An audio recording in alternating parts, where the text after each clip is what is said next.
What's that?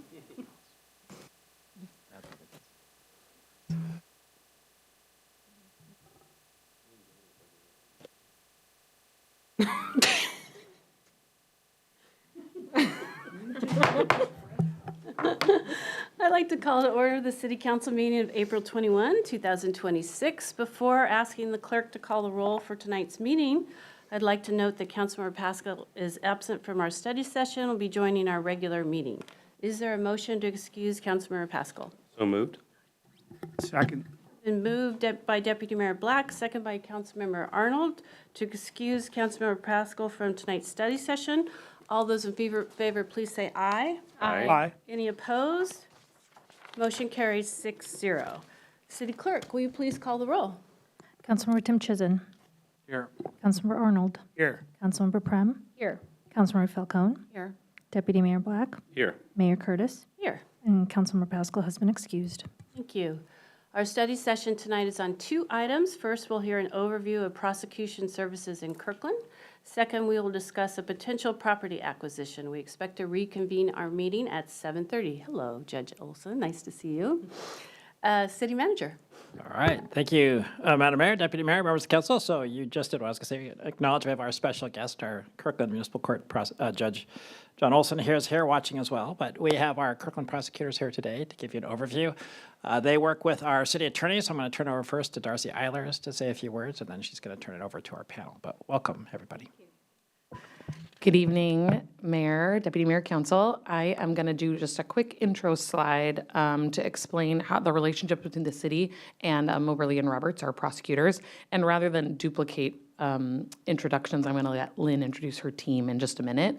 Otherwise, you'll hear it multiple times. So if we go to the quick next slide, I can just say, maybe?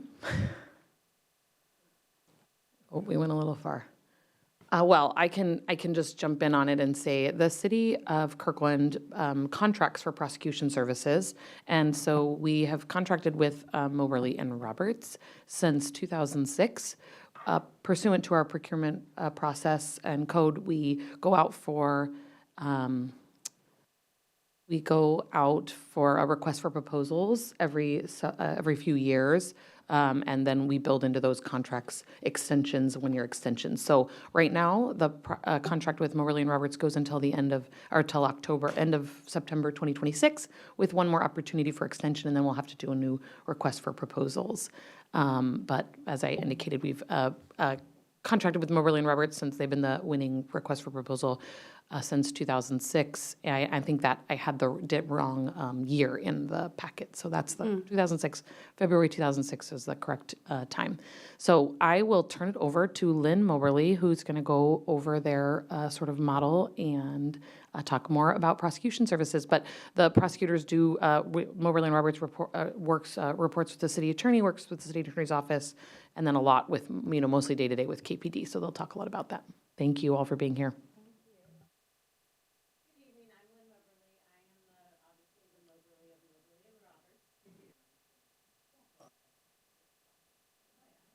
Not doing well when it comes to media. Okay. I'm the Moberly of Moberly and Roberts. Unfortunately, my law partner, Sarah, couldn't be here this evening. She's actually pitching at another city council tonight, so it happened to be same night, so you got me. And she makes her apologies for not being able to be here as well. We do have the Moberly and Roberts team here. We are all career prosecutors, some of us a lot longer than others. So Sarah and I both started with the King County Prosecutor's Office some time ago.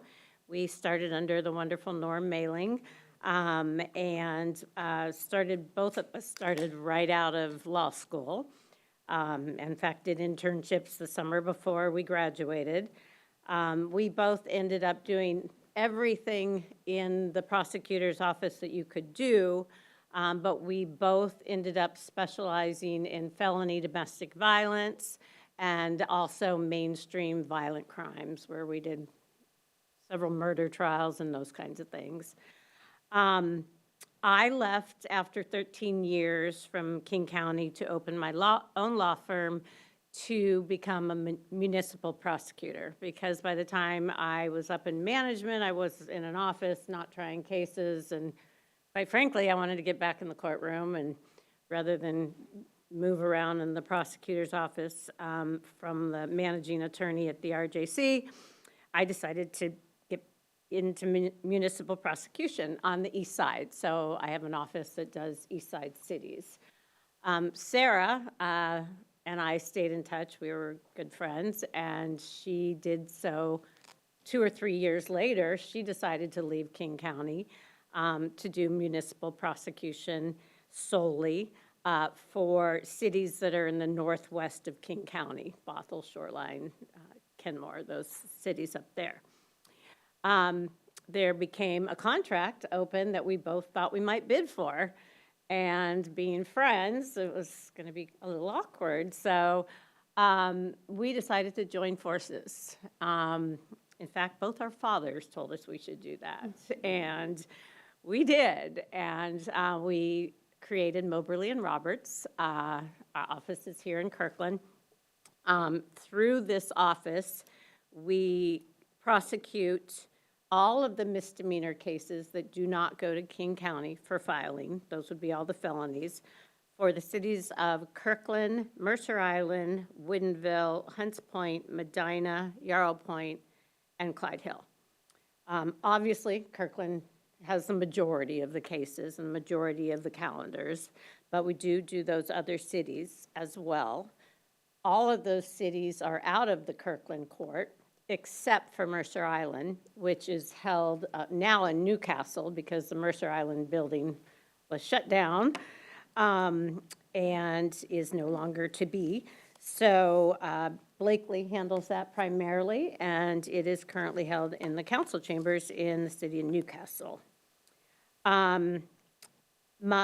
These three wonderful people are our Kirkland prosecution team, as well as the other cities. They're all career prosecutors as well. Blakely on the far left is our managing attorney for the office. She's been with us since 2007. We hope she will never, ever not be with us. She's obviously very wonderful and special to us. She does a lot of the administrative type things. Sarah and I do as well, but certainly if something comes up on a daily basis that needs administrative type things, she can help with that. She plans the calendars, she organizes who will be doing what calendars every month, and you'll hear more about that as we continue to talk. She also was a King County prosecutor before she came to work for us. We stole her away. Garrett Rutherford, he started with us in 2018. After law school, he prosecuted for a couple cities, Puyallup and Sumner, including a couple other little ones where he would fill in.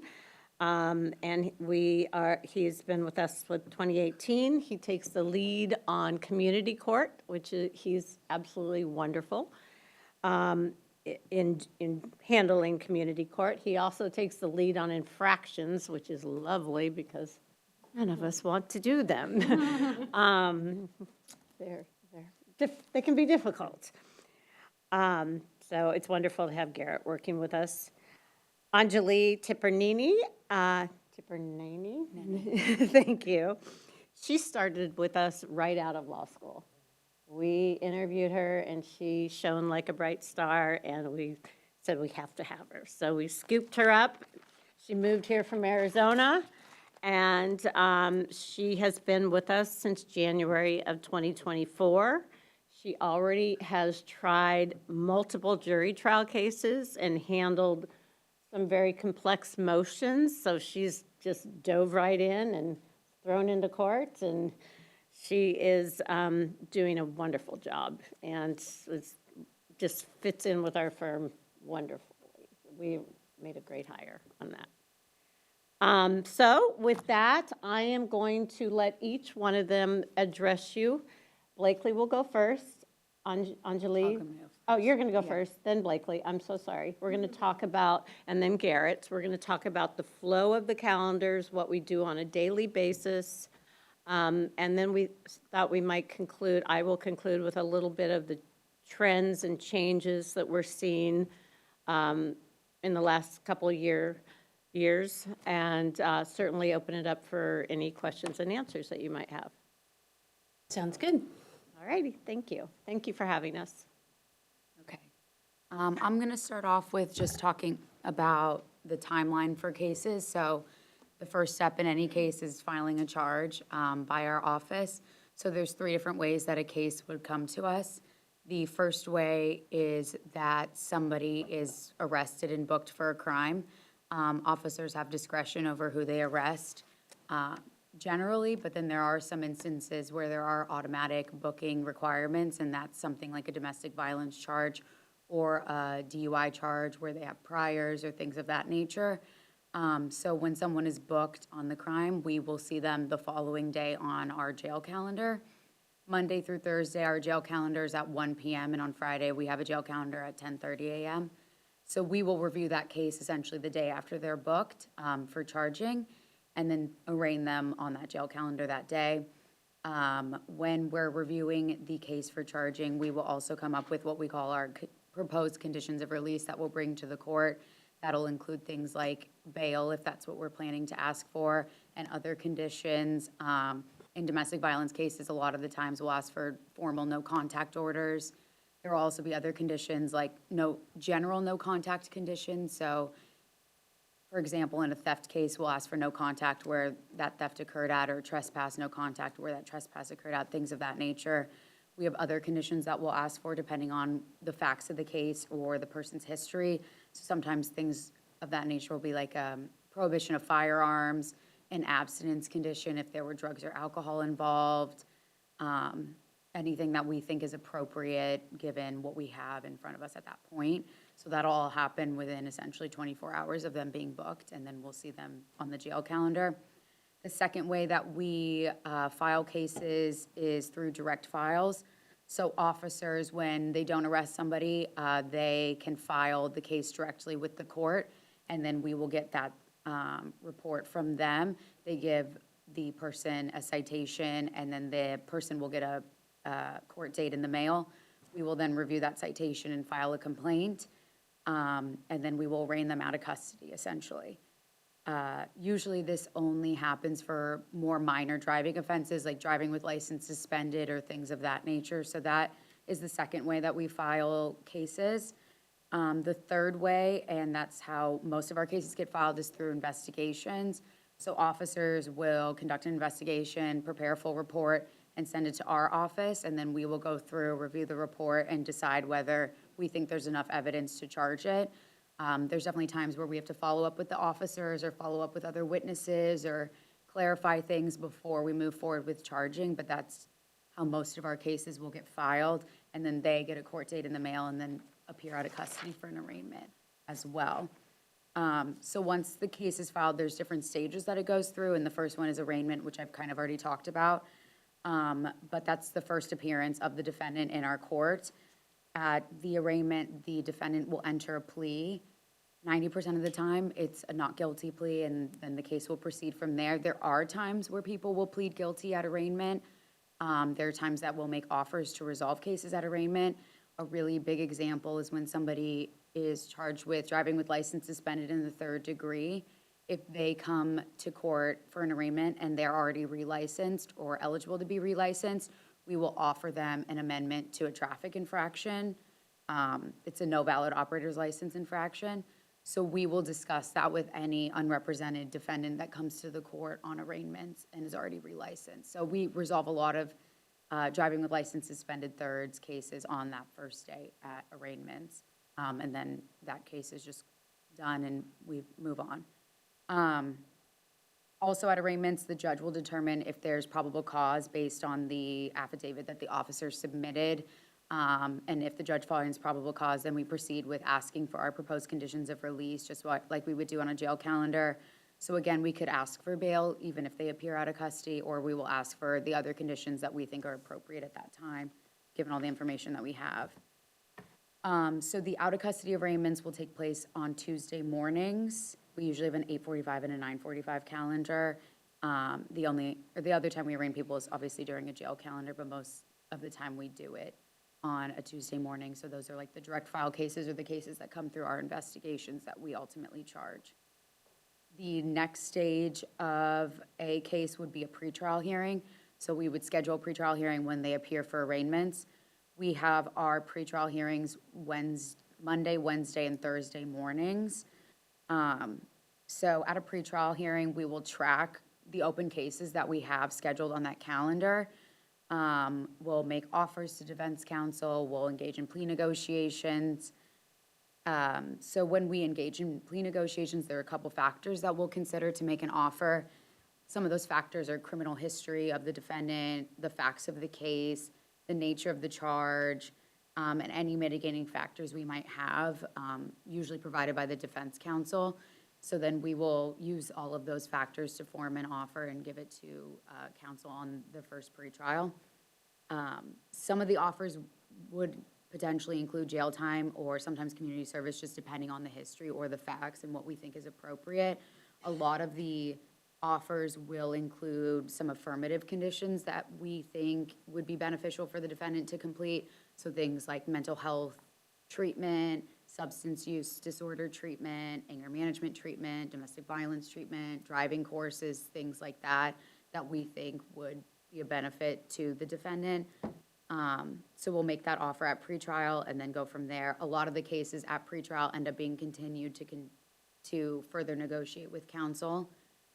We have about 50 to 80 pretrial cases on every calendar that we have. Again, we have two calendars, an 8:45 and a 9:45, so it's split up that way.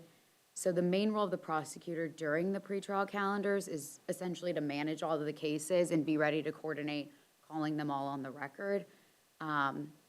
A lot of them get continued, like I said. Some of them will get set to trial. Some of them will get resolved at the pretrial, so they'll take plea deals and that kind of thing. So it's a lot of juggling. That's the main role of the prosecutor, and coordinating. There's definitely sometimes where victims will come to the pretrial hearings. We'll have to talk to them. Obviously, defense attorneys will be there. They'll want to talk to us, that kind of thing. So just keeping it running smoothly is our main role at the pretrial hearings. I'm going to talk a little bit about infractions also. So our infraction calendar is every Friday morning. Infractions are obviously traffic tickets. We are responsible for cases where a defendant will hire an attorney. When an officer is subpoenaed to come to court to testify about the traffic ticket, or on collision cases that involve a collision, we will appear for those cases, and they'll all be on Friday morning. Each calendar that we have on Friday morning is about 50 cases. The prosecutor handling it will prep it ahead of time and send offers to the defense counsel early in the week. Sometimes the offers will be to amend to a non-moving violation. Sometimes it'll be to mitigate the fine down. Sometimes it'll be an amendment after a driving course is completed or community service is completed. And that's just depending on, again, the facts of that infraction and what kind of history that they have. There are definitely times where we don't make an offer on an infraction, just depending on what their history looks like. Another time we won't make an offer is if the driver has a commercial driver's license. There are federal laws that prohibit us from making offers from people that have commercial driver's license unless there's some evidentiary concern with the ticket, or we have, worries about being able to prove it, then we'll make an offer. But most of the time, we won't make an offer on the CDL tickets or someone with a pretty terrible history. So most of them get resolved, but sometimes if there's no offer made or the offer's not accepted, we will have actual contested hearings for the infraction. Most of the time, how that goes is, so the court will say that the city can submit the report from the officer as our evidence for the hearing.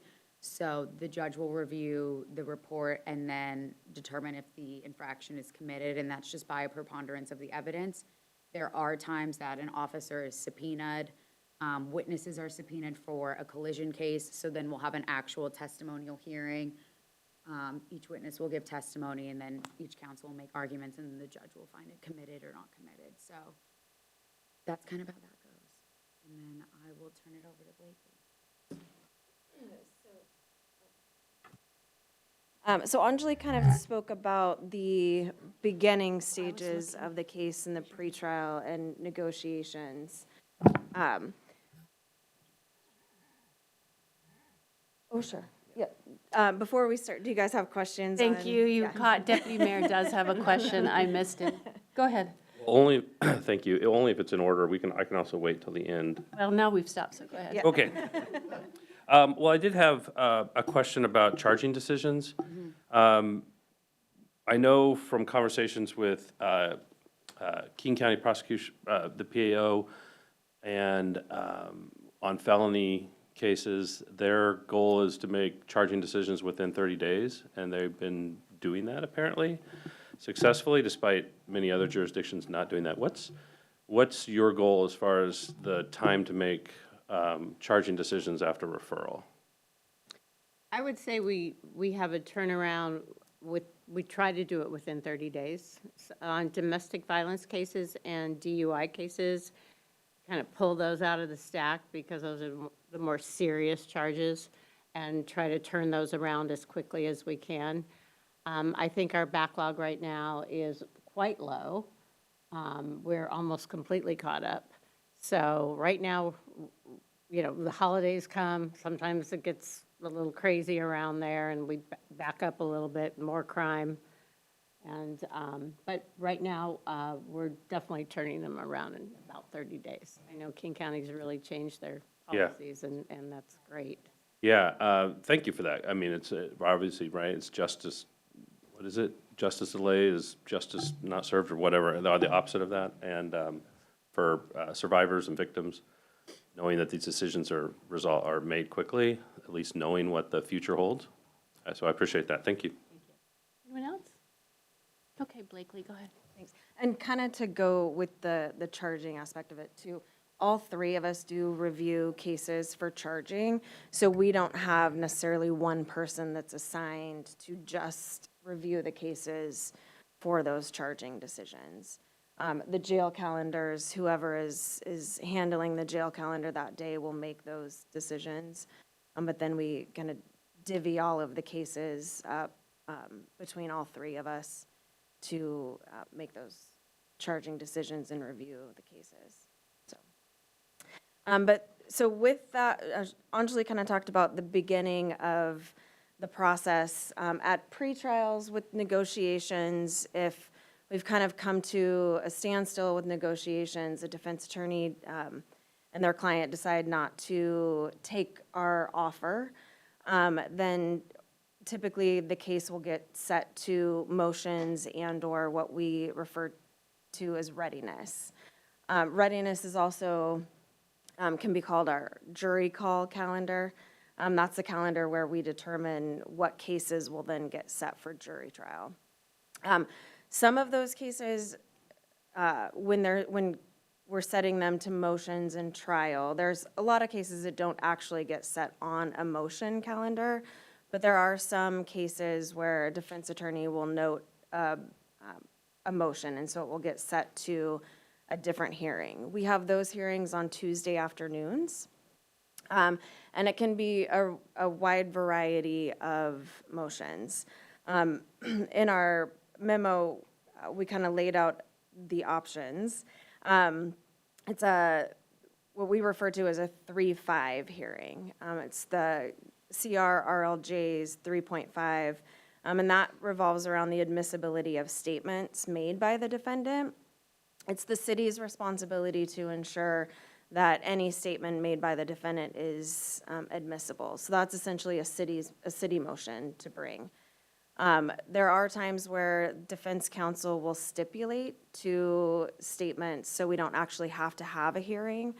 But if defense counsel does not stipulate to statements, then we go forward with an evidentiary hearing. And we will have the officer come in and testify and talk about the statements that the defendant made. Whether or not they were investigatory, post-Miranda, there's different ways that they can be admissible or not, and ultimately, obviously, the judge then makes a ruling on whether or not he believes the statements would be admissible. The next type of hearing is a 3.6 hearing. It's the CRRLJ 3.6, and that is revolving around the suppression of evidence. These hearings do require, under the court rules, that briefing be submitted by defense counsel. This is the 3.6 issues are issues that defense counsel brings up in regards to suppression of evidence. So they are required to submit briefing, arguing the legal issues of why defense counsel believes that this evidence should be suppressed.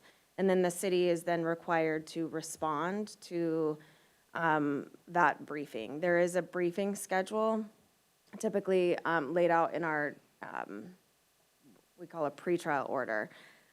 Defense counsel has 10 days prior to the hearing, technically to file the briefing, and then 3 days before the hearing, the city is to respond.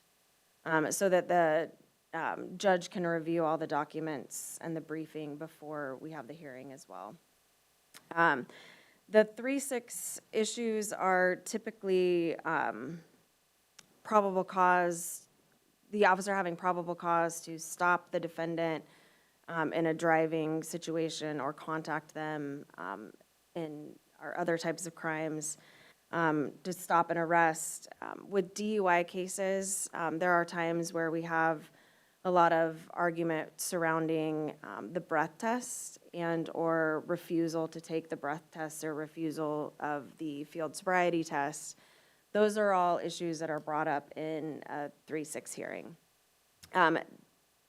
Obviously, the prosecutors, once we receive the defense counsel briefing, we have to do our research. We thoroughly review the case again that we received from the officers.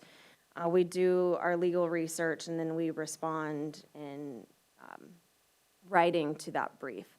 For these 3.6 and all the testimonial motions, we do have the officers come in and testify at these hearings. So we do a lot of prep on the front end with these hearings as well.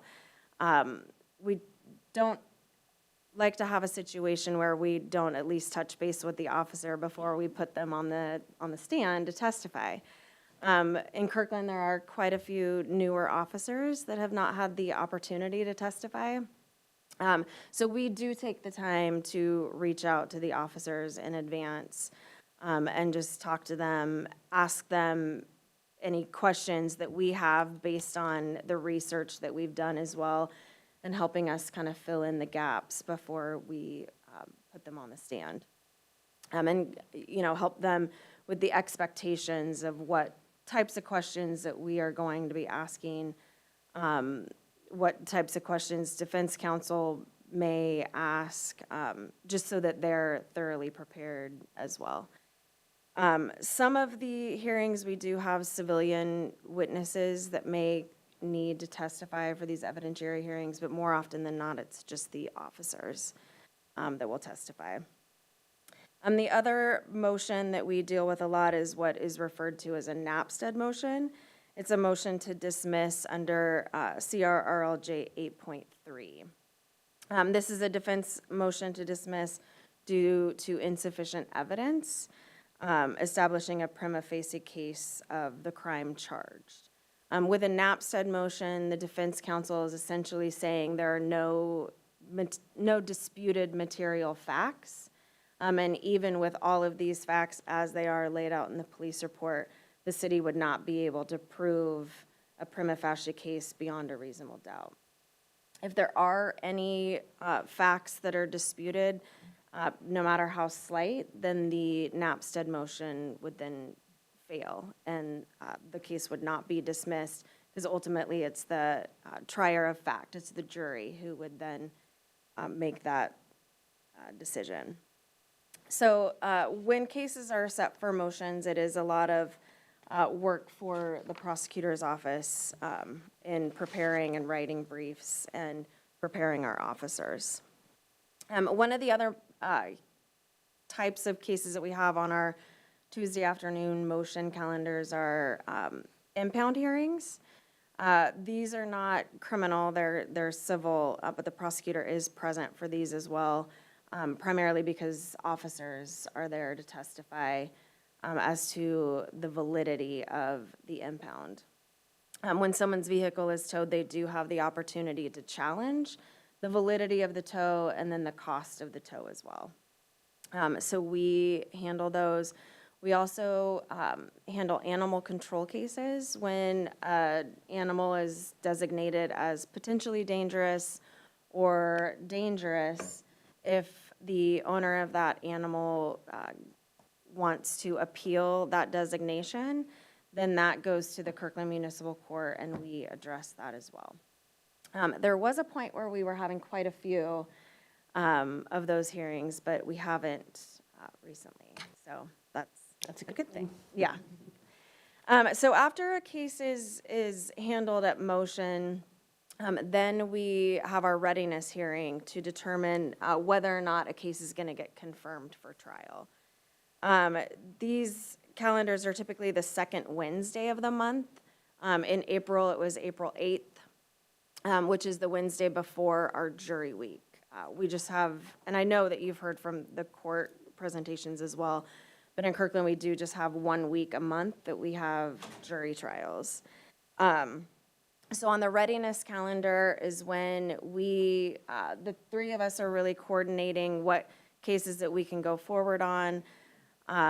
We contact all of our civilian witnesses before these hearings to make sure that they are available for trial during that week.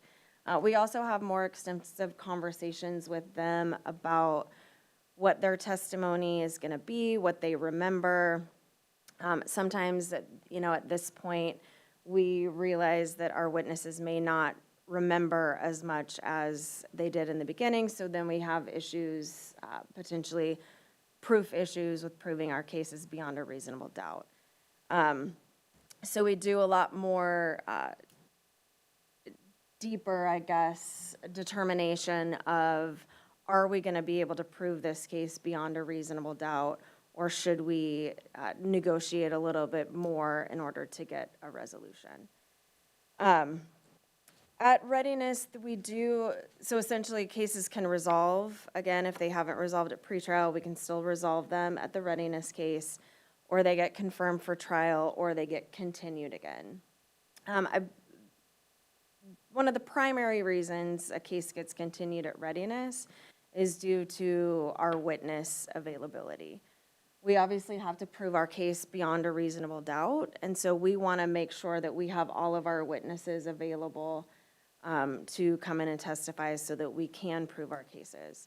I reach out to the Kirkland officers in advance to make sure we have their schedule and know their availability, and if they're in training or if they're on vacation, then that would be good cause for us to ask for a continuance.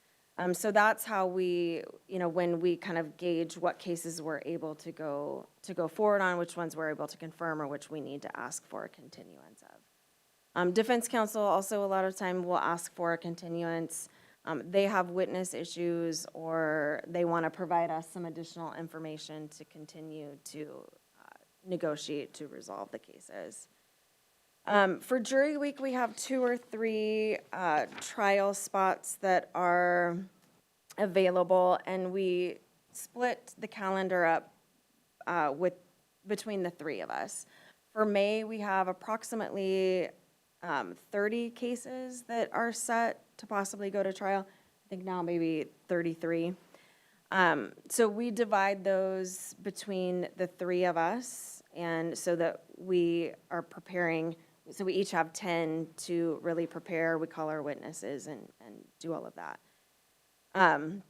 Our domestic violence cases, we actually assign at arraignment so that we have some consistency with the prosecutor throughout the pendency of the case, so that the victim knows which prosecutor they can contact, and then the domestic violence advocate would know that as well.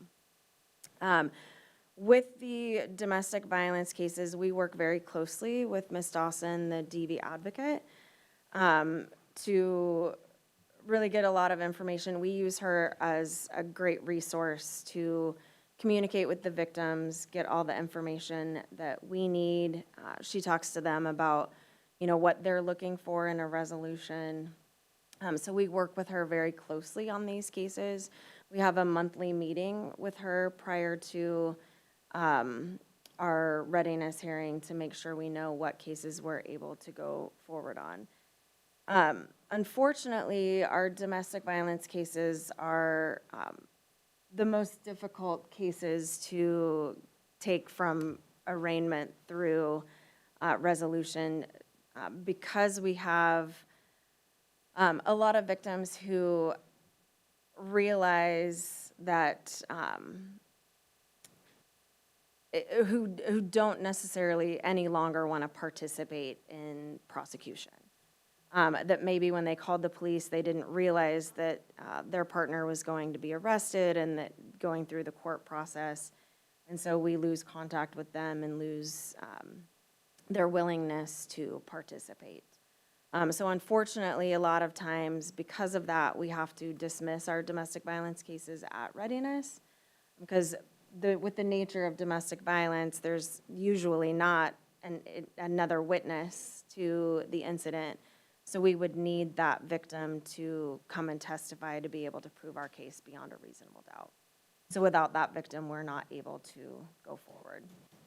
So unfortunately, we at readiness would then have to dismiss our DV cases, as we would not be able to confirm for trial. But we could dismiss them without prejudice, and we do, which means if the next week she's calling the police again, we can refile that case if we have enough speedy trial left. And we have done that. So, sometimes it happens, okay, that case is gone, and then it happens again. So we will refile cases. And we had a case where our advocate had lost contact with our victim for months. And then after we had dismissed the case, I think it was a couple months later, the victim had reached back out to the advocate.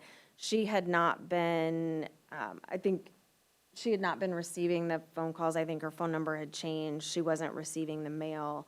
And so it wasn't her not wanting to be contacted. It was just that she just lost contact. So then we got some additional information as to some other circumstances, and we're able to file additional charges. So that does happen. Blakely, before you move on, Councilmember Arnold has a question. Yeah, and on the topic of speedy trial, I note in the memo that you do, or have the slots for 2 to 3 trials a month. You mentioned you've got 33 cases on the calendar. What's the time frame and the outliers on how quickly things do proceed to trial? That is a great question, and sometimes it depends. A lot at our pretrial calendars, when cases are continued, defendants will waive their right to a speedy trial. So we have some cases where they're set for trial in May, but speedy trial doesn't expire until the middle of July.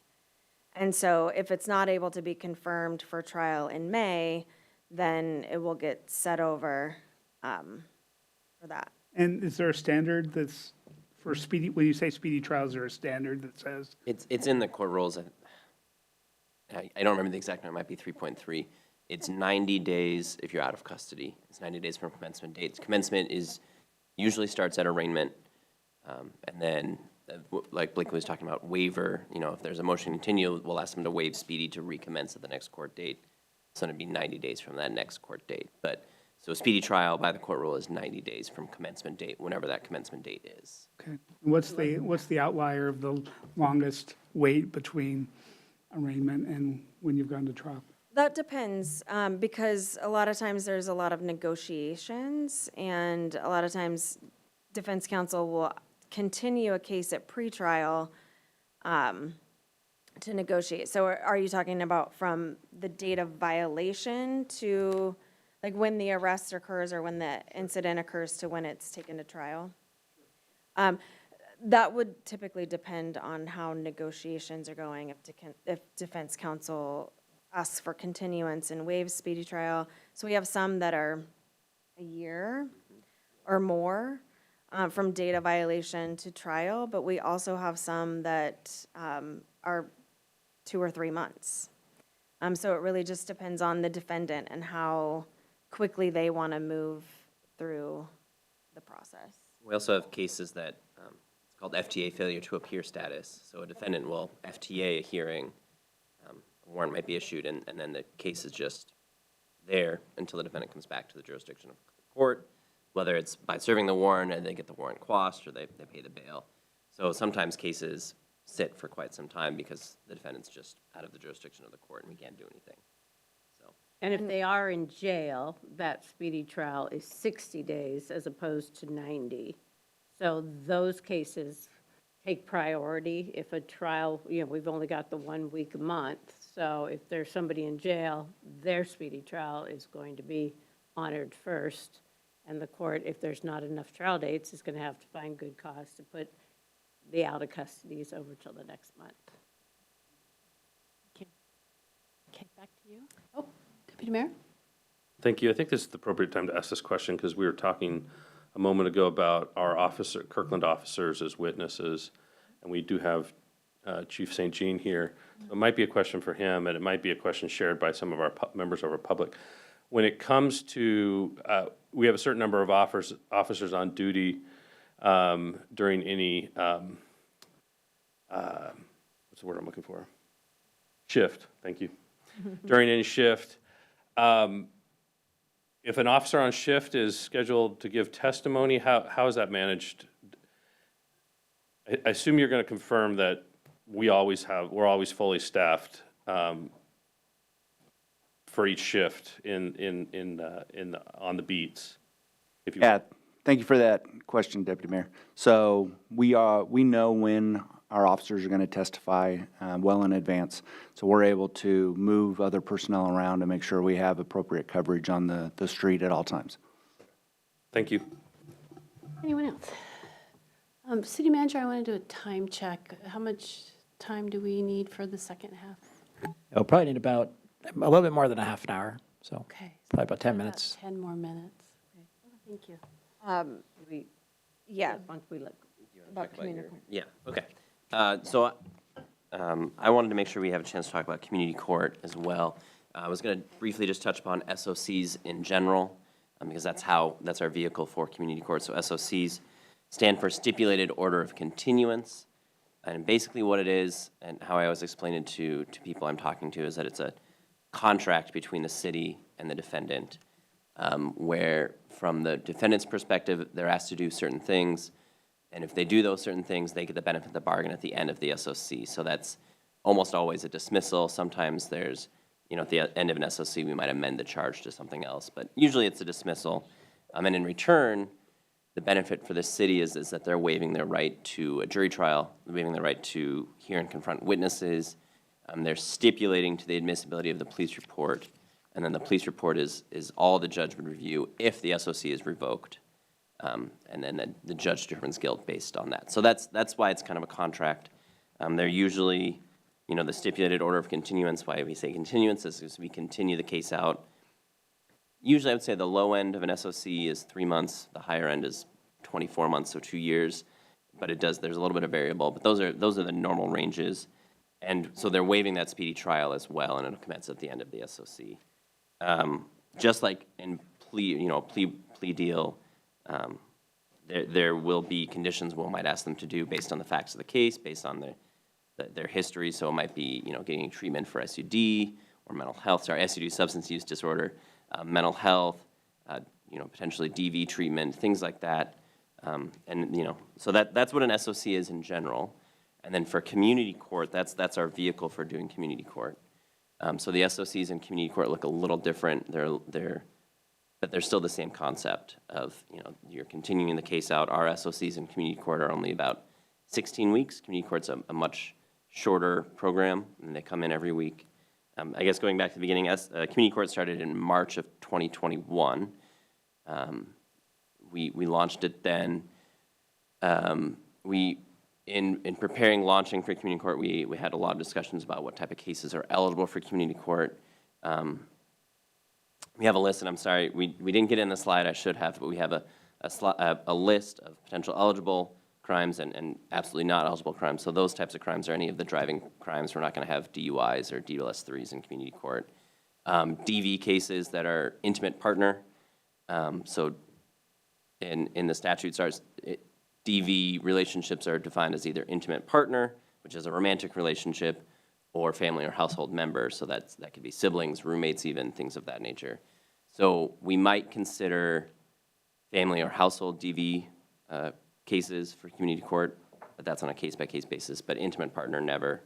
Animal cruelty is not eligible. But the type of crimes that are eligible are things like theft, criminal trespass, possession of a controlled substance, those types of crimes. We call them, and we're trying to target, I guess, in general, as crimes of need. And that's what community court is working on, right? It's a different model. That's a therapeutic model. And I know you've had a presentation, I believe, from Travis, and I think Judge Olson did the presentation, which is great. Travis is the community court coordinator, and he's a great resource.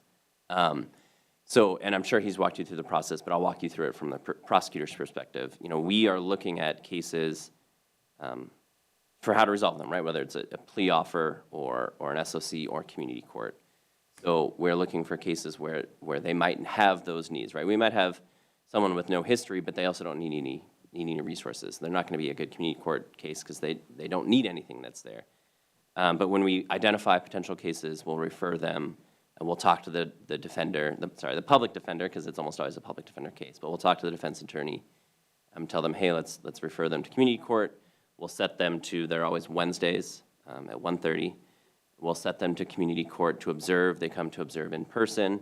If they're interested, they'll meet with Travis to do an assessment. They're not committing to anything at this point, right? They're still, all of their rights are preserved. If they meet with Travis, Travis does the assessment. He'll send that to assessment to Anjali and I, who we do the community court together, and to the defense attorney. Anjali and I will talk about what that SOC is going to look like. You know, maybe they need substance use treatment, maybe they need mental health treatment, maybe they need both. Maybe they need help getting employment or, work opportunities. Maybe they need help with education, right? Looking into education opportunities. Housing is another big one. And we'll prepare an SOC based on the assessment as well as the police report based on what we see in their history, and send it to defense. And then they'll talk to their client, and if they opt in, they want to join us, they'll sign the SOC, the judge will go through it, and then they're a participant. And so once you're in community court as a full participant, it's much more informal. We refer to them all by first names. They refer to me by first name. We still refer to Judge Olson as Judge Olson, but everyone else is informal, the defense attorneys, the volunteers that we have. And we just talk to them once a week. They all come once a week, and we ask them how their week's gone, what have they done. We give them goals to work towards every week, or we try to give them goals to work towards every week of, how are you going to knock out this SOC? How are you going to knock out these requirements? You need to get an SUD evaluation. How are you going to do that? Where are you going to go? Here are some resources. Here are people you can talk to. By next week, I'd like you to have something scheduled or talk to, 2 people. And we talk to them every week. And sorry, I lost my train of thought for a second. It's only a 16-week program, right? So it's ideally short, sweet. They get that done in 16 weeks. Realistically, a lot of our participants need more time, and so we give them more time. We extended the SOC. There's a lot more leniency in community court as long as they show that they're putting an effort, that they're working on it. A lot of these individuals in our community court system need more help, right? So they need more help just navigating the basics of finding housing or the basics of getting a license. So we work on them with that. So if they're putting in the effort, if they're working, we'll work with them too. We're not at 16 weeks, you didn't do it, we're revoking. Travis did recently start a life skills course. I'm sure he talked to you about that. That's another way that we can give them resources to help them. Just some numbers. So we started in March of 2022. As of April 8th, which was the last community court we had 82 total graduates. And I think Travis gave you a different number, but that was a few months ago. We had just a graduate on the 8th as well. One of the things that's really rewarding about community court is that we do get to know these people. We talk to them Some of them, we talk to them every day, every week for 6 months, right? Because we've extended it that long. So we get to know them, we get to root for them, and when those individuals graduate, it's very satisfying, and a lot of them have a lot of really nice things to say. So that's community court, and so I don't know if there's any questions about that, but. Any questions? I don't think so. Oh, go ahead, Deputy Mayor. Well, it's amazing. Thank you for that. I did have a question. So it sounds like defense attorney is involved up to and through the negotiation of the SOC. And they're there the whole time. There's a defense attorney there. We don't talk to any participant if their defense attorney is not there. Yeah. And they're almost always the public defenders. So Kara Stars is the one that from SLS that does that. So she's there too, and she's talking to them the same way Anjali and I are talking to them on the record. Great, thank you. Okay, go ahead. Oops. Sorry, I need to be louder. I just had a couple of just general questions on the prosecution side. So could you share just general outcomes in a given year, such as resolution rates or convictions and kind of any performance indicators? And if you don't have that offhand, I mean, maybe offline, but I'm just curious. We got a question today about that. Okay. Like how many cases pled out, how many did SOCs, how many dismissals were there? And that is something that we need to get the data from the court. Okay. And I had bothered them so many times in the last 2 weeks getting ready for this. I knew that their person that does that was out today, so I wasn't able to get those answers. We can get those answers. We talked about it. We think 90 to 95% of the cases resolve without going to jury trial. Sometimes after motions, but before jury trials. That's, I would say. We estimate about 25, probably a quarter of the cases go through an SOC. You don't usually get an SOC twice, so even if you had one in Issaquah and you do something similar in Kirkland, Kirkland will know by looking at the docket, hey, this person stole a bunch of stuff from Target and got an SOC. This time, they're not going to get that deal. So I would say an average of 25% on SOCs. Dismissals are pretty rare unless it's a DB case. And Blakely touched on, unfortunately, we don't always have a victim, and we can't go forward. So I hope that, I can that's certainly helpful. follow up with that. Yeah. And get that information to Darcy. And we did, I mean, we have some very basic data, which maybe goes to a Councilmember Arnold's question about the number of jury trials, right? 33, 50, that sounds like a lot. In 2025, there were 1,480 cases. That's the number you've seen in some of your other data. There were 8 jury trials. In 2024, there were 1,256 cases that were criminal cases filed, and there were 10 jury trials. So most of them are resolved prior to trial. Just to give some context, that is data we have. Lynn's right, we can get some more information from the court, pull some data. We can't necessarily get into granular data with the court data because they just show a dismissal rather than that one's an SOC and one might have been dismissed for some other reason. So it's without individual case file review, we can't get a lot of some of the data that we might want to see, but we can try and get some more information, more details about how many. Some more detailed information. Okay. Yeah. And then in 2026, we've already had 8 jury trials. Oh, wow. So, yeah. So much for that statistic. Been a little busy. So, yeah, we've been busy. I was just going to talk a little bit real quickly about trends and changes, and then I'll wrap it up with another question that Mr. Timson had that was directed over to me earlier. The caseload's going up. As you can see, criminal traffic, which does include driving while license suspended, from 2023, 2025, 126% increase. Non-traffic, so that would be your thefts, your malicious mischiefs, your trespassing, those kind of criminal cases, including domestic violence, has gone up 40%. 76% in total filings, and then 47% in traffic fractions. In domestic violence cases, up 17.8%. Those are the more complex and resource-intensive cases. And DUIs are up 20%. And those, many retain private counsel, so those are cases that often go to motions at least, and then sometimes go to trial. And they're kind of obviously more intensive cases as well. There were some questions about how do we deal with immigration. I would say on every single defendant, when defense attorneys come to us, they bring us mitigation information. They tell us about who their client is, what they've done in the past in their life, what they're doing now, what have they done since they got charged? Have they done affirmative things? Have they gone out and gotten an alcohol drug evaluation? Have they done the victims panel? Have they already done these things to show us they've learned their lesson and they want to try to resolve the case? Some of them do it immediately before they've even had their arraignment by talking to their attorney. So we look at the person as a whole, and one of those things is there an immigration issue? I mean, and when defense attorneys come to us, just like we do every defendant, we're going to listen. What is the immigration issue? But we have to factor that in as well of what is the prior criminal history and how bad was this case?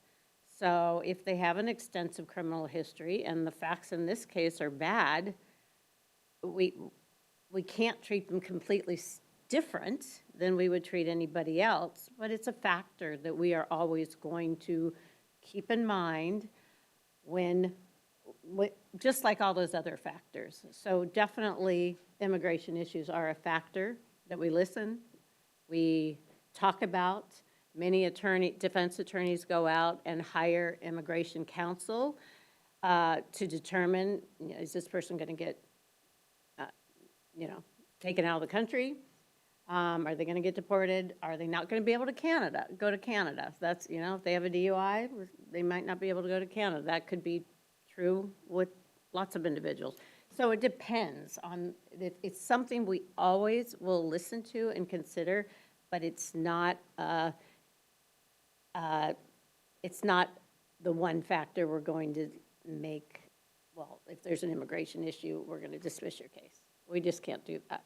So we look at the history, we look at the facts, we look at the whole person, we look at what they've done, and then we make a decision on what kind of offer we can make. So I hope that helps. Thank you.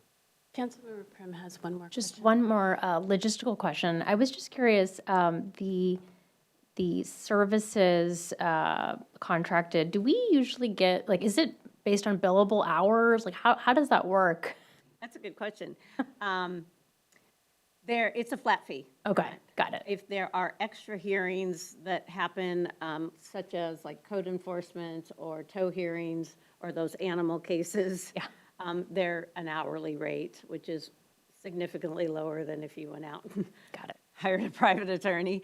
But it's a flat rate. Got So, it. Okay. some weeks are a lot harder than others, but we're going to make the same money. Okay. And under our current contract, there's a 4% annual increase as the sort of flat cost of living increase across the contract for the Okay. flat rate. All right, thank you. Thank you. I'm sorry, we're running out of time, so we have to wrap this. We want to stay. I know. But thank you. I know you all have had long days, and we added to it, so we really appreciate you bringing tonight. Thank you very much for having us. It's very nice to meet you all. And if you ever have questions, let us know. Okay. Well, maybe someday we'll come down and see you in action. Should I just leave this up then? Yes, please. Thank you again for having us. Thank you all. Yeah, We're as going to long as we're not on the jury. I know. do a All quick right. swap out to our next topic, which is, thank you. So we're having a study session discussion about a potential acquisition of the LDS Church that just recently came on the market. You'll hear more about that in the study session. There's also, just as a reminder, there's a business item for discussion the council later under business, where we also have a short executive session to discuss what action the council may want to take. I'm going to start this off with Lynn Zwagstra, our Parks and Community Services Director, but then she's going to get some assistance from others as we talk through the various aspects of this. We're looking for council feedback and questions. And then again, we'll be taking this up on our business as well. So Lynn, take it away. Thank you. Good evening, Madam Mayor and Deputy Mayor and City Council. We're here this evening to talk to you about the potential acquisition of the LDS Church at 132nd Street. We have three primary speakers this evening, that being me, Sarah Schellenbarger, our Recreation Manager, and Kevin Pelstring, our Financial Planning Manager. We do, however, have Leanne Skipton and John Lloyd available to answer some questions. The bad news is I have 22 slides for you this evening. Sorry. The good news is we can run through a couple of those relatively expeditiously. So you can see our topics for the evening. It is a time-sensitive acquisition, thus we're here before you this evening on that short timeline. This is directly related to the 2022 PROS plan, as well as growing demand for indoor recreation programs. Once we kind of talk about those subjects, then I'll have Kevin talk about financial options, at which point we will seek council direction. So a little bit about the property. As mentioned, it's on 132nd Street and the corner of 132nd Avenue, which we affectionately call 132nd Square. It is kitty corner from the 132nd Square Park. The property is listed for sale at $7.3 million. It's 3.28 acres. It has 211 parking stalls. The 15,000 square foot building is a masonry building, and it is in very good shape. It has a couple unique features to it that you might not expect to see in a church. One of those being a kitchen and another being a gym, and then it has lots of flexible meeting space. The parcel is zoned medium density residential. There are no critical areas, and it is a flat parcel, which you will probably never hear me say again. This slide shows you the floor plan of the building, and what you see in the center is the gym and the chapel, and there's a dividing wall in between them, so you can actually open it up and have access to the whole thing. There's also dividing walls inside the gym itself. There's a hallway around the gym and the chapel, and then the entire perimeter of the building is contains classrooms as well as the kitchen. And so you can see a couple photos there of different size rooms, as well as the kitchen in the bottom right corner. As mentioned, this is directly relevant to the 2022 Parks, Recreation, and Open Space Plan. It is in one of our highest priority low service areas. As you can see, there is a lower median income. It has a high diversity index, and it has the highest, it has moderate risk on the social vulnerability scale. For these reasons, actually, the Kingsgate area has been one of our highest priorities for added programs and services. And it should be mentioned that this is one of the reasons why Kamiakin Gym has also been a super high priority. So both that, of course, and the church sit in this area. There's a second reason that this is really relevant to the PROS plan. There are three goals or objectives that specifically call out increasing space and programming in underserved areas of the city. And then there are three objectives that specifically call out adding smaller neighborhood recreation centers, and specifically one in the Kingsgate area. On this next slide, you can see that the current two community centers essentially right now effectively serve the north and the south of the city, although NKCC is actually quite centrally located. Adding the new Kraken Iceplex and Kirkland Community Center brings service to the southeast, and then adding this church location would bring service to the northeast, effectively offering services to the quadrants of Kirkland in its entirety, which would make health, wellness, and enrichment classes more available to the community. Sorry, that had a mind of its own, and it went to the next slide, but that's okay. Parks and Community Services staff, in partnership with council, has been working on achieving the goals and objectives outlined in the PROS plan for some time.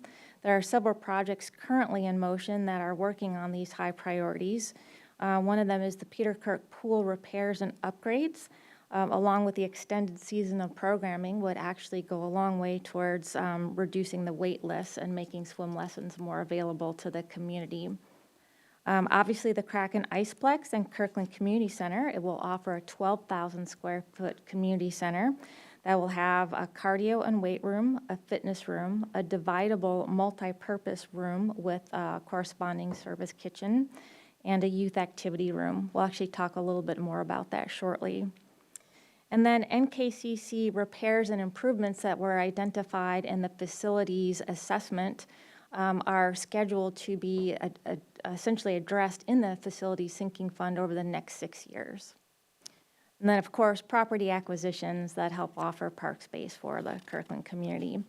There are two other projects that have been under consideration. The first one is the Kamiakin Gym partnership with the Lake Washington School District. And then this would essentially allow us to maintain 20,000 square feet of gym space that could potentially be lost if the school district reverts to its standard size gym of 12,000 square feet when they rebuild Kamiakin. The NKCC feasibility study for renovation and expansion is on the project list for completion when we have staff capacity and funding available. And then there are several other property acquisitions that are kind of in progress or under consideration, and some grants have been applied for, but there is nothing firmed up yet. Now I'm going to turn it over to our recreation manager to talk more about the recreation outlook. Thanks, Lynn. So we heard about the church location and the configuration and layout, and I want to talk a bit about how those make this building well-suited to meet our community's recreation needs. So currently, we have demand for recreation programs across all age groups, and in particular for programs that have specific space needs. So the table that's on this slide shows our waitlist totals for indoor programs in 2025. You can get a sense of the spread of the need, the various ages and the various types of programs. The 4 areas with the highest demand are indoor camps, preschool activity classes, which includes movement and tumbling, preschool art and dance, and then art, combining adult art and 50-plus art.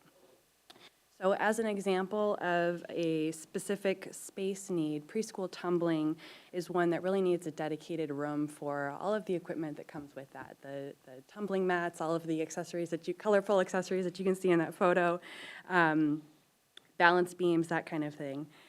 In the movement room where these classes take place now at North Kirkland Community Center, during a normal week, we have 13 classes of tumbling and 6 classes of other movement classes for young kids. And as you can see in the photos, it takes up a lot of room right now. We have closets in this particular room, and that equipment will not fit in them at all. As other examples of some programs that have specific space needs, art for preschoolers is one. We need tables and chairs that are sized for small humans. And then for adult art, we really need dedicated drying rack space, easels, that kind of thing, just things that take up room. Other programs on this list that have unique space needs are youth and adult sports. We need gym space for that. Music lessons, we have high wait lists for our piano classes, and we need a piano to sit in a room to be able to offer those. At North Kirkland Community Center and Peter Kirk Community Center, where these classes take place now, we're operating at capacity with really limited opportunity to expand. So next, I want to take a quick pause to look at the Kraken Iceplex and Kirkland Community Center floor plan, which many community members may not have seen, and also because folks might be wondering how this facility can address those same program demands that I was just discussing. So this is the layout as envisioned by OPSIS Architecture that was presented to City Council in February. And as part of the partnership discussions, the Seattle Kraken requested that the community center space have a weight room, a cardio room, and a fitness and wellness space. So that's on the east side of the building. And so this was incorporated into the design, given the consistency of those programs with community needs, in particular for fitness, dance, and activity classes. Other high priority areas for spaces in this site included programs with high wait lists, particularly youth programs like after school camp and summer day camps. And then additionally, the community was vocal about wanting community event space and rental space, meeting room space. So that's also factored in on the west side of the building with the multipurpose room and the activity room. And then lastly, the floor plan was significantly shaped by the actual footprint available for this building. It's long and narrow, as you can see, and that required some additional emergency egress designs for the multiple stairways. So given the community needs and the design parameters, this space was designed for maximum flexibility in terms of what kinds of recreation programs could be offered in this space. And it will absolutely help address those wait lists that were on the previous slide. Storage is a really hot commodity in all of our facilities, every single one, and we planned for ample storage in this one. You can see the orange spaces attached to each of the activity rooms are all storage. And even so, with those spaces, it won't be practical to dedicate storage in such a flexible space to highly specific program needs, like the tumbling mats or balance beams, large easels, drying racks, that kind of thing, without compromising the flexibility that this was designed with. So this table shows that same wait list from before with the highest numbers for indoor programs from 2025, but added are a few more columns to help us compare how these different facilities help us meet community needs for recreation programs. So we've got some program examples and then also which facilities can accommodate the programs. So in the first column with the X's for the labeled Kraken Community Center, the Kirkland Iceplex and Kirkland Community Center, about half of the programs on this list will be accommodated by that facility. They'd be well suited for it, and that will go a long way to help meet the need for our rec programs. And because these activity rooms were designed for that maximum flexibility, some programs with those dedicated space requirements just aren't going to be a good fit in that building. The Kamaikan Gym Project, which would maintain our existing gym space, will help us be able to continue to be able to provide the same level of service that we're providing for adult volleyball and youth sports. And then looking at the column for the church with all of the rooms of various sizes in that building, we would easily be able to accommodate 80% of the programs that are on this list of our highest waitlisted programs. We could very easily dedicate a room for tumbling with all that equipment. We could very easily dedicate a room with a piano for music lessons. There's enough space to have a dedicated room with all the little preschool furniture that we would need for those classes, an art room with the drying racks and the easels, etc. And then lastly, we could easily accommodate the large programs that take place in the community center's multi-purpose rooms in that big gym space and sanctuary space. Lastly, if a gym were to be built on the LDS Church property in the future, which Lynn will discuss in a few minutes, that would allow us to expand offerings for the remaining high-demand gym-based programs, such as adult volleyball and youth basketball. We'd be able to expand those offerings because we'd have greater access to the gym. We would still be dependent on Lake Washington School District's gym space for those large programs, but we would be able to provide programming every evening, every weekend, during the day, which we're unable to do right now. So that last column would give us the greatest ability to meet the community needs for all of these high-demand indoor programs.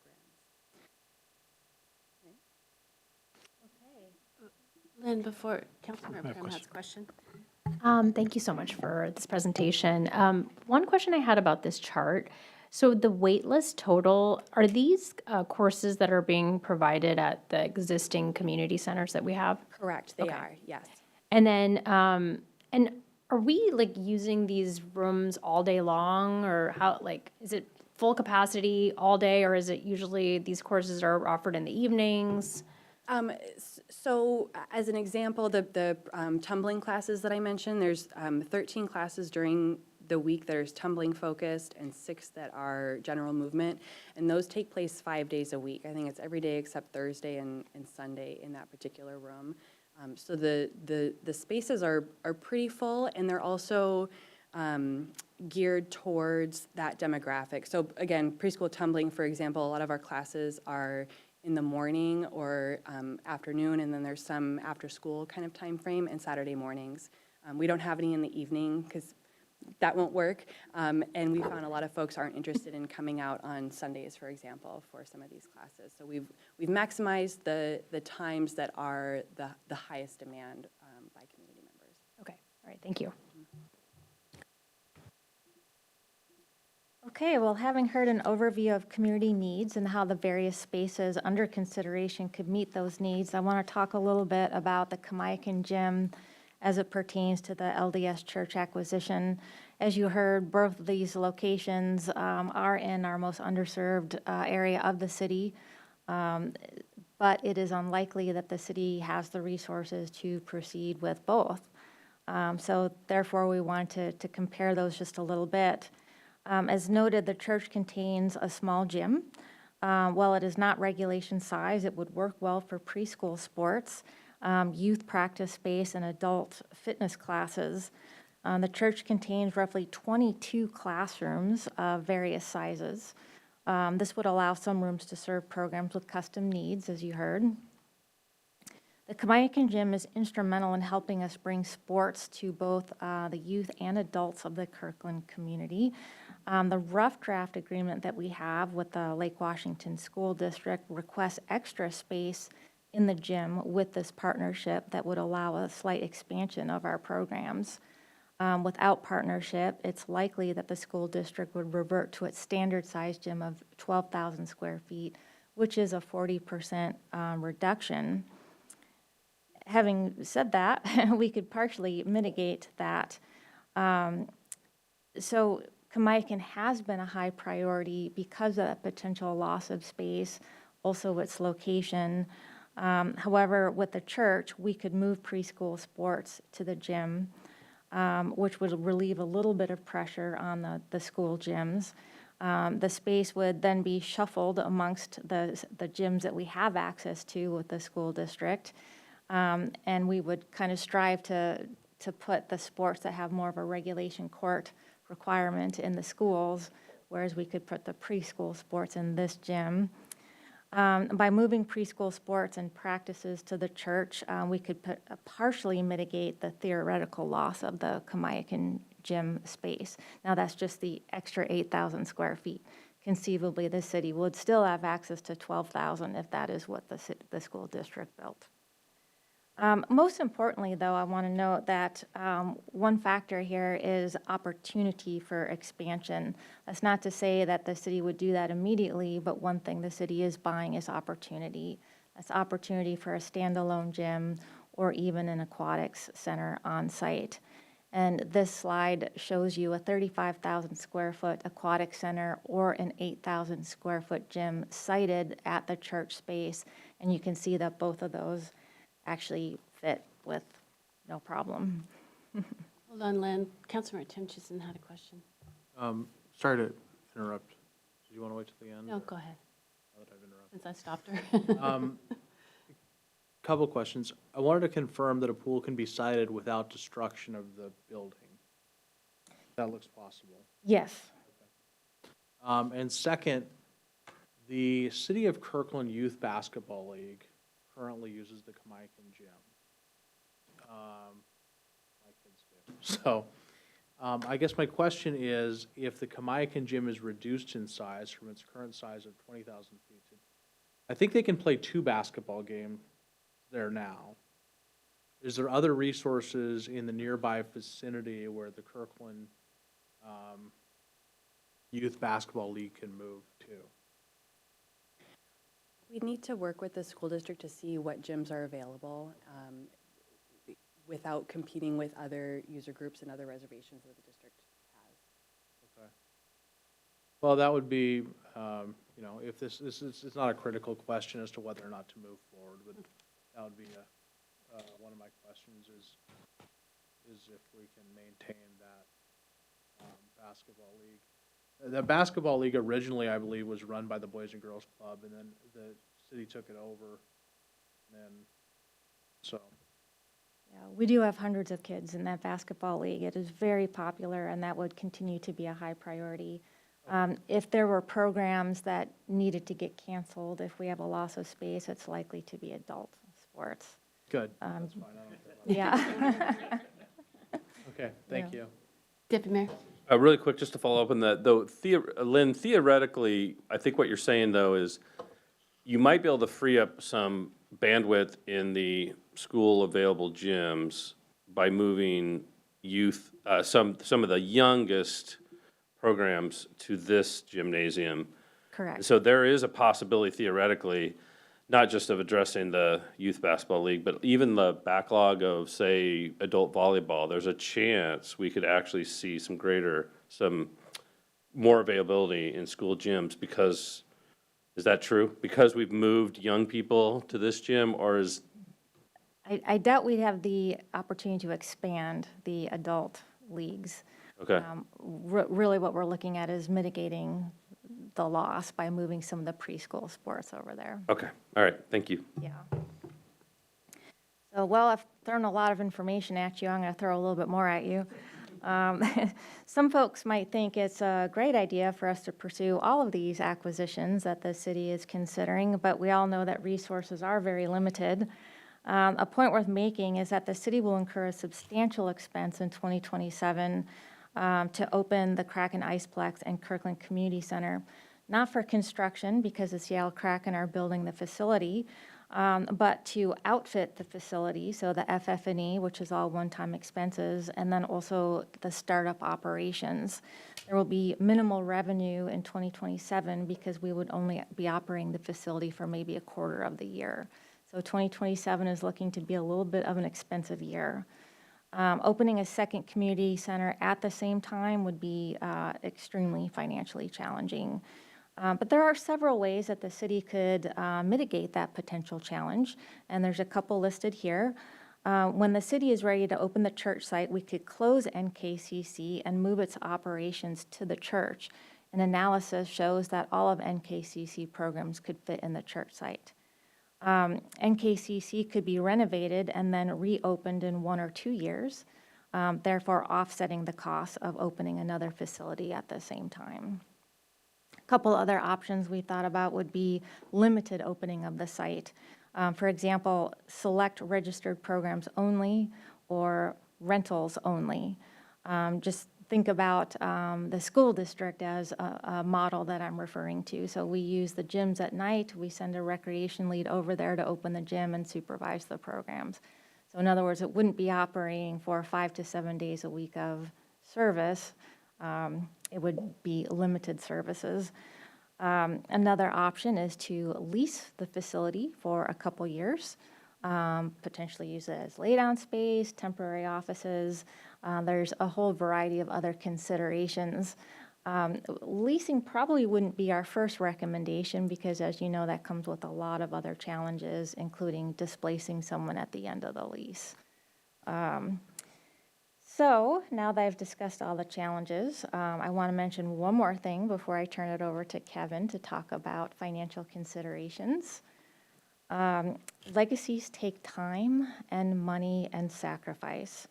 If he were here today, Al Locke could probably tell us more about the sacrifices that were made to create the waterfront parks that make Kirkland what it is today. The city is stretching to add the Kraken Iceplex and Kirkland Community Center. We have to come up with a shorter name for that. So the addition of the church site would be more than a stretch. It would require sacrifice. And to talk about those potential trade-offs and sacrifices, I'm going to turn it over to Kevin. Thank you, Lynn. Quite the introduction. All right. Yeah, no pressure. Hear all the great things, and how are we going to pay for it? Back to you, Kevin. So I have 7 slides, not a lot of time, so I'll try and go through them relatively quickly, but definitely I'm looking for council's direction tonight to reprioritize some of these projects and potential strategies to help staff develop a proposed funding strategy that we can develop after submitting the letter of intent. So here is a list of projects that we've identified that we could potentially reprioritize.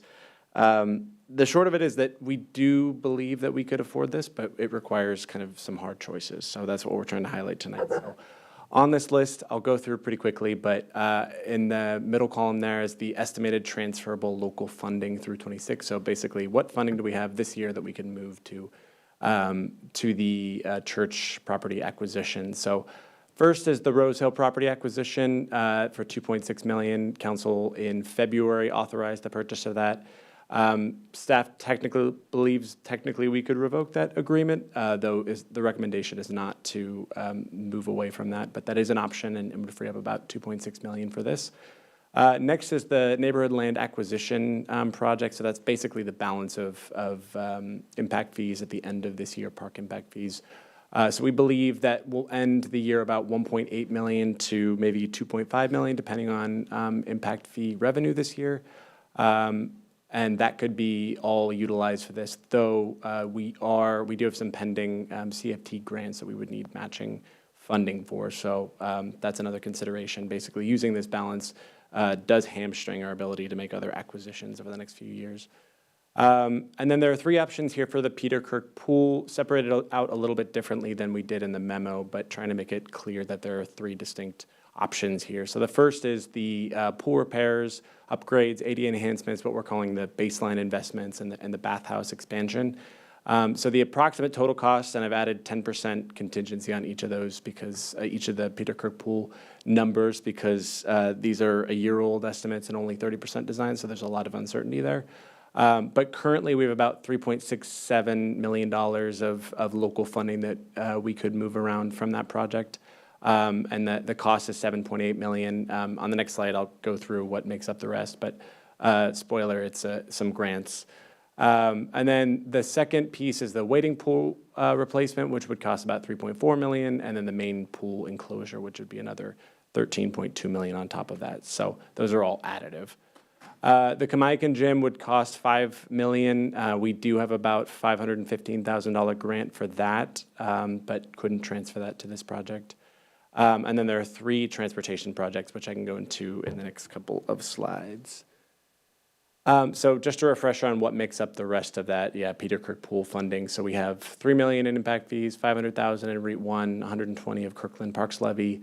There's a $515,000 state grant, and we just secured the $2.5 million allocation from the newly passed King County Parks levy.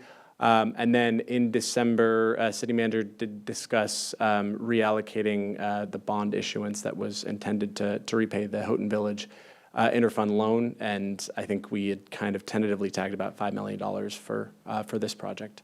So that makes up the rest of potential funding for that option. Next slide. So I'll go through these relatively quickly, but to give you a little bit more background on these 3 transportation projects and why they've come up. So this first one is TRC 139, which is the intersection of Northeast 85th Street and 132nd Ave Northeast. Dual left turn lane, so it's widening 132nd Ave Northeast. You can see it in the bottom right of that map. And then providing a second southbound left turn lane. So this does abut Redmond, City of Redmond, so it would require some right-of-way acquisition in Redmond. And we, up to this point, have not had the support of Redmond citizens or residents and the City of Redmond to make those acquisitions, which has made that project slow going. And after after some of the traffic changes from COVID, the current traffic study doesn't justify that need at this point, but there is a study right now to evaluate if the current traffic data to make sure that to determine whether or not it supports that second turn lane. But there's about $1.2 million available in 26 for this project. Next slide. The next is TRC 146. So this is Northeast 112th Street and 80th Ave Northeast and Juanita Drive. So this was part of the original Juanita Drive project that that council separated out in May of 2023. So this is rechannelizing Northeast 112th Street and 80th Ave Northeast and adding an RRFB. There are some difficulties with this project, which is why it was kind of pulled out as difficulty and challenges with private property and right-of-way acquisition at the intersection. At the time, council and staff didn't want to delay the rest of the project. So this number, the cost of this project is likely to be higher now that it's been a few years. And each year it gets delayed, it would cost more. One of the pros for delaying this project further is just overall construction fatigue on the Juanita Drive corridor, and commuters there may appreciate the reprieve from some of the traffic. And then finally, SDC 111. So this is a street preservation scope on 124th Ave, 132nd Street to 144th Street, adjacent to the Kingsgate Library. So there's a few of the items there that are a big part of this, but this was added to the CIP originally to apply for a federal grant, which was unsuccessful, and it is currently being built into the 2027 scope for the annual preservation project. So there is funding elsewhere for this, and it's been planned to basically repurpose that funding as part of the 2732 CIP process. All right, so finally, there's a couple of funding strategies. I touched on the bond issuance already, but here are some potential other things that we wanted to highlight as potential funding resources for the church acquisition. The first is the bond issuance. So we do have in the 25-26 budget debt service payments backed by REIT currently in the budget to repay the Houghton Village interfund loan. So if and when that project or that property is sold, that interfund loan could be, the debt issuance could be repurposed for Peter Kirk Pool, Kamayakan Gym, or church property acquisition, or some combination of those. And current debt service rates, I just checked with our bond advisor, is right around where we budgeted. So that hasn't changed much, somewhat surprisingly. And then a couple interfund loans. I'll talk a little bit about REIT and impact fees on the next slide, but we think that by 29 we could pay back about $3.4 million in impact fees and $3 million in REIT. Another option is that the Kamayakan Gym is something that we can pay over time, so we wouldn't have to take a interfund loan out. We could just pay that REIT over time through 2029. And then finally, just wouldn't recommend it necessarily, but the general capital contingency is a reserve currently through 26, $4.4 million in there, which is slightly under target, which is $4.5 million. That's getting repaid $350,000 each year for a loan that was taken out in 2019, 2020 for the Parks Maintenance Center. So that's another pot of money that's there. And here I just pulled out 3 potential funds that we could borrow for an interfund loan, and their kind of average cash balance over the last year. Those are net of outstanding interfund balances. So there's, I think, $3.85 million in the development services, $7.5 million to equipment rental or fleet, and then $600,000 to surface water that are outstanding that are all expected to be paid back this year as part of the Houghton Village and Fisk property interfund loans. Next slide, finally. Hang on. Oh, yep, sorry. So the bond assurance for the Houghton Village, so that we could use that only if Houghton Village gets sold this year, right?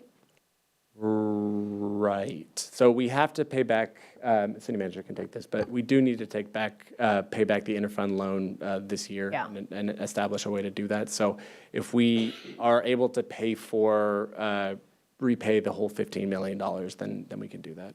Got it. Okay, thanks. Go ahead. All right. So I know there were some questions about just capital funding projections, and we'll get into a lot more of the details as part of the 2732 CIP later this year, but just wanted to highlight impact fees and REIT. So impact fees are on the left. That's the park impact fees for the last 10 or so years since 2016. As you can see, impact fees are incredibly variable, and the vast majority of the revenue comes from large projects. So this is a couple of years old, but I was looking at it today. I think 75% of the park impact fee revenue comes from about 5% of the transactions, the really large projects that we get all at once. So it's pretty difficult to accurately kind of project. So we are forecasting somewhere in the range of 1.2 million to 2.9 million in 2026, pending two large development projects and their timely permitting. The outlook beyond that is uncertain. There's a lot of kind of chatter from the development community that market is cooling, especially in some of the mega projects that have been bringing a lot of those impact fees over recent years. But we are pretty conservative about how we build that into the CIP. So in the 6-year CIP, but from 25 to 30, we built in 1.5 million per year. And as other resources come in, we're able to recognize that and pour that into the parkland acquisition project. But that's what that forecasted number is from 27 to 2030. And then for REIT, it's slightly more predictable. So through still pretty variable the last few years with the big fluctuations in the real estate market, but through Q1, REIT is trending about 15% below where it was in 25. So we're expecting that it'll land right around 11 million, which is what we budgeted. It was about 13 million in 2025. And that $11 million budget and the CIP was based on analysis that we did as part of the 23-28 CIP that basically determined that $11 million is kind of the baseline churn from residential projects, so excluding some of those big mega projects that had driven the heights of $18 million that we received in 2021. So like I said, we have calculated, we feel pretty confident that a $3 million interfund loan from REIT could be repaid by 2029, if not earlier. And that is on top of all the other known obligations and assumptions that we built in. So we, understanding that there will be some funding for the Kraken, the FF&E, all of the current CIP, that is on top of all of that based on current projections. And I will pass it back to Lynn. Council, any questions for Kevin before we move back? Okay. Well, at this point, we're looking for council feedback. Council, any feedback? Councilmember don't- Chisholm. Well, I think it's appropriate to give my feedback at another time. I just want to emphasize for the study session that we're not asking council tonight to decide if you want to buy it, how you'd pay for it. That we're just want to show you that there's a lot of different options that you would have. But the decision of actually how to pay for it would come back to you at a later date with a purchase and sale agreement should the council choose to proceed. So all these options are still available to you, and you have probably a couple weeks to a month to think about them. Well, my feedback is this is an exciting opportunity. Sarah, I appreciate that the way you broke down the classes that we could fulfill with each of the community centers. I think that's really important. I think that we have to be really aggressive when we have opportunities like this because we recognize that, and we've done the PROPS plan, and we recognize that this is an underserved area and that we've needed to do this for quite a while. So I think this is an exciting opportunity. One of the things I thought of when Lynn was showing the 4 quadrants is when we talk about emergency management and where we're going to shelter people if we have a crisis, an earthquake, something like that, this also provides us that opportunity because similar to our fire stations needing to be on the east side of 405, this community center would also be on the east side of 405. So I think this is a good thing for the city. I think it's a good thing for our recreation program. I'm optimistic in finding a short-term use for it while we wait till we can fund the operations part, the facilities part. And I appreciate, Kevin, you coming up with a lot of things to pick and choose from as we figure out how to finance this. So thank you. Deputy Mayor? Thank you. And don't need to repeat anything the mayor just said. I did have a question. Using, Lynn, you said, at one point, you said, thinking about it through the school model, where we only are we're only programming it in the evening when it's not being used, in the school's case, by the school. Is that, I'd like to, I know leasing's not our first choice, but it'd be interesting to think about if there's a way to combine leasing with evening programming so that we actually get we get the programming we're looking for, at least on a small scale in the evenings, while we're also leasing it and we're sort of figuring out some of the other challenges. That would be interesting to see if that's a possibility. Councilor Prim? Yeah, thank you so much for this presentation and providing all the different options for funding. I do think we need to kind of absorb it a little bit. So I'm glad we have 2 weeks more. But from my understanding, it appears like the Kamiakin gym. So I'm very interested to kind of understand that a bit better. And, if that's going to cost $5 million and ultimately we're not going to own that property, it's going to be owned by the school district.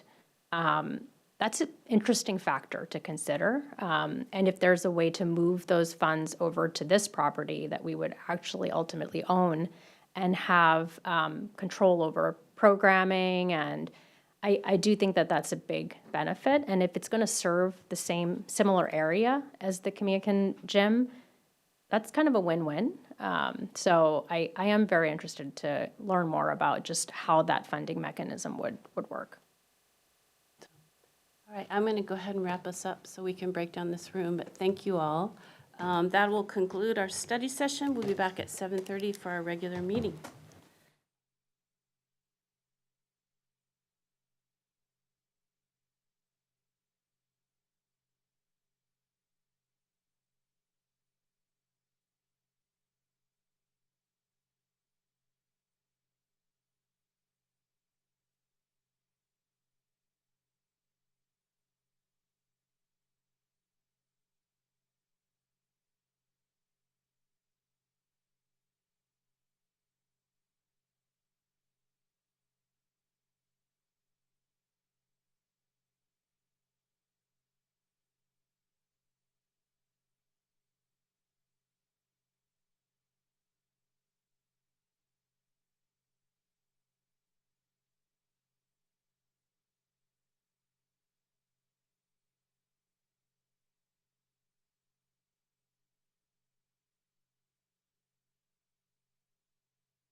All right, we are back in session following an overview of prosecution services and a discussion of a potential acquisition of church property. We're going to start tonight's meeting with honors and proclamations. Councilmember Tim Chizen will be reading our Language Access Month proclamation this evening, and Councilmember Pascal will be doing the honors for Earth Month. City Manager. Okay, thank you, Madam Mayor, Deputy Member, members of the council. We'll first be proclaiming April of 2026 as Language Access Month in Kirkland. Receiving the proclamation, we're delighted tonight to have Susan Prowse. She is an active member of the Kirkland community. She's a member of our Kirkland Senior Council, and she's a longtime member of the National Federation of the Blind in Washington, which is an organization that works very diligently around the country to educate and provide access in Braille. And we'd like to note that the recipient proclamation is written in Braille. Welcome, Susan.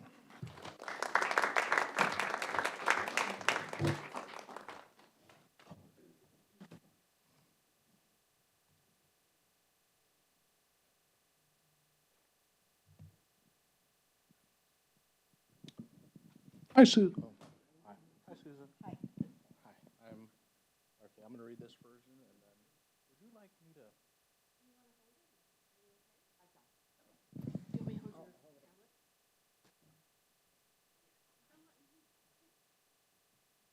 All right.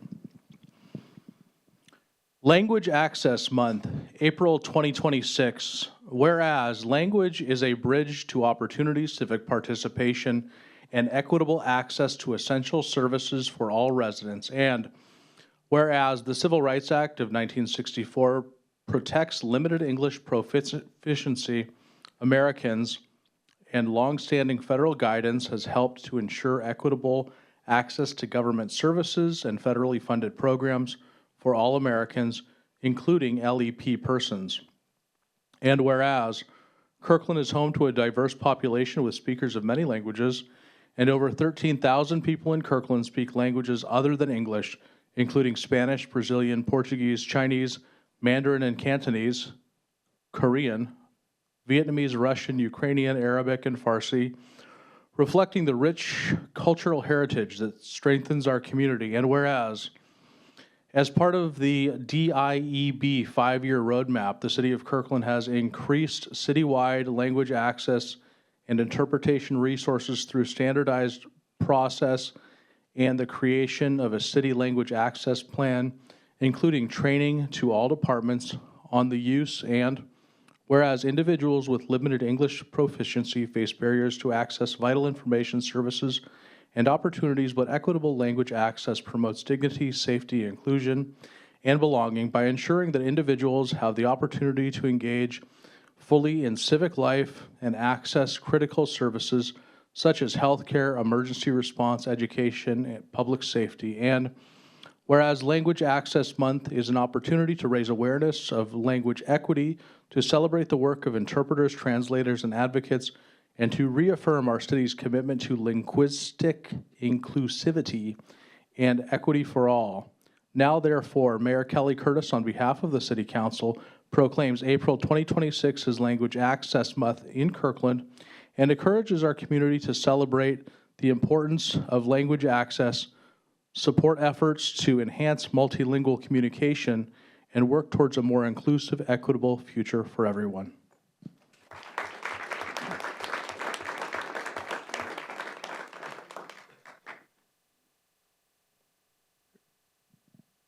If you're wondering, this is the proclamation in Braille. So, Susan, do you want to say a few words? I'd like to thank Mayor Curtis and the members of the City Council, as well as the city manager and the people that work with you in the manager's office for recognizing the importance of Braille. As someone who has grown up blind and learned to read Braille as a child, it became increasingly more important for me in my education in order to compete on equal access and equal levels with my sighted classmates. Those skills followed me into the workforce and into my everyday life, where I use Braille on a constant basis. It's supplements a lot. Now that we are a society that is so dependent on technology, it does supplement the technology. You don't have to turn on your computer and look for the right file, et cetera. You can just pick up a piece of paper, write a note, or go to your note file and find what you need quickly. And especially if you're doing stuff like making a recipe or crafting and you need the instructions, you could just keep going back and reading the Braille instead of having to keep going up and down on the computer. So it does help. And the importance of Braille in this state started back in about 1987 when we went to the state legislature to make it easier for blind kids in the state to have Braille as part of their IEP. And we were one of the earliest states in the country to make it mandatory that if a parent requested it, the kids got it in their IEP. That bill became law in 1996. It takes a while sometimes.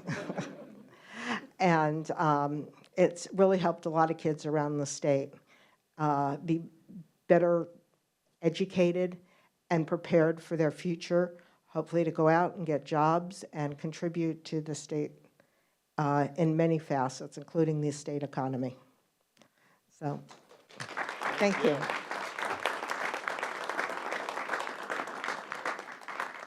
One of the things we do in conjunction, there's two groups, the National Federation of the Blind and an associate group called the American Action Fund for Blind Children and Adults. We have a reading contest every January. It's a national contest, and people from brand new Braille learners to super advanced Braille readers compete, and for every minute you read, you log it. And it's a fun thing. People communicate all over the country and challenge each other to become better readers. We have a photographer here to take a picture. Okay.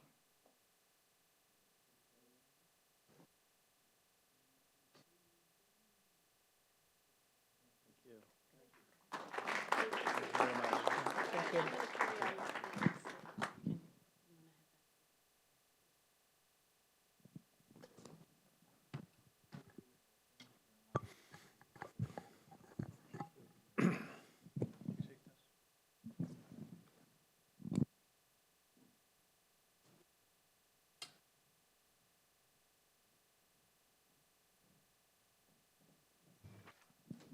Right. All right, now we're going to do our Earth Month proclamation. Councilmember Pascal? Right, well, the council board's coming out. I want to introduce our recipient, which is Eva Otterson. She's one of our sustainability ambassadors, and as many know, this is a development program for student leaders, teacher leaders, and community leaders, committing to advancing a sustainable future by aligning classroom and community relevance with real-world impact. And Eva was a recent guest on the city's podcast, and we're delighted to have her back, so welcome, Eva.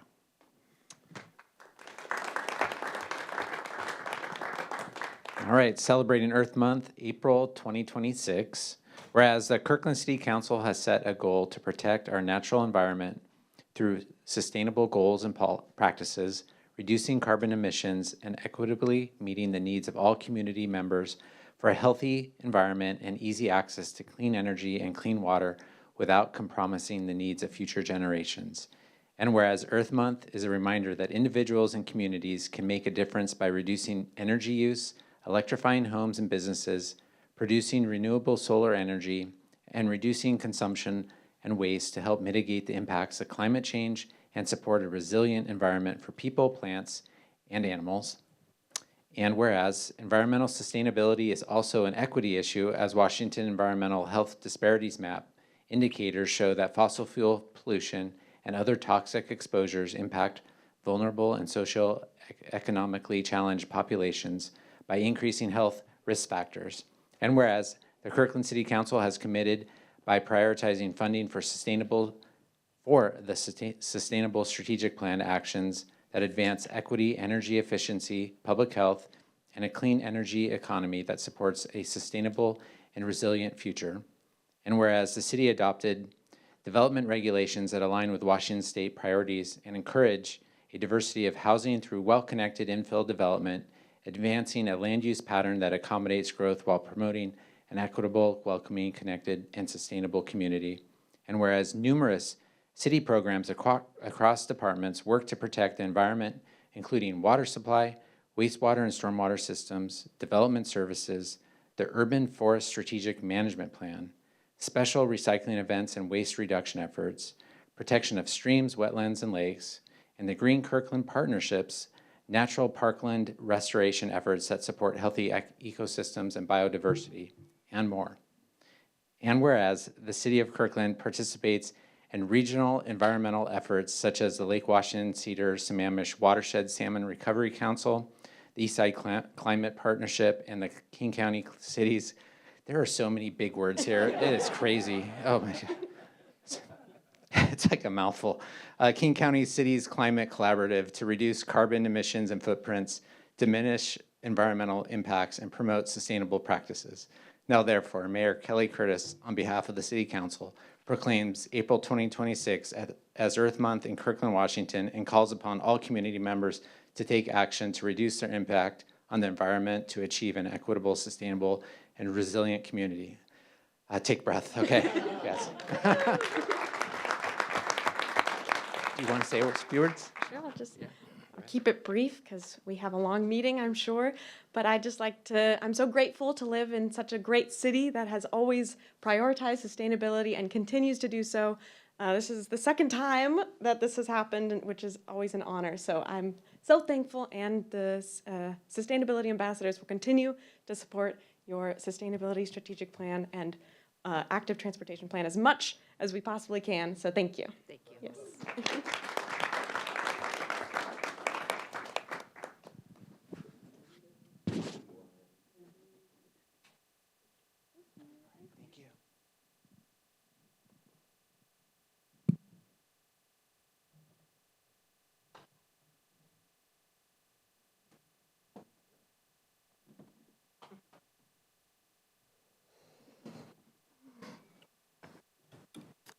All right, we are now moving on to items from the audience. This is a time in our meeting when we normally hear from the public. Please limit your remarks to 3 minutes. We will provide up to a total of 45 minutes for our items from the audience, with no more than 6 speakers on a subject regardless of their position. To address the council during items from the audience periods, please sign up using the online public comment instruction link or the posted QR code in chambers. For those participating by phone, please dial *9 to be recognized to speak. Items for the audience is an important part of our business meeting, and we ask that everyone be treated with kindness and respect. Please do not clap or applaud or otherwise openly express your agreement or disagreement with the speaker. When that happens, even when supporting a speaker, it can be disruptive to our meeting and discourage others from sharing a different viewpoint. We discourage people from using obscenities and using personal attacks against others. And we ask that you direct your comments to council, not to staff or audience members. In addition, because they can be disruptive, signs and placards are not allowed in council chambers during our meetings, regardless of content. Kirkland prides itself on being a respectful, welcoming community. We want everyone to feel welcome and feel like they belong in council chambers expressing their viewpoints. City Clerk, who do we have signed up to speak? Thank you, Mayor. At this point, we have 6 guests wishing to speak. We'll take the first 3 in this order, all of them on site. Stanley Ho, followed by Omid Rameshni and Maria Hudson. Stanley, welcome.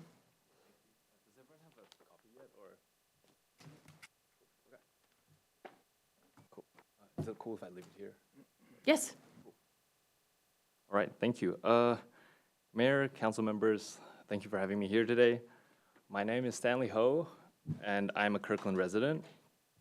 I submitted a 7-tab evidentiary record for agenda item 3A today, the prosecution services study session. I asked the council to note tab 4.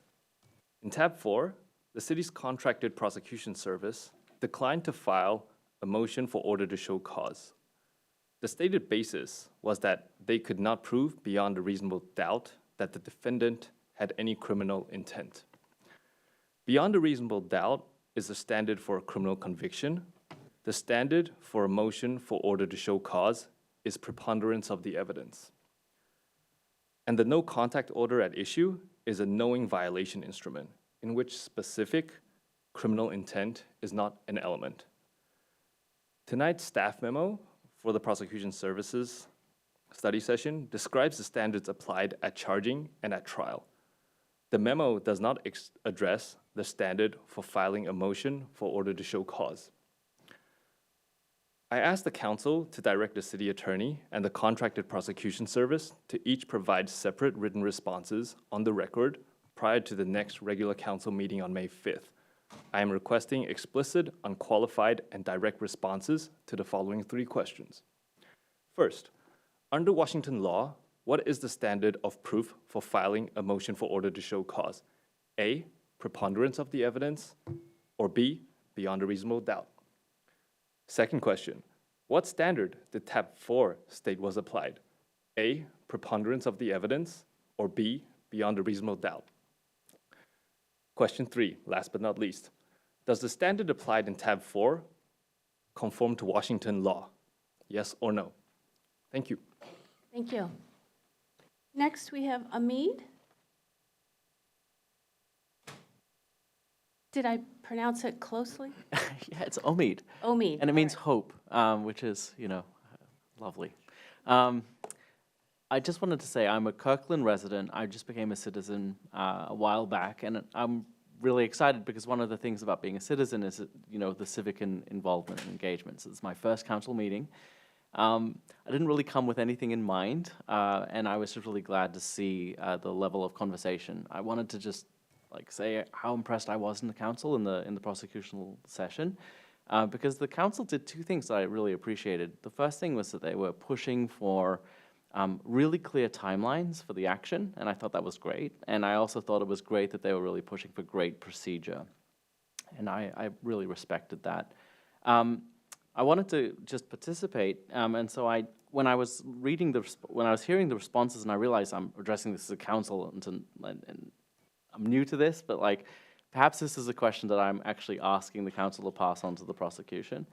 And it was the topic of immigration came up, and that was a topic that's sensitive and interesting to me because of the time that we live in. And basically, I was wondering if I could get a response to this question. The prosecution was talking about how immigration responses are considered when they're making charging decisions. And it talked about the differences potentially when there's an immigration status difference between 2 people. And that really caught my interest because I was thinking about circumstances where a person who is a victim or somebody who's a survivor, I thought that was a great term, or a defendant, might have different immigration statuses. And what happens in those circumstances when, for example, the person who is a survivor or a victim has a weaker immigration status? And I wanted to understand that because I didn't really understand what they were saying, and so I wanted the clarity on that one. And so I wanted to know is the analysis that it's symmetric in those circumstances, or are there circumstances where one is privileged over the other? And I wanted to just understand that based on what they were saying because it wasn't clear. It's a very arcane matter, but I was just maybe I should just Google it. But I just thought it was something of interest to me. But I just was very grateful to be here tonight and just to see your level of care and interest in these sorts of matters. They impact lives, and they really it's a part of what we do. I have the privilege of calling myself a failed law school dropout because I had a dual degree and I dropped out of the law degree straight away. But I'm grateful that all of you have the attention and focus for us all. Thank you. Thank you very much. If you'd like to give your contact information to Emily in the back, then the city attorney can respond to your question. Thank you so much. All right, Maria?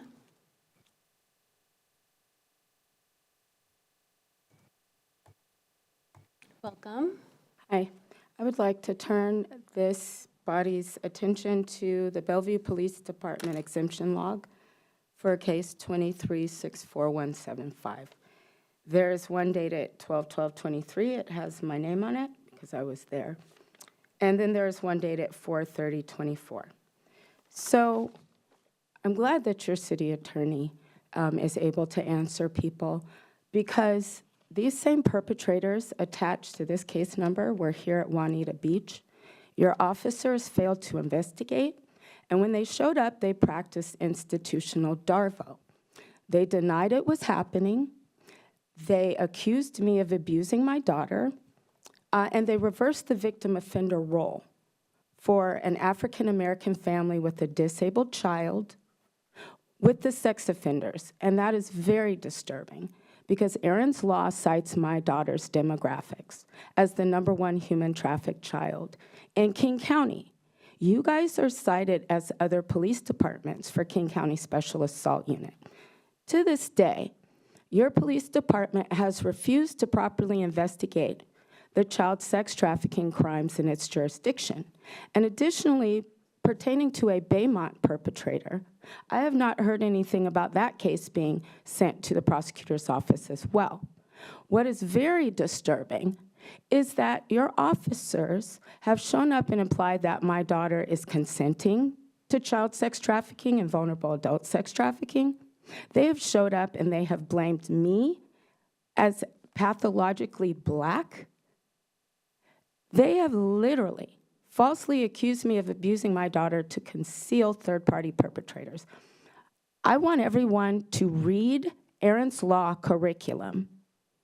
Aaron is a white namesake, and what is housed in it is Black demographics of sexual slavery resegregation that your officers have contributed to.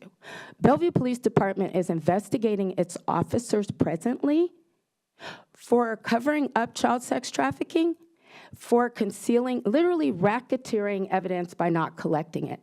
And your officers engaged in the same. So I'm standing here demanding a criminal investigation into your officers because they concealed child sex trafficking. And additionally, at the Baymont, your officers told me that they were concerned about the safety of the perpetrator, not myself or my daughter. They falsely claimed that my daughter did not want to leave, and they lied to me earlier in the night and said that my daughter was alone. Black parents don't want this to be a suburban sundown town. When you deliver safety, you need to deliver it to all people. Thank you, Maria. All right, City Clerk. Kim Faust and Joe Kunzler. Kim Faust is on site. Joe Kunzler is virtual. Welcome, Kim. Hello. I'm Kim Faust. I'm the co-president of Main Street Property Group. Main Street's a local Kirkland-based developer that has permitted and constructed thousands of housing units in Kirkland and the Puget Sound region. We are one of the few developers who permit and construct both mixed-use and townhome developments. We do this because it allows us to be flexible. A product that works in one market might not work in another. We found that the flexibility is key to encouraging housing protection. To date, Main Street is the only developer to receive design review and LSM approval for a housing project in the station area. We support the city's desire to modify the station area to catalyze development. Today, we are here to support the stationary ordinance proposed by staff and as approved by the Planning Commission. As a developer, typically restricting use types is not the best approach to increase housing production. It also could be problematic with smaller lots, getting those to redevelop over time with a prohibition of detached housing.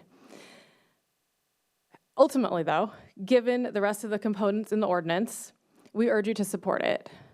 We have 2 projects in the station area currently.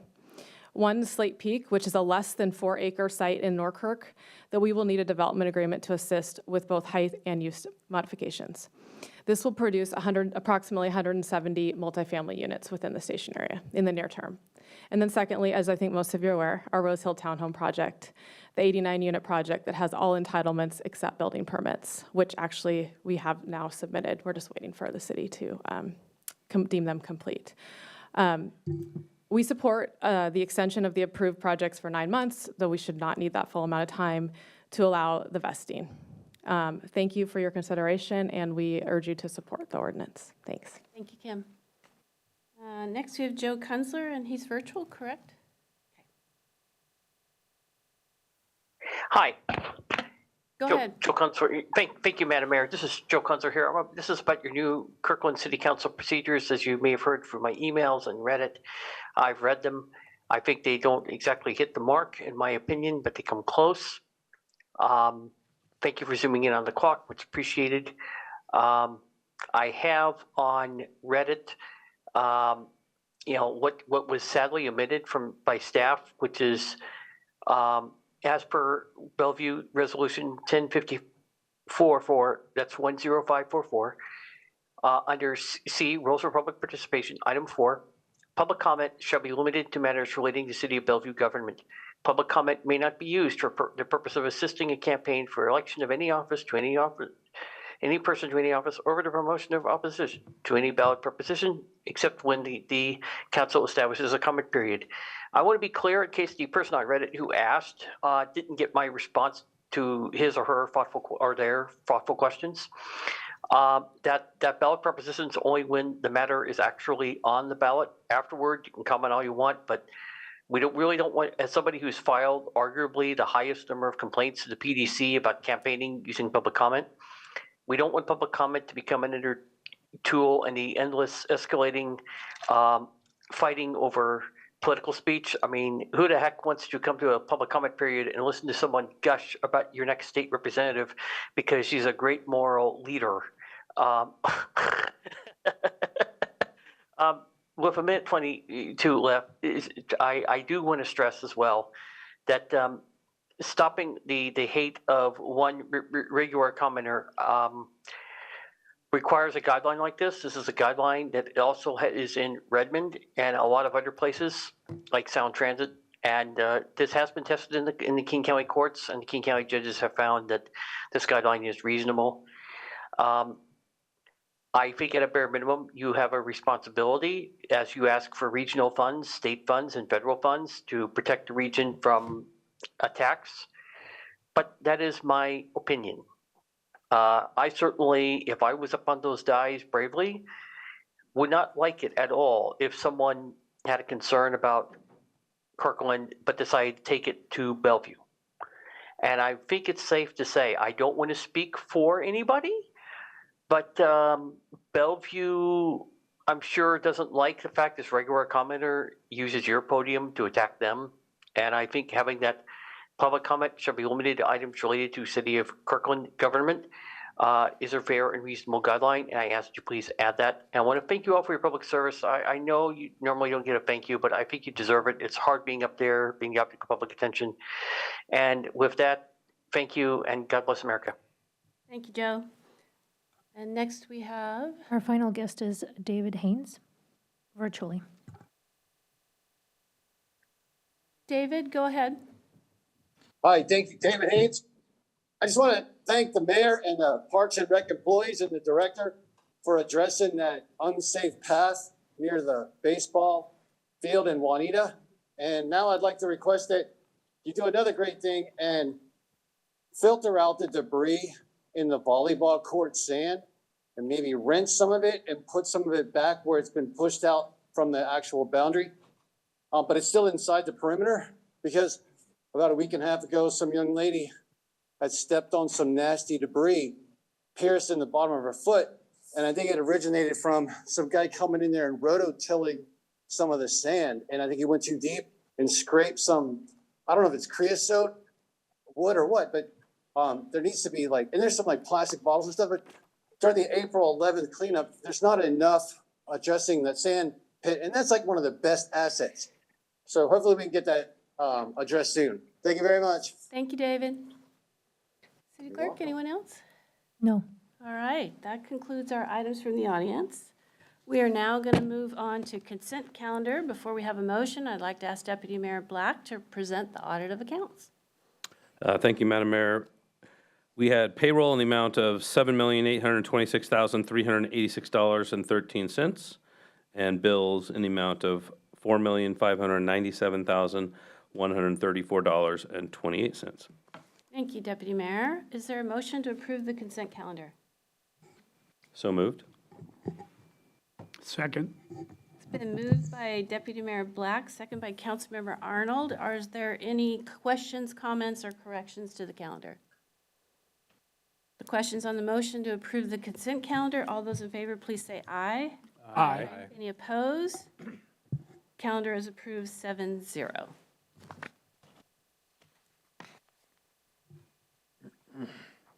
I'm shocked. We are now onto our business agenda. Our first item is on our business agenda is potential action on a property acquisition.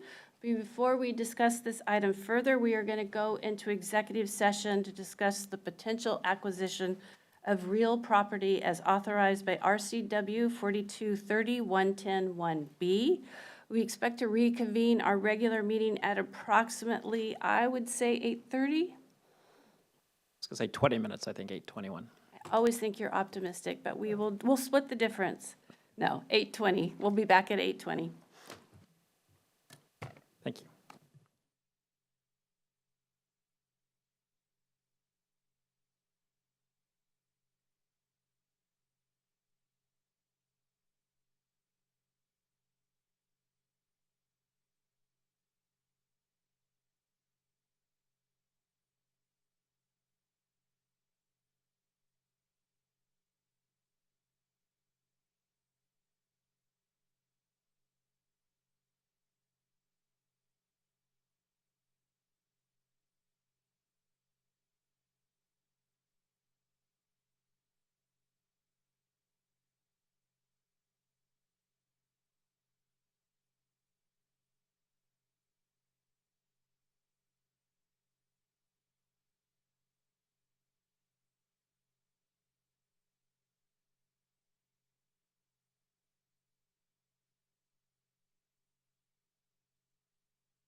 right, we are back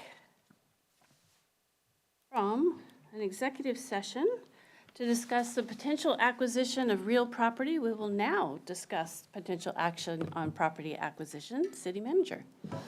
Okay, thank you, Madam Mayor. So we have a brief presentation on this. This was the subject of the study session, and now we're looking for council direction on whether you would like us to proceed with submitting a letter of intent. When the presentation is made, we do have a small amendment we want to suggest to the resolution, which we'll talk about after Lynn Zwogster makes the short presentation overview. Thank you, City Manager. I do have a very short presentation this evening. It's not 22 slides, I promise. It is 2 slides. Earlier this evening during the study session, we presented to City Council on the possible acquisition of the LDS Church at 132nd Square, otherwise known as 132nd Street and 132nd Avenue. It's kitty corner from 132nd Square Park. That was presented earlier today, and the question to Council now is, would you like to authorize the City Manager to pursue the letter of intent?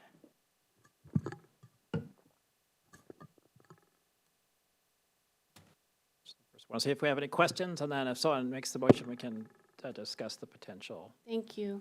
amendment. Council, any additional questions? Would anyone like to make a motion? Councilmember Falcone.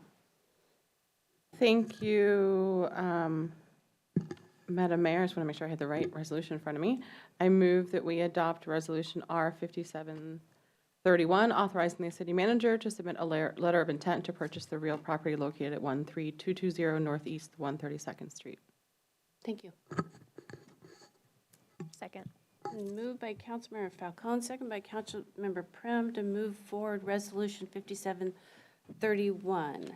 Is there any discussion? City Manager. Sorry, thank you. Since we didn't have a formal amendment I draft, know. so we're going to try to pull this up, but if you can go to your packets in Section 1, which is on line 25 of the resolution, it says the city manager or his designee is hereby authorized and directed to submit a letter of intent substantially similar to Exhibit A. Our recommendation is to delete the word substantially, and at the very end of the sentence add subject to market conditions. And that then provides the flexibility discussed. Would anyone like to move forward this amendment? Councilmember Tim Chizen. I will move forward the city manager's amendment as stated. Second. Been moved by Councilmember Tim Chizen, second by Councilmember Falcone to move forward the amendment to Resolution 5731. Any discussion, any questions on the amendment? All right, all those in favor of approving the amendment, please say aye. Aye. Aye. Any opposed? Amendment carries 7-0. Are there any further discussion on Resolution 5731? All in favor of Resolution 5731 as amended, please say aye. Aye. Aye. Any opposed? Resolution carries 7-0. Is that it? That is it. And should the city be the successful bidder, we'll return to council with a purchase and sale agreement as well as funding options for that. Thank you, Lynn. Okay, thank you. City Manager? All right, just want to maybe ask for a verbal motion to also submit a second letter outlining why the city thinks they're the preferred purchaser for this property. So maybe just a voice motion in action. So moved. Thank you. Second. It's been moved by Councilmember Falcone, seconded by Deputy Mayor Black, to include a second letter why we are the best potential purchaser for this property. All those in favor, please say aye. Aye. Aye. Any opposed? Motion carries 7-0. Thank you. Thank you. All right, we are moving on to item 9B, which is the adoption of the Northeast 85th Street Station Area Zoning Code Amendment. City Manager. All right, thank you, Madam Mayor. So we are, on this item, we are looking for action tonight from the council. Here to give you a presentation on what is contained in the ordinance is our senior planner, Leandra Baker-Lewis, and she's also joined by our director and deputy director of planning and building. And Chair Rosman from the Planning Commission.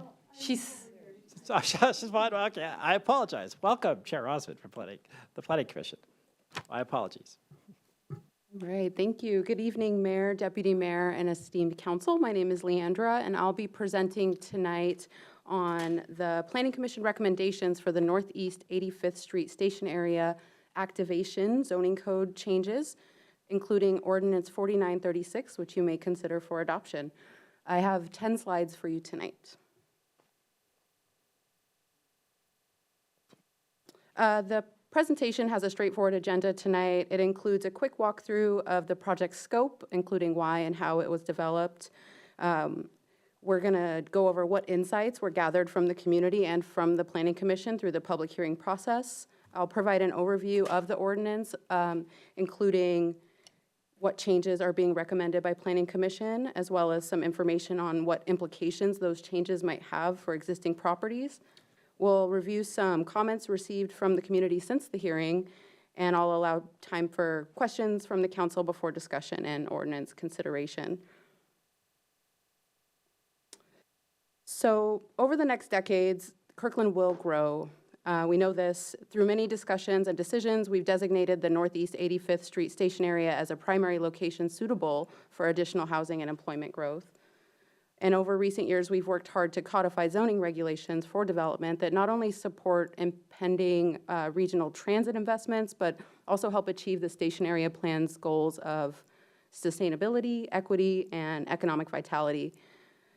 Since those efforts, we have yet to see any significant development be initiated in the station area. Real estate market fluctuations, development costs, and the evolution of commercial and retail landscapes are some of the main factors we think may be contributing to a lack of development in the station area. But regardless, recognizing this trend, the City Council has committed to exploring ways to activate or catalyze the station area redevelopment.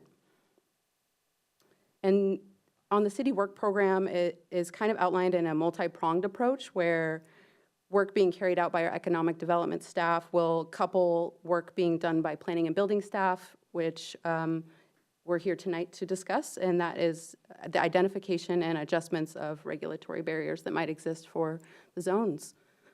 The Planning Commission has recommended a concentrated package of zoning code amendments that seek to facilitate development outcomes that we are looking for in the station area. I want to take a little time to discuss the public hearing. We held a public hearing on March 26th, the Planning Commission did, and they used that to form their recommendation.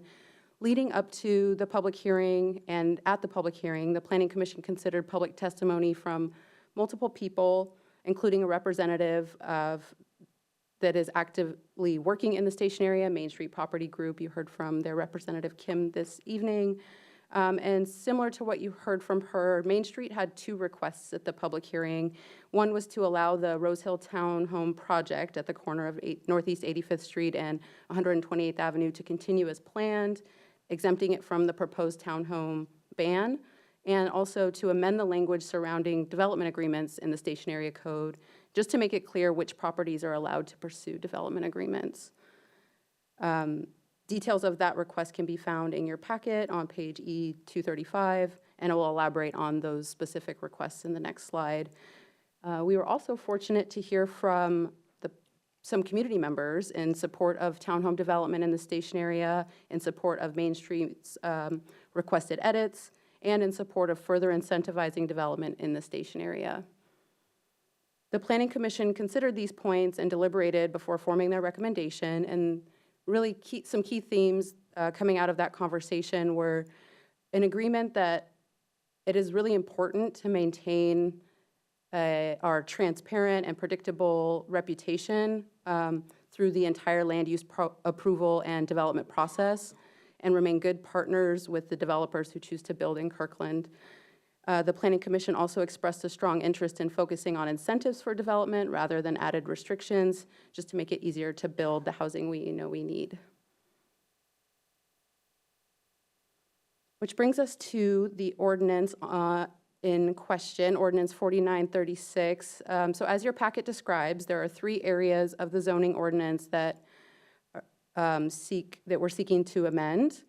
These are familiar topics for the council, but the Planning Commission did have a couple of additional supplemental recommendations that respond to that public testimony I described, and those are highlighted on screen within the applicable categories. So starting with development agreements, language in the station area zoning chapter surrounding development agreements has been updated to allow applicants the ability to propose taller buildings or specified uses that aren't normally permitted in exchange for additional public benefits. The Planning Commission also recommended an additional amendment to make sure that the same section was clear and really made explicit that the development agreements can apply to all parcels regardless of size. So that's the first Planning Commission initiated amendment to the ordinance, or that formed their recommendation. Moving on to prohibited housing types, in October, the council indicated a preference for a townhome prohibition in the station area as a method for introducing a minimum density requirement. So we moved forward with this concept, and that's reflected in the draft ordinance as well. That applies to all zoning districts in the station area. So the neighborhood mixed-use zone, the urban flex zone, and the civic mixed-use zone. I will note that the urban flex district within the station area currently only allows residential uses on floors above street level, which effectively already prohibits townhomes. But I just wanted to make that clear. The Planning Commission also is recommending an additional provision to allow projects with existing land use approvals to build townhomes if complete building permits for those structures are submitted within 9 months of adoption of this ordinance. And that's in response to the requests from Main Street. Finally, affordable housing amendments include extending the cutoff date for the Pioneer affordable housing provisions, which allow developments to use more flexible affordability level alternatives if they submit projects sooner rather than later. And that cutoff date we are proposing to adjust from end of year 2025, which is passed, and adjusting that to end of year 2029. The ordinance does retain the 624 unit cutoff that runs parallel to that date cutoff, so it'll be whichever milestone or marker is achieved later to allow for added flexibility. Diving in just a little bit to those Planning Commission initiated amendments. So this slide details the first amendment initiated by the Planning Commission. It's a relatively minor amendment to the development agreement section by removing mention of the 4-acre sites. It reads more accurately that all projects may explore this option for a development agreement within the city, or within the station area with City Council to unlock added height or prohibited uses. That one's pretty straightforward. As alluded to earlier, the second Planning Commission initiated amendment seeks to address the Rose Hill Townhome project and its current status of in progress but not formally vested, meaning no complete building permits have been submitted, although we did hear tonight that they have been, so that is exciting. The added language on screen allows townhomes to be proposed for any project in the neighborhood mixed-use zone with prior design review board approval, which applies only to the Rose Hill Townhome Development project, as long as permits are submitted within 9 months of passage of this ordinance. And as I mentioned earlier, the ordinance also prohibits townhomes and single-family homes in other areas of the station area, so the civic mixed use and urban flex zones. While that general prohibition for townhomes and single-family homes will exist should you choose to adopt the ordinance, there is existing code language that applies to properties in these areas that currently have those housing types. So we wanted to take a second to just go over that. Properties with townhomes or single-family homes will be allowed to continue to operate as normal, and they'll be deemed a legal non-conforming use. And we currently allow legal nonconformances to expand up to 50% without having to adhere to station area regulations. So they get 10% by right, and then if they would like to expand their legal nonconformance past that 10%, we run it through some criteria, and it ultimately gets approval from the department director. If they were to propose or seek expansion beyond 50%, this can potentially be negotiated through a development agreement if the other development agreement changes in Ordinance 4936 are adopted. Since the hearing, there have been very few comments submitted by the public, but the couple that we have received communicate both support and concern for the changes, with some appreciating the flexibilities granted and others more apprehensive about potential impacts on future development and to the neighborhood itself. I'm happy to answer any questions the council might have before taking action on Ordinance 4936. Thank you. Council? Councilmember Arnold? Thank you, Mayor, and thank you, Leandra. Not a question, just a comment. I really appreciate the work of the Planning Commission here, going back when you look at one of the first slides that talked about the specific changes that the commission recommended. I think they're really good changes and the sort of thing we look for from our Planning Commission on drilling into the details and providing the creativity to achieve the objectives we're talking about. And I also wanted to thank staff. I'd asked some questions behind the scenes on existing townhomes in the station area, and was concerned about those in addition to the ones that had received some previous land use permits. There are some, but as Leandra's gone through, I was satisfied with their ability to continue. This includes some low-income housing near Lake Washington High School that we've talked about previously, and you can see the flexibility that would be allowed going forward. So I'm comfortable with that. Thank you. Thank you, and thank you for asking that question. Councilor Pascal, did I see you? Yeah. A question for Angela from the Planning Commission. You know, one of the things that I've kind of expressed concern about, you know, when this has come up to council over the last, you know, so many months has been this minimum density requirement.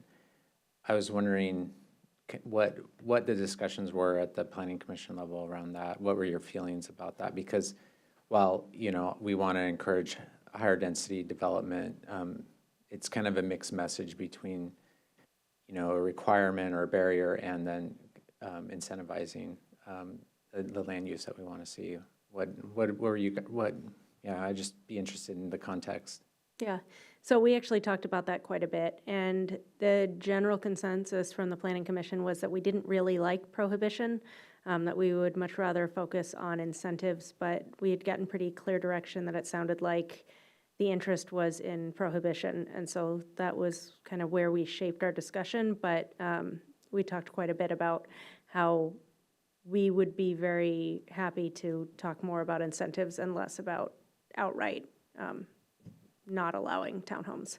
And we talked a bit about maybe there's like a line as to like where, you know, I think it's pretty clear that folks want more density like at the Lee Johnson and the Petco, but maybe as we move further toward Redmond, potentially, that's less important. But, you know, we were fine-ish, but I think there was a lot of interest in more about, let's talk about how can we incentivize the type of housing that we want rather than prohibit a specific type. And then the majority of our conversation was more focused on making sure that for a project that is already in the pipeline, that we make sure to really make it clear that we aren't going to change things last minute on someone trying to build housing in Kirkland. And that was more of our focus, was making sure that when somebody starts the process, they can trust that Kirkland is going to not change things on them last minute. Okay. No, that's helpful. That's helpful context. And then I guess then just to follow up with staff on the minimum density. From your kind of professional expertise, is that a regulation that you see quite commonly applied in other jurisdictions, or is this something kind of a newer thing that we're seeing come out? I will just mention that we did some initial research for neighboring and comparable cities and presented that back in October. From my recollection, different methods for minimum density are typically used for for different cities. For example, I think Seattle has a minimum FAR. I would need help remembering what exactly Redmond does. also. Oh, they do as well. Okay, great. So I don't remember us finding another city that prohibited townhomes or lower density style housing as a method for minimum density. Anything to add? Yeah, thanks. Yeah, Councilmember Pascal, the only thing I would mention is that I think it's becoming increasingly popular, actually. Not necessarily in the method that we're using here. This is, I think, a fairly modest approach to regulating density. I think the entire city of Bothell actually has density minimums, or almost the entirety of the city of Bothell. I think as cities realize that they have limited capacity for this higher density housing, they've been more interested in density minimums. So. And then I just tag along to that and say that Kirkland has adopted some minimum density requirements in some of our medium density residential zones. So our methodology was looking in medium density residential zones where we had a density maximum that was a number of units per acre. And then we required those properties to build at least 80% of their maximum density. So there are zones in Kirkland where we have minimum density, not in the station area yet. Thank you. Councilmember Tim Chisholm? So the Main Street site that we're talking about is on the south side of 85th between 128th and 132nd. Is that, when you're going up the hill, it's on the right. I believe so. Okay. And so with this ordinance, we would allow townhomes on the right side of the street, but not directly across the street. Is that correct? Correct. Okay. I guess I'd like to know your opinion on that and whether or not, I'm not going to amend the ordinance tonight, but in the long-term planning, whether or not it makes more sense to prohibit townhomes between 405 and 128th within the station area plan, as opposed to between 128th and 132nd. On the opposite side of the street, from the current Main Street site, we have some relatively low value stuff there that's at relatively low heights. So I'm wondering if it's been, Angela, if you want to answer this, if there's been any consideration to something like that, especially between 128th and 132nd. I mean, we didn't talk about that directly, but I think I can say that just as a general consensus for the Planning Commission, there wasn't a strong desire to have minimum densities, that it was more like, let's talk about how do we like really encourage and incentivize, which is, I think we added an asterisk or something about, I can't remember if that was planning work plan or this item, but was this item? Okay, specifically saying that we really want to focus on incentives. Like we want to see the more higher density stuff, but we also want to see any stuff built. So that was more of our focus than really talking about whether or not there's a specific line. I will say though also that there are a number of sites, especially as you move east, that are smaller parcels, which unless they get combined in together will be really difficult to build as mixed-use housing, just because, you know, a 10,000 square foot lot is really limited when it comes to mixed use. So it would really require purchase in combination together to get anything to get built tall. Okay, thank you. Anyone else? So, I appreciate this conversation. And Allison or Adam or Leandra, so if we are initiating the development agreement process.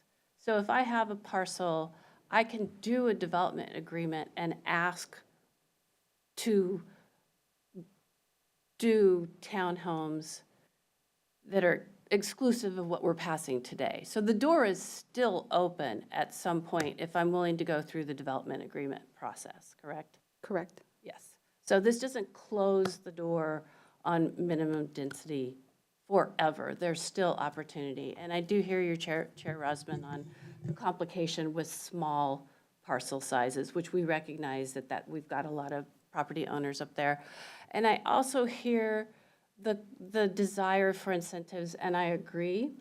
But when we created this station area plan with a lot of outreach and community input and community engagement, and when we did the comp plan, we were very clear that the density that was coming to Kirkland was going to be focused in this area and our regional growth areas. And so I'm highly motivated to create a dense, walkable, livable neighborhood in the station area plan. That's been our vision all along, and that's what I'm supporting when I support this ordinance. And I do recognize that there's a lot of uncertainty right now economically, but I think that we're taking the right steps. And in particular, I do support this ordinance because I'm ready for that piece of property to be built on, because we've all been driving back and forth across it for years, and I hope that they can break ground in 2026. That is my wish. So I will be supporting this ordinance as written.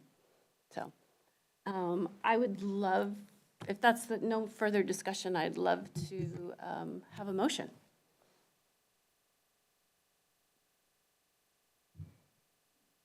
Or Councilmember Arnold. Thank you, Madam Mayor. I move ordinance 04936. Second. It's been moved by Councilmember Arnold, second by Councilmember Tim Chisholm to move forward in ordinance 4936. Any further discussion? Councilmember Pascal. Yeah, I was saving discussion for after the motion was, the ordinance was moved. But yeah, I kind of prepared some remarks because I wanted to really highlight my thoughts on this minimum density. But I first just want to start off by saying that I support the proposed changes here largely. I think these are important to catalyze development in the area and deliver on the vision. But I want to just kind of dwell on this minimum density requirement, just because I want to kind of provide an alternative viewpoint. Certainly support the intent. We all want to see that this area develop in a way that makes the most of its proximity to high capacity transit. But I'm just questioning whether minimum density is the right tool to achieve it. And the reality is that the type of development we see, whether that's townhomes, mixed-use development, or higher density housing, is really largely the byproduct of the market conditions and the regulatory framework that we put in place as an agency. And property owners and developers will pursue what's financially feasible and what pencils out. And instead of limiting the certain types of development through minimum density thresholds, we should be focusing on incentivizing the kinds of development we want to see. If higher density is our goal, then our policies should make those outcomes easier, not risk discouraging investment. And this isn't something that I just made up out of thin air. This isn't theoretical. This is something that we heard specifically when we had the forum last year at Caroline Point on 85th Street with all the developers from the region. They expressed frustration with the mixed signals this sends. On one hand, we're saying we want to encourage development. We want you to come in and invest in our city. On the other hand, we're introducing additional requirements that can be seen as barriers. It can be seen as what's the next barrier that Kirkland's going to put up that's going to stifle or reduce investment in this area. So we can say and we can argue this seems like a minor thing, but it creates uncertainty. It raises questions for investors and property owners about whether we have a predictable regulatory framework. And when there's uncertainty, what happens? Projects get delayed, investments don't happen, things stay still, nothing gets developed.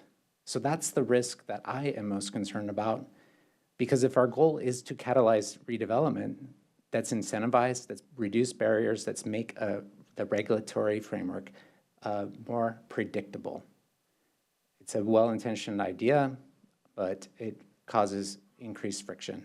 So that is why I don't support it, and I'll be probably the sole vote against this ordinance today. If there was others that wanted to go along, I would make a motion to remove remove the minimum density from this ordinance, and I would gladly vote for this. Thank you. Thank you. Anyone else? Councilmember Falcone? Thank you, Madam Mayor. I'm listening intently to what folks are saying. And I have a similar lens to Councilmember Pascal that I want to make sure that we can, I know I've made comments in previous council meetings. I want to make sure that we're a predictable, reliable city to do business with, and that we don't create unnecessary barriers. I also agree with the intent of the minimum density.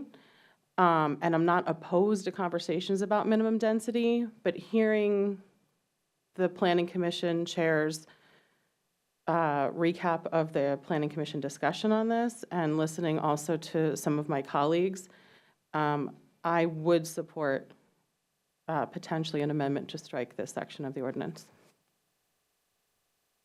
Councilmember Arnold? When we first provided direction to the Planning Commission on this, it was a council retreat. We first discussed this 2 years ago. And part of the challenge that we're trying to deal with is with the townhomes, with the Main Street property, we were seeing the first development of the station area not meet our vision.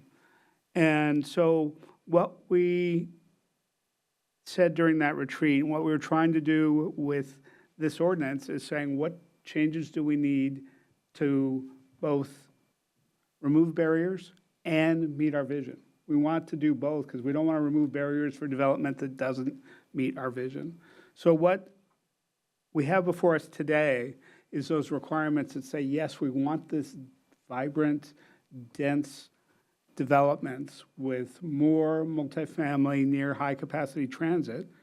But if we are wrong, and we're saying here that the restrictions that we have in place, we have put in the escape hatch that allows the flexibility through a development agreement. And if any developer ends up saying, we don't want to build as dense as what you're requiring,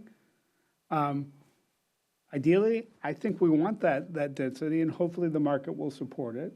But if we're wrong, we have the ability to go do that. So I would not support removing the minimum density. I think we have that. We have an escape hatch for that, because what really we want is more housing, more services near transit, and I think this ordinance gets us there. Thank you. Thank you. Councilmember Tim Chisholm? Thank you. Councilmember Pascal has some excellent points. I do support the ordinance as written. Councilmember Pascal's points are well taken. I don't think this ordinance is necessarily narrowly tailored enough between 128th and 132nd at the top of the hill where we go towards Redmond, where I think we're going to get townhomes or nothing probably. And so the development agreements maybe will be a mechanism that has to be used on some parts of this, but I do view townhomes as highly problematic between 128th and 405 in the section of the station area where we were, talking about 20-story buildings being there. If we get townhomes between 128th and 405, those will take up the land for the next 50 years. And I think that would be very unfortunate to have townhomes within that section of our city where we had planned for high density and high quality retail. And townhomes don't have the density to support the type of retail that we wanted. So I wish this was a little more narrowly tailored, but ultimately I'll be supporting the ordinance. Thank you. Councilor Pascal, before I go to you, is there anyone else? Oh, you have to wait after him. Okay. Go ahead, Councilmember Pascal. A quick question, and then I want to talk about a potential motion. we heard a few comments from my colleagues about a development agreement process for townhomes. Angela, maybe you could talk about, like, do you see that as a feasible alternative? If you had a 10,000 square foot lot and you wanted, and the highest and best use was townhomes, would it pencil out to go through the development agreement process? I mean, because it's an arduous process. It's uncertain to begin with. I mean, it does add uncertainty, it does add time to the process. The smaller lots are really where it gets harder. Yeah. If you're talking about a 2-acre site, it's not a big deal. I mean, it is a big deal, but it's less of a deal to do it. But at like a 10,000 square foot lot is gonna get not that many townhomes, and if you add layers, it makes it a lot more difficult to move forward. I think if that were the case, odds are probably better that they would try and combine lots or, you know, it's hard to say for sure, but it definitely adds time, it adds costs, it adds uncertainty, especially for the smaller Yeah, lots. one of the questions I had for staff earlier in the day was how many properties were like under a half acre in the station area? And thank you for doing that calculation of the GIS staff, but, oh, you have it here. Loaded it up. Oh, that's awesome. Almost half of the parcels are under a half an acre. So these are smaller parcels that some that are not directly on 85th that have difficult access where, you know, you're only going to see redevelopment if they're consolidated in some cases, or it's going to be hard to do, you know, high density, more difficult to do. And so I'm concerned about those, the kind of the unintended consequences. So thank you for that information. I would like to make an amendment to the ordinance to remove prohibiting the detached and attached dwelling units. Second.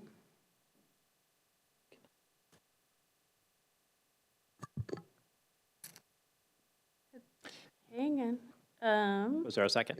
Yeah, Yes, there was a Councilmember second. Sorry, Falcone. I didn't see that. Yeah, I was just processing. So it's been moved by Councilmember Pascal, second by Councilmember Falcone, but the reason I slowed down is I wanted someone to tell me where that was in the ordinance. Can I, sections 2 through 4, that's the only change that's made is to add those provisions. And so if you struck sections 2 through 4, that'd be the equivalent amendment. Okay. It's been moved by Councilmember Pascal, second by Councilmember Falcone to amend the ordinance by removing sections 2, 3, and 4. Is that correct? Is there any discussion? Councilmember Arnold. Just a point of clarification, maybe staff could say, if this amendment was approved, what would be the changes to the station area that would move forward, remain in the ordinance? Sure. So should the amendment move forward, I wanted to just go back. We would essentially be disregarding that middle purple column, and so development agreements would be expanded to allow for building heights and uses not usually permitted. We would clarify that all parcel sizes can apply for development agreements, and then we would extend the pioneer provision cutoff date to 2029 end of year. Okay, thank you. Anyone else? Councilmember Falcone? Thank you, Madam Mayor. Obviously, I'll be supporting this proposed amendment because I seconded it, but I wanted to clarify that I really also appreciate Councilmember Tim Chisholm's comments, and my hope would be that we would have a more tailored approach to this and also consider some of the incentives that the Planning Commission wanted to discuss. I just feel like that's too complicated to make those amendments on the fly from the dais tonight. So my supporting this is not that I want to completely eliminate and not address this concern, because I do really agree with the intent here, but to come back with a more thoughtful proposal on how we can actually achieve what the intent is without unintended consequences. Councilmember Tim Chisholm? So somebody made has a motion been made and it was seconded and now we're doing discussion? On the motion to remove sections 2, 3, and 4, which is the minimum density. Well, how do my colleagues feel about deferring this to a future meeting? I mean, this is an extremely complex subject. We have differing opinions, and I would have liked time to have evaluated these amendments and motions in a more thoughtful way. Leandra, how many times have we discussed this as a council? We brought the minimum density idea to you in October of last year. Prior to that, there was discussion mostly surrounding ways to activate the station area throughout 2025. And then more recently in 2026, the council retreat, I believe, wasn't there, but I believe that was a main topic for narrowing down what those regulatory barriers might be and how to address them.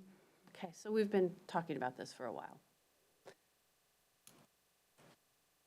So I'm going to go ahead and make a motion within this motion. Go ahead. I'm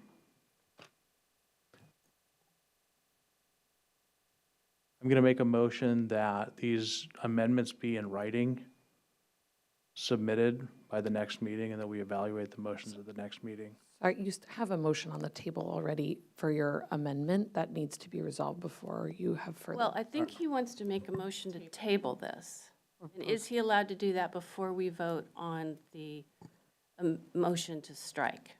You could have a motion to postpone in the middle of the current motion. Right. Okay, so would you start over and say that you want to table this to the next meeting? Postpone. This is a motion to table or postpone this issue to the next meeting and request that there be time for council members making amendments to this ordinance to put them in writing and time for evaluation of these amendments. Okay. It has been moved by Councilmember Tim Chisholm, second by Councilmember Falcone to table ordinance 4936 to a future meeting. You heard that the motion was to postpone to the next meeting. Okay. To postpone to the next meeting, which is May 5th. Any discussion? Okay, the question is on the Tim Chisholm motion to postpone this to the May 5th meeting. All those in favor, please say aye. Aye. All those opposed? No. That's me. I need a voice. So, City Clerk? On the motion to postpone to the next meeting, Councilmember Tim Chisholm. Yes. Councilmember Arnold. No. Councilmember Prem. Yes. Councilmember Falcone. Yes. Councilmember Pascal. Yes. Deputy Mayor Black. No. Mayor Curtis. No. Okay, the motion carries 4-3. So, City Attorney, we do not need to address the amendment that's on the table. Not at this meeting. Thank you. All right, thank you, everyone. We are closing item 9B. Point of order, Madam Mayor. Can we get guidance from the parliamentarian, city attorney? What do we do with the underlying motion on the ordinance? That's what I just asked. Yeah. Oh, sorry. Both of those issues are postponed, but you'll pick this up at the amendment to the ordinance. Okay, it wasn't clear to me that that was in the motion to postpone. I thought the motion was to postpone the amendment to the next meeting, and so I was unclear. But we're postponing, to keep it simple, we're postponing the amendment and the motion for the underlying. Yes, postponing this, my I hand heard that, grenade. postponing the matter to the next meeting. Hand grenade that I'm throwing in your meeting. Okay. All right, thank you all. We are going to, I think some of you were staying because we're moving on to 9C, which is adoption of the 2026-2028 Planning Work Program. City Manager. Okay, thank you, Madam Mayor. So we are looking for action on this tonight. This planning work program for discussion, potential adoption. Here to give you that presentation is our Planning and Building Deputy Director, Allison Zeik. Thank you, City Manager, and good evening, Mayor, Deputy Mayor, and council members. Here tonight to request council action on the Planning Work Program Annual Update. I have 8 slides for you. So as a quick review, council, we started the Planning Work Program update process this year at the City Council meeting back in March, I believe, with a study session. And at that study session, council affirmed a couple things that I wanted to briefly review. So the first was 4 priorities for this year's annual work program update, and that was to complete ongoing projects and those carryover projects from 2025, to focus on projects that would create more affordable housing faster, to focus on projects that might streamline development review, and then also to respond to new state mandates. The other thing that Council affirmed was a new concept in the planning work program, and that is to identify policy levels for each of the line item tasks as a way to signal to both Council, Planning Commission, and the community and staff kind of the anticipated policy level, the amount of change that might tie to each of those policy levels, and then use that to also sort of indicate where those projects would start, whether we're starting with strong council direction or they're projects of low policy level where the work might happen primarily with the Planning Commission. So happy to answer questions about these, but I won't walk you through them again. So at your March study session on the planning work program update, staff had presented kind of a first take draft of what the 26 to 28 planning work program could look like and received some council direction on that first draft. So what we heard at that meeting, and not all of these were majority or consensus, you didn't vote, so this is general direction. The first was that there were a few projects that might not be priorities for this year, 2026, and that was project to look at house moving permits, increasing school capacity, the sign code update, and curb management. So we looked at kind of deprioritizing those. Council also asked us to look at ways to reserve staff capacity to begin work on implementation of State Senate Bill 6026 if it were to pass. It has now passed, and so you'll see that show up in the work program. We received some support from some council members for prioritizing a task to look at home occupation and neighborhood commercial allowances, so increasing flexibility for commercial uses in primarily residential areas.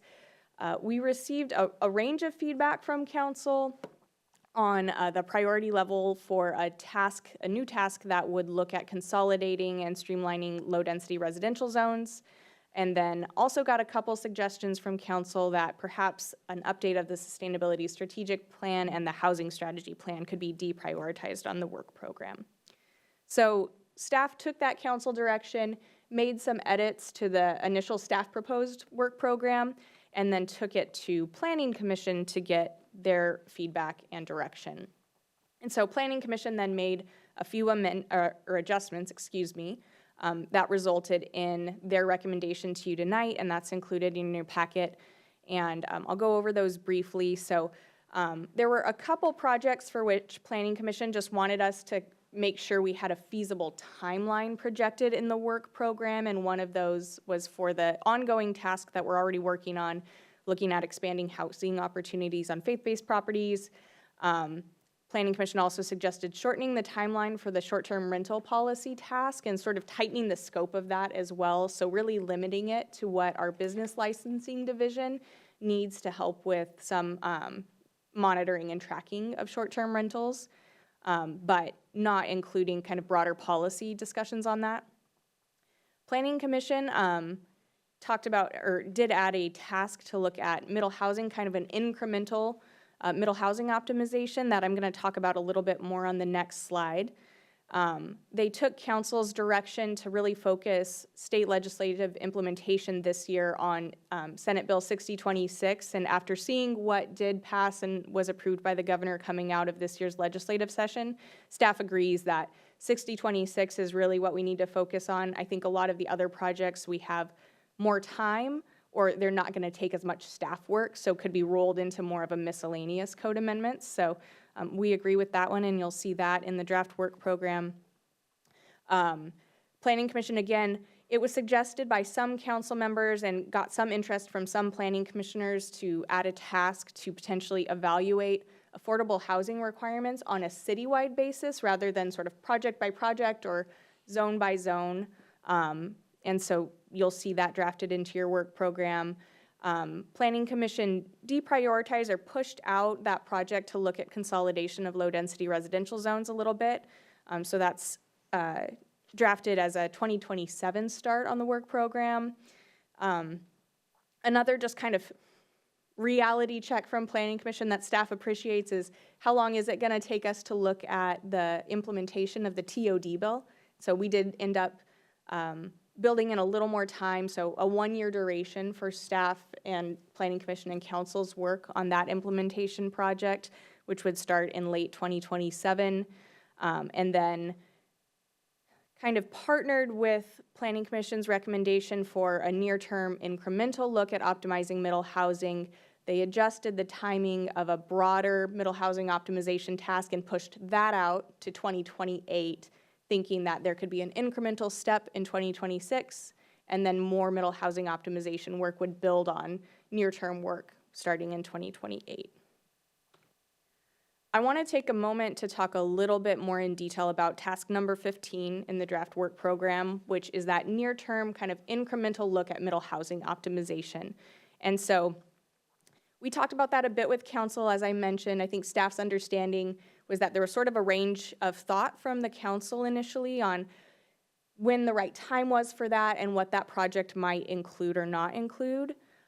So at the study session with council, staff was asked to provide some examples or kind of a list of what some near-term kind of smaller incremental code adjustments would be that could serve to optimize middle housing production in the city.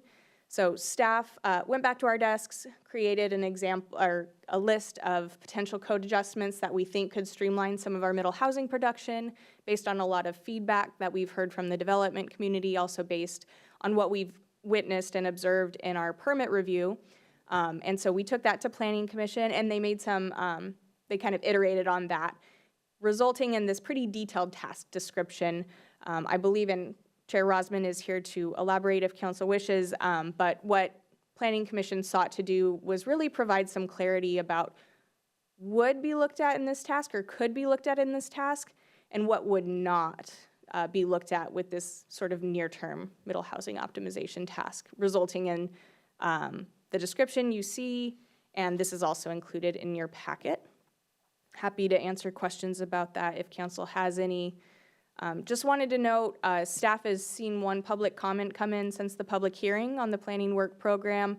That public comment was from the Master Builders Association asking council to include that 2026 middle housing focused optimization task, and but change the task description to also note that near-term code adjustments could include looking at adjustments to setback regulations for middle housing. So that was the public comment received. I think that came into council today.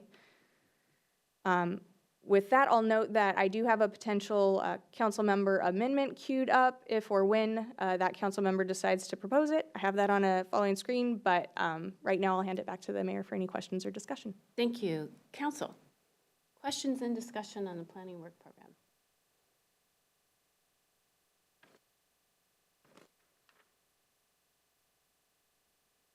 I can wait. Deputy Mayor? Thank you, Madam Mayor. I guess I'll go. And thank you, Allison, for the presentation. Can you go back to the slide on task item 15? Yeah. So, and this is kind of a question for, it's a question that really came up on this task when I was reading it, but there's a few tasks that have gotten more and more detailed since we last saw it. And I want to understand, when we are describing this level of detail, what we're doing is describing topics that are for consideration. We are not prejudging that we are necessarily going to make, that it's going to make sense to make adjustments to floor area or lot coverage or square footage allowances for cottages. All of these are, it's a menu of topics for our consideration. And is that true? Correct. Is that how, this is the planning department's work plan? Is that how the planning department views these menu items in where we've gone into real detail on some of these tasks? Yeah, that's correct. So the way that we typically use this work program is looking at the description as a starting point. In some cases, we provide examples of what the code adjustments could include for both our benefit, but also for council, planning commission, and the community to get kind of a flavor of what this task would be looking at. But it's not binding us to an outcome. Okay. And I think we there's a couple more, I don't have them handy, I do, but I don't have them at the tip of my tongue. But there are a couple more that are similarly detailed. And I just want to be clear that, these are topics that we're going to be considering, and for my part, I'm going to be very result-oriented in whether we are going to achieve the vision we have, not just for housing, but for more housing units and more attainable housing units, including a greater mix of smaller housing types. So when we're looking at these topics, when the planning department comes back to us with recommendations on these, that's where I'm really going to be focused is what is this going to mean for getting a larger number, an increased number of housing units built, and ideally a greater number and greater mix of smaller housing built. I've had conversations, and then I'll wrap up. I've had conversations that have kind of been mixed with representatives of the building community, where they're pressing for these kind of changes, including the setbacks that master builders provided in their comments.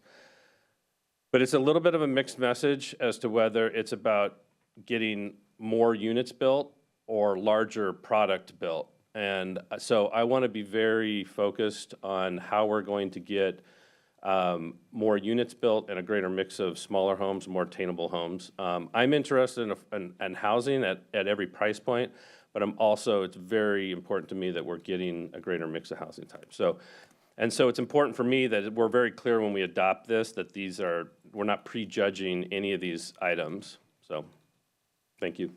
Thank you. Councilor Falcone? I was going to say, can I add a quick just note to that specifically to give a little more? Go ahead. Yeah, okay.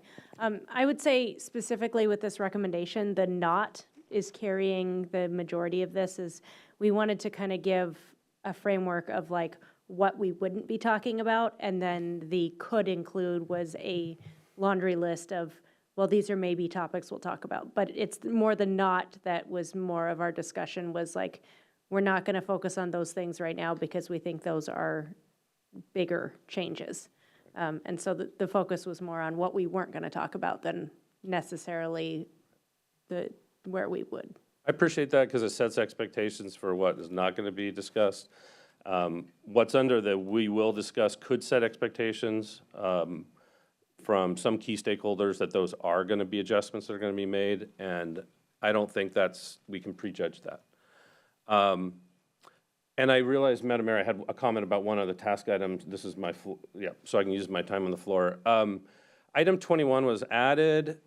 What I was worried about with item 21, one is just the workload. We're adding it to 2026. We've got a lot going on 2026. We've talked about reserving space for some really important work around state legislative implementation. Does the planning department think we have time for that? And is part of the answer, because it's described as a comprehensive evaluation. When I read a comprehensive evaluation, I'm like, I don't think we have time in the last 7 months of 2026 to do a comprehensive evaluation. Can you describe the intent of that one a little bit too, together with whether we have the time, the planning department has the time in its work to do that in 2026? Yes, thank you for the question, Deputy Mayor. I'll note that Planning Commission's recommendation did push that work out a little bit further into 2027, which I think staff agreed was probably a little bit more feasible. Hold it, I misspoke. Talking about 20, I think. I'm talking about 20. Oh, okay. So Allison, take a second. This whole thing was about 20, the comprehensive evaluation of affordable housing requirements. Okay. Not about the low residential density. Okay. That's on me, my apologies. All good. So the same question, but around comprehensive evaluation of affordable housing requirements. Okay, we're testing pivot speed here. Yeah. It's a great question. So I think that, for one, the timing of the work program is always approximate. I think that based on the tasks that Planning Commission has laid out, I do think we have some capacity to start looking at this in late 2026. I wouldn't promise you that we would be bringing you information in the last quarter of 2026. I think it'd probably be more likely that we start poking at it in 2026 and start talking about it with you in early 2027. But if we're able to stay focused on the other tasks, I think that we can start making work on it. One follow-up question on that. When we use the term comprehensive evaluation, I feel like when this has been described, it's been described as, hey, let's look for opportunities for standardization throughout the city. And so I feel like comprehensive actually means we're going to take a step back and look at the whole city. Comprehensive evaluation could mean everything's on the table. We may take MEFT off the table. We may take inclusionary zoning off the table. I want to understand from you what the plan and the director, what your understanding of comprehensive evaluation is. Is it more geographically comprehensive, or is it more topically comprehensive? One is a much bigger project than the other. Mm-hmm. Yeah, great question, and I'll start and have Adam weigh in as well. I'll note that this one has been identified as a high policy level, so I think one of our first touches with council would be doing some work to get the lay of the land for you, bringing that to you, kind of like we brought the state of the urban forest. Here's some data, so I think we'd lay out, here's the different affordable housing requirements that we have throughout the city. Here's our track record. We now are doing more housing monitoring and kind of performance evaluation, so I think we'd bring you some data to kind of give you the lay of the land, and then ask you some scoping questions about what do you want it to look like. The context within which I recall this being brought up was looking at the past couple of amendments that council has made to our affordable housing requirements. So with the Juanita cars is specifically, I think, when we started hearing a little bit of this feedback from council about adopting an affordable housing requirement that had a little bit more flexibility than we had in other areas of the city. So I think that absent looking at this in the context of a specific project, our question for council would be what you wanted the outcome to be, or if you wanted to hold on this project until we're looking at a change to affordable housing requirements, and then kind of syncing up across the city. I'll stop there and see if Adam wants to elaborate on anything. Yeah, thanks. I don't have a lot to add to that other than it is a potentially really hairy work program, right? I mean, that's work project. It's infinitely complex, and there's many different perspectives that folks have on what affordable housing requirements we should have in the city. So I agree that scoping it narrowly would be a way to actually get it done in a set period of time. That said, I think we see that there is potential to make the program better. We do have a little bit of a patchwork of inclusionary requirements across the city, right? Especially with the newly adopted Juanita CARs, right? Where there's pioneer provisions for those. There's pioneer provisions in the station area. We now have single-family inclusionary zoning. We have sort of a disparate approach to requiring affordable housing in our single-family zones versus our multifamily zones, while the multifamily zones are really the zones that naturally produce affordable housing, and single-family zones not so much. So there's some discrepancies that would be worth pursuing at some point in the future. Does it have to be done in 2027? Probably not, right? And should it be narrowly scoped? Maybe, but right, a more broadly scoped project could also be beneficial because there are some things to probably work out in the program. So that's the only thing I would add. Well, I think that's helpful. I mean, I've expressed in the past related to the item 21 that I misspoke about, low residential or low density residential and in connection with neighborhood centers, which is item 26, I think, is looking for those opportunities to simplify, to gain efficiency, and sort of create greater predictability, both for our department and your senior planners, but also for the key stakeholders in the community, including housing producers. So I appreciate that. I think that, you've heard remarks from members of the council that, predictability is important, and I think that's true. As a business person and someone who advises businesses, absolutely predictability. At the same time, when we're doing this work, we are reducing predictability. We are not adding to predictability. So we have to be conscious of that too. The more of these type of long-standing regulations that and development allowances and development rights that we're opening up and rejiggering, the more we're introducing uncertainty. So I just want to I'll be looking at it I'll be looking at this work through that lens as well. Thanks. Thank you. Councilmember Falcone. Thank you, Madam Mayor. As has been said, a lot of these items are going to come back to council to get into kind of the nuances of actually what the scope will be. So I'll just keep my comments pretty brief and just highlight a couple of things. For item number 12, which is the home occupation and neighborhood commercial allowances. I agree with the language in there. I just want to share that I really would like us to have a lens of not just merely allowing, but really looking towards how we can incentivize and encourage neighborhood retail. I realize that some of that may or may not be appropriate for the planning work program, and some of that may fall within the economic development manager's expertise, but I just want to make sure that those two conversations are not siloed and that we have that lens going into this conversation and that the departments are talking about how that can be beneficial to actually, I can think of things that would be outside the planning work program, such as like grants and other things, right, to help incentivize small business development there. So just want to mention that I think that's a really important lens to this work. I wouldn't want us to just merely allow that now, and then in 5-10 years, I'm come back and be like, oh, shucks, we haven't seen any progress. Well, how can we incentivize it, right? I really want us to be forward-thinking in that work that we're doing now. And then also thinking about item number 20, the evaluation of citywide affordable housing requirements. Oftentimes when we're talking about affordable housing requirements, we're also thinking about incentives with MFTE, as my council colleague has raised. And so I assume this is conversation if we're talking about affordable housing requirements, that we're also talking about incentives and MFTE, right? Because the carrot and the stick here oftentimes go hand in hand.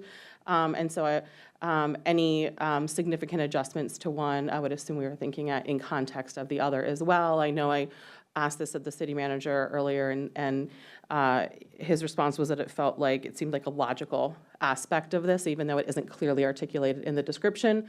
Again, I know we're going to be talking about that more before it goes to the Planning Commission, but just wanted to mention that as a little brief highlight of two of the things that were really important to me that were not clearly called out in the descriptions. Thank you. Thank you. Councilmember Arnold. Thank you. First, I appreciate the long list of revisions. It's been very responsive to what you heard when we talked about this during the study session. I think this is the right set of priorities in the near term. I think we have pushed the lower priority things out. I'm a little concerned about the stuff in the middle, very ambitious 2027, but I think we will have that discussion when we touch base on the planning work program in early 2027. So just want to recognize that, boy, there's a lot of policy heavy stuff in there, but I don't think we need to have that 2027 discussion now. Thank you. Thank you. Anyone else?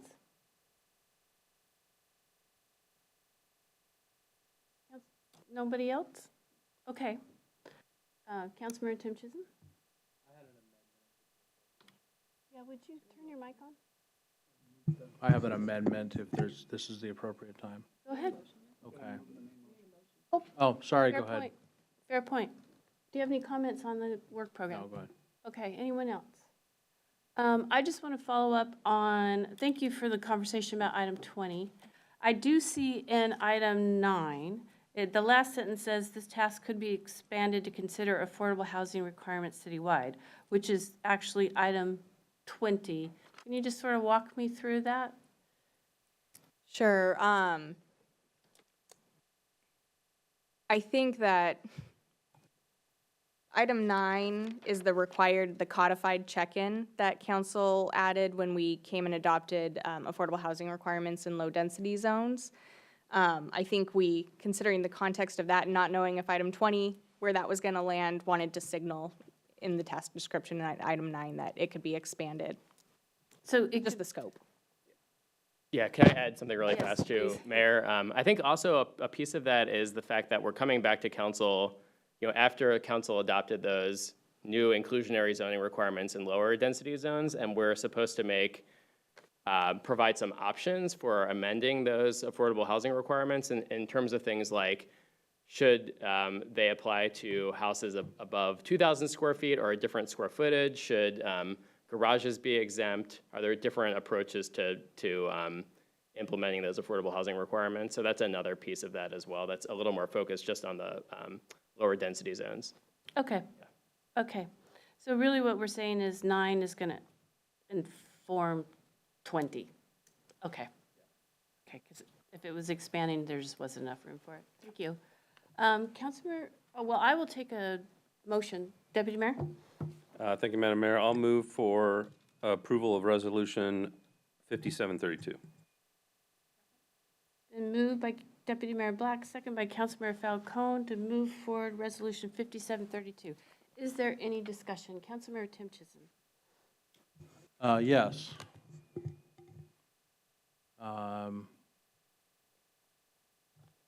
Is my amendment on the Looks like it. screen? Okay. So this amendment started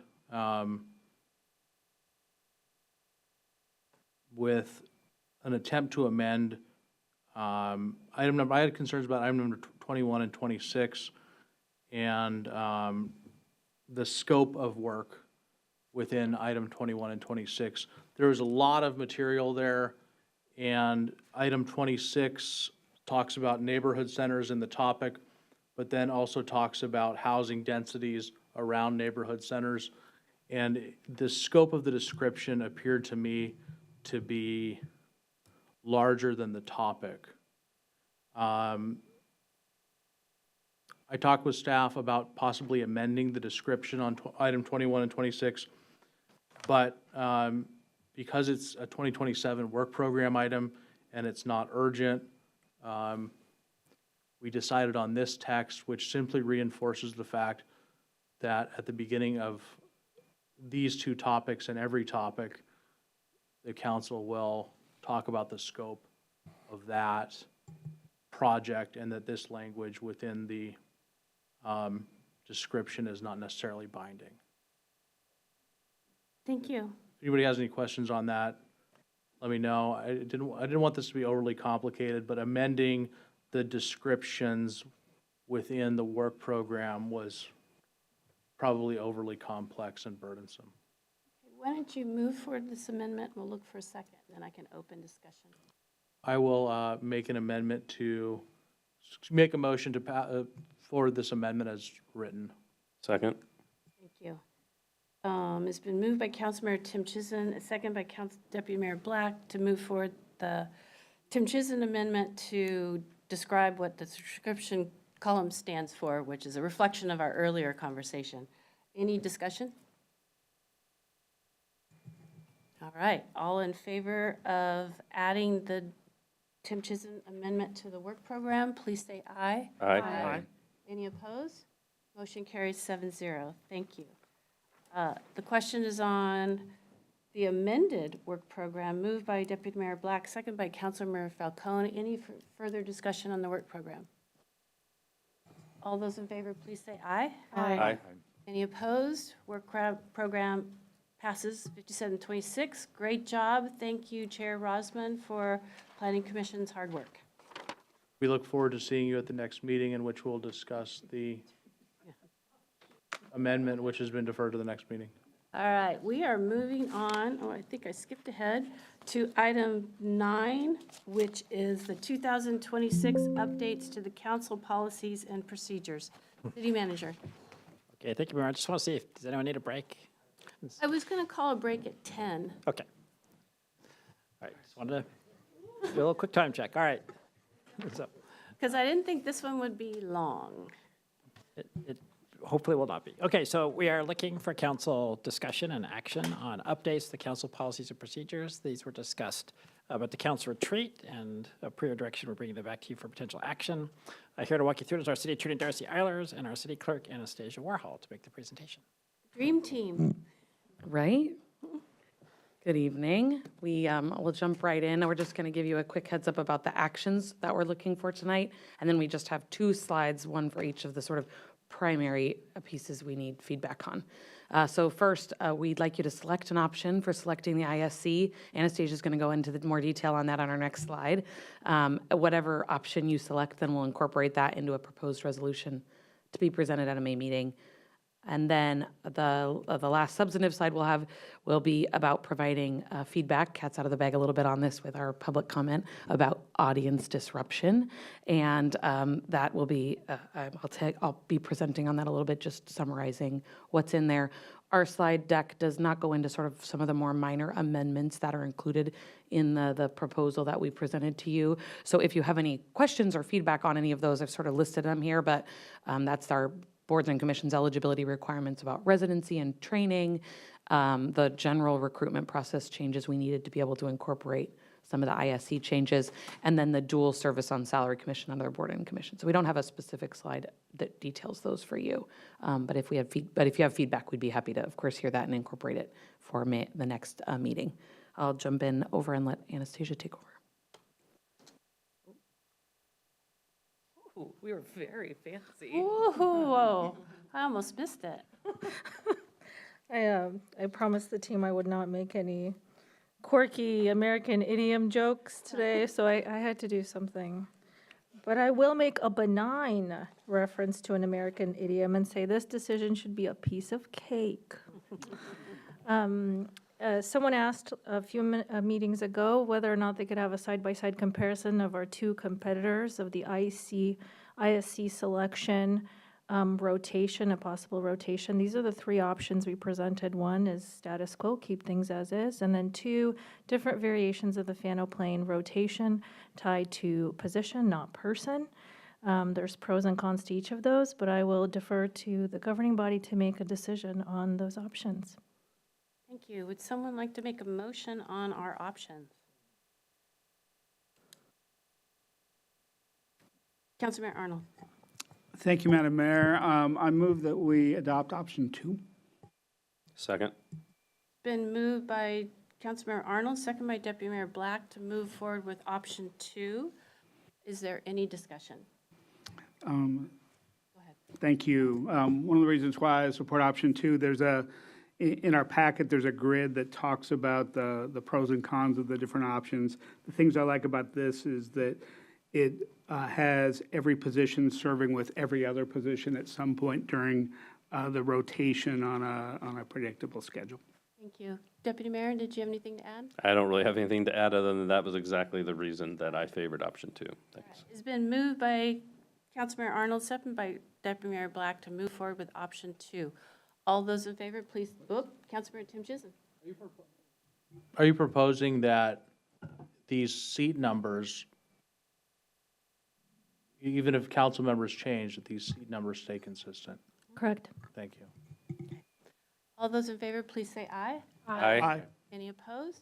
Motion carries 7-0. Well, that was the cat's meow. Thank you. 2032 is going to. All right, our next. Let's table it. Don't do it. Our next item was we made some proposed changes to you, which we had discussed at our retreat about how to address potential audience disruptions. And we presented some options, discussed some options in the memo of the retreat. And council had been inclined to go with a model a lot like Bellevue's. The language that we included in the proposed changes to the policies and procedures is based on Bellevue's. And it's just about the audience disruption and how council could address that. And so they're really designed to address these repeated and severe disruptions, not some minor disruptions. Right now, we don't really have clear procedural guidance in our policies and procedures. They don't address this issue. And so the proposal would be that the presiding officer could exclude someone up to 180 days. That wouldn't be the standard. That's just the maximum that council, through the policies and procedures, would be allowing. And then depending on severity and frequency of the disruption, the presiding officer can work with city attorney, city manager to figure out sort of what the right amount of time would be. In any case, the majority of council can override the presiding officer's decision to exclude someone and or the length if they felt like the length was too severe or not severe enough. And anyone who was excluded would have the option to appeal the decision with pretty quick turnaround. They have to submit their appeal. It can't be something outstanding a long time, within 6 days, and that'd be considered at the next council meeting. If anyone had any more specific questions about the proposal, I'd be happy to entertain those. Councilmember Tim Chisholm. Submit the appeal to who? It's, oh, well, the appeal is submitted to the clerk, and then council is the one who hears that appeal. Essentially a request to consider. Oh, you have to the listen to them exclusion. more, though. Do they? I don't believe that Bellevue has had any appeals Okay. from the people that they have excluded, which are not very many. Thank you. Any, Written only, okay. any additional questions to Darcy on these? Councilmember Prim? Would would this also apply to commissions?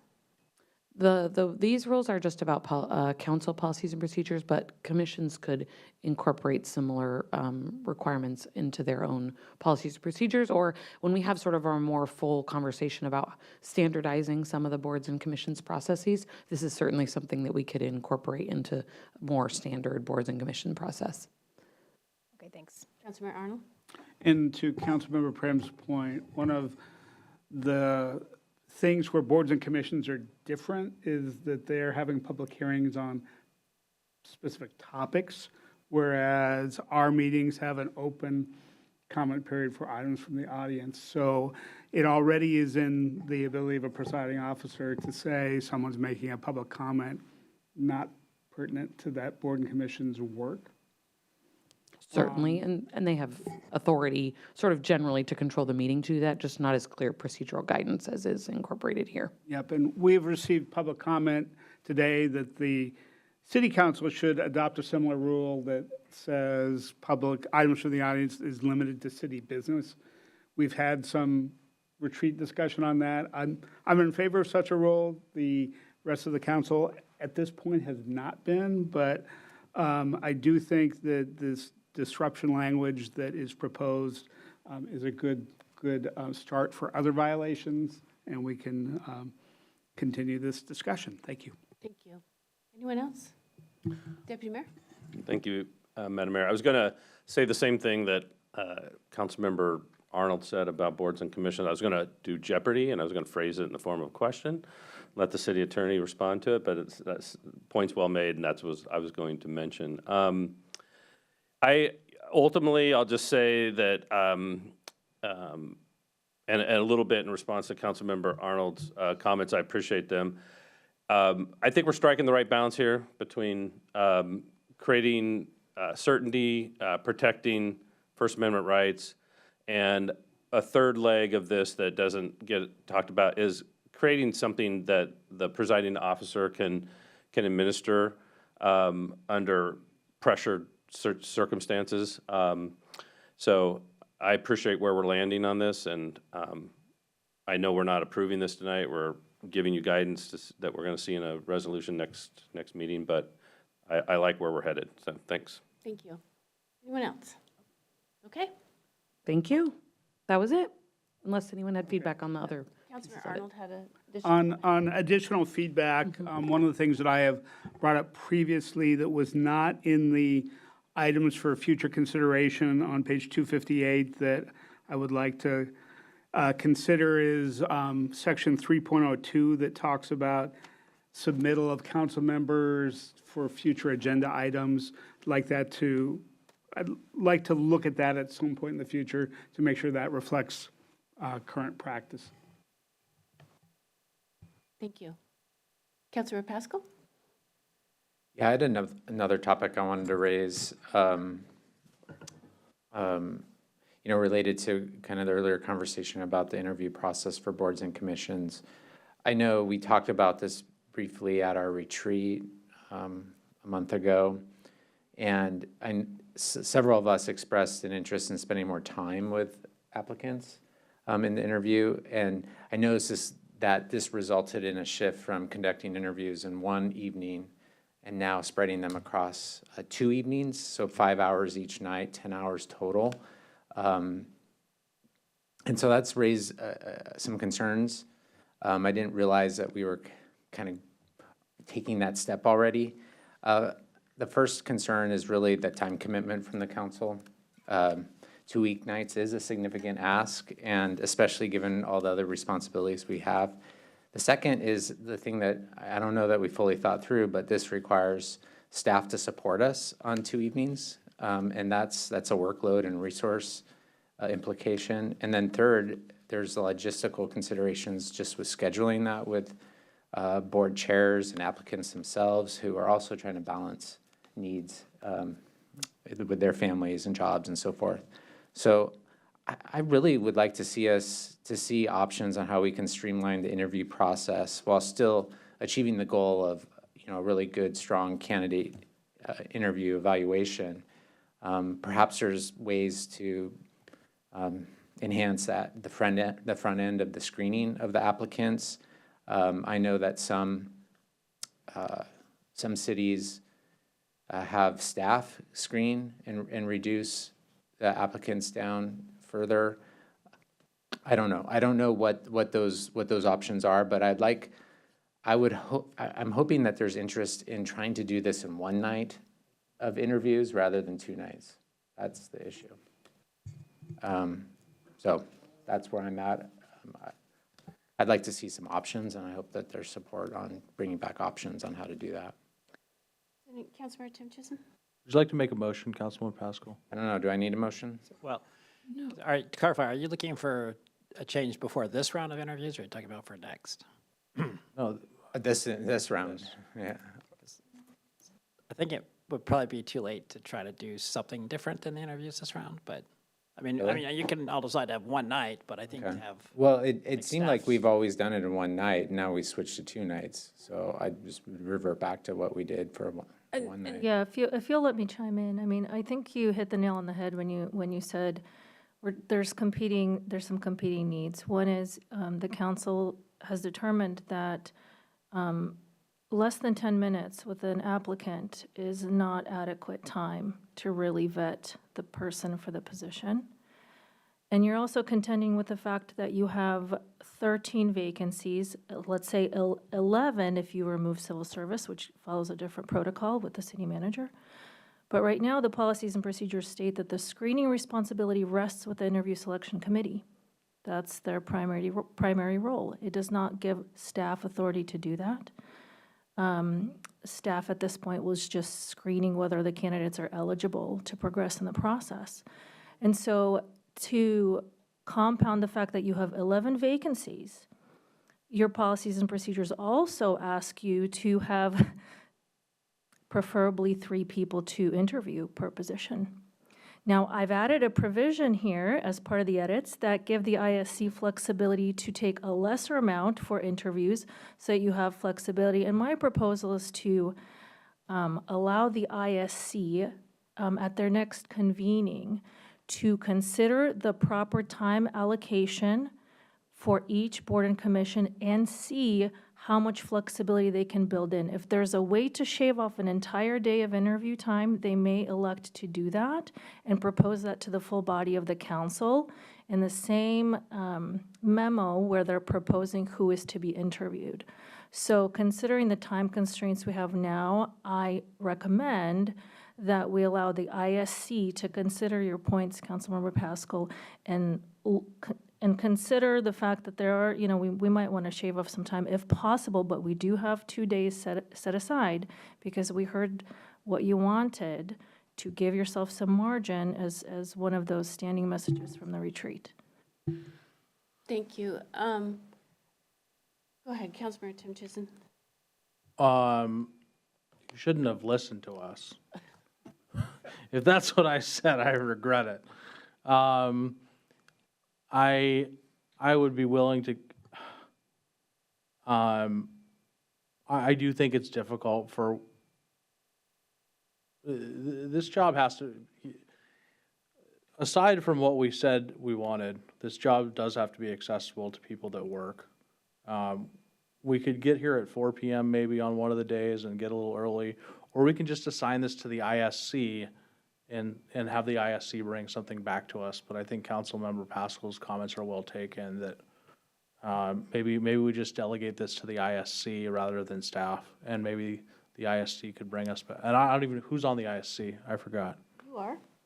No, I'm not. No. Oh, that's right. Councilmember Prim, Councilmember Falcone, and Deputy Mayor. Well, maybe if you 3 see light in your narrowing down process, you could let us know. Anyone else? So Oh, Yeah. Councilor. Yeah, I mean, I think I'm looking for any option here. Like, I'm not wedded to anything. I just think, I'm gonna feel bad for the applicants that interview the second night because I'll probably be a little bit more irritable. And I would like to avoid that. That's not fair to them. But 10 hours of interviews is a lot to ask for. Okay, thank you. So I'm hearing that we are supporting the city clerk's suggestion that the ISC, when it convenes, determines how we can make this process more efficient. Okay, and I just want to remind everybody that this is my fault, and that I said during the retreat that we should perhaps spend more time with the planning commissioner applicants. And from that, the council said, well, if we're going to spend more time with the planning commission, that we should spend more time with all applicants. So perhaps the ISC can explore whether we just spend more time with the planning commission applicants when they convene. Any further thoughts?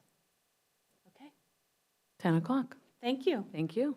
All right, we're going to take a break. We will be back at 10:10.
Thank you.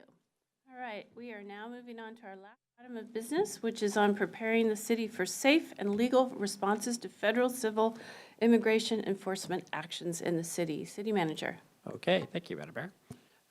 So as you mentioned, this is a return from the item we talked about 2 weeks ago. You asked us to go out and get some feedback and incorporate your feedback. Here with that update is our Deputy City Manager of External Affairs, Jim Lopez. Thank you, City Manager. Thank you, Madam Mayor, Deputy Mayor, and Council. It's a pleasure to be here tonight, reporting back on the potential adoption of Resolution 5729, which involves preparing the city for safe and legal responses to federal civil immigration enforcement operations in the city. As the City Manager noted, we have incorporated council feedback. We did a kind of expedited outreach to targeted stakeholders, and now we're back with the possibility of a, Cass, I think I need to, I don't see that. I'm not clicking in. There we go. Okay, we're back on track. So the ask is if council is prepared to actually adopt the resolution tonight, which you can do so by motion. And following adoption, staff will begin implementing the actions as stated therein with the FIT team and the other action items. So as you can see in the memorandum and in the packet, there are some editorial changes, mostly updating language throughout the resolution to be more inclusive, welcoming, direct, and proactive. This is consistent with the language that we use in other similar resolutions, so we did that. We also updated a couple of whereases, including the DEIB division's network participation, some completed legal work, and an emphasis on the city's values related to this topic. Essentially, we put a little narrative history about the work that we have done. We also included a fully expanded definition of welcoming city with a comprehensive protected classes list. So just kind of by way of brief history to acknowledge some of the work we've done in this space. We did add a whereas clause that I want to call out more specifically, which was noting the Kirkland Police Department's policy 411, which prohibits officers from inquiring into the immigration or citizenship status of an individual, except where the inquiry relates to legitimate law enforcement purpose that is unrelated to the enforcement of civil immigration law. And this policy aligns with the Keep Washington Working Act. We felt as a staff this would be an appropriate whereas to add. And it does go on to talk more about the Kirkland Police Department and their rigorous active bystander and law enforcement program, the ABLE program. With respect to community feedback, we did reach out to targeted groups, East Side for All, which a little bit of an umbrella group there, the Chinese Information and Service Center. We spoke to the For Tomorrow group and the Big Hug organization. No major changes were raised in those conversations. I think it was generally the groups appreciated the legislation. I would say it was tactical. Like they brought up, one of the meetings was very targeted at the city adopting a policy that would take care of cars should someone be taken and the car would be abandoned. There was a very comprehensive presentation on that. There was also discussion about cameras and surveillance cameras. So on the tactical level, which I believe fits in the work of the FIT team that's encompassed in the legislation. So I think it was informative and helpful, and we've incorporated that. So the second draft of Resolution 5729, just by way of reference, has these 4 sections. Section 1 directs the city manager to expedite internal policy review, training, and preparation, and legislative actions related to federal civil immigration enforcement activity. Section 2 directs the city manager to conduct education and outreach. Section 3 directs the city manager to develop legislation and administrative actions. And Section 4 directs the city manager to reinforce Kirkland's commitment to constitutional policing, compliance state law, and community education. Each of those sections now, in this next slide, I will show what we revised to. So keeping under those same 4 buckets, Section 1, we added a council review of current data policies. We included that. Section 2, nonprofits and Kirkland institutions were added to that bucket. Section 3 expanded, including 3C, to add parks and open spaces language, and we added a new subsection in Section 3, 3F, which is evaluating actions the city may legally take to protect safe public access to ballot drop boxes, to prohibit barriers, prevent voter intimidation, and ensure free and fair elections in the city. So we added that provision. And Section 4 did not have any changes. So it was modest and targeted. So with that, council, we open for discussion, Madam Mayor, to see if there's any feedback and whether or not the council is ready to adopt. Thank you. Council, any questions for Jim, or I will entertain a motion? Councilmember Falcone. I'm ready for a motion, if that's okay. Madam Mayor, I move that we adopt Resolution R 5729 related to preparing the city for safe and legal responses to federal civil immigration enforcement operations in the city. Second? All right, it's been moved by Councilmember Falcone, second by Deputy Mayor. Is there, to move forward Resolution 5729, is there further discussion? All those in favor, please say aye. Aye. Any opposed? Motion carries 7-0. Thank you. All right, we are moving on to council reports.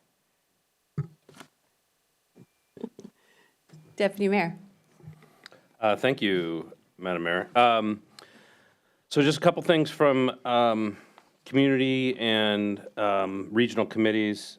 ETP, the East Side Transportation Partnership met. You all received an update, or sorry, a summary of that meeting by email. I did want to highlight that the letter from the East Side Transportation and the member cities in support of the Sound Transit 4 line was approved. So that work was done, and the member cities of the ETP are supporting Kirkland in their regional approach to that work. The Regional Transit Committee met this morning and received a FIFA World Cup transit planning update. So if anyone's got questions about what Sound Transit, what Metro, WashDOT, Seattle Department of Transportation, what they have planned for FIFA, I'm happy to answer any questions. We're, also know that our transportation team and our communication team are working together closely, including with staff from Metro and Sound Transit, to make sure that we can get useful information out to residents of Kirkland and business owners in Kirkland in a timely manner, so that folks know what the transit options will be from Kirkland to the games and other events.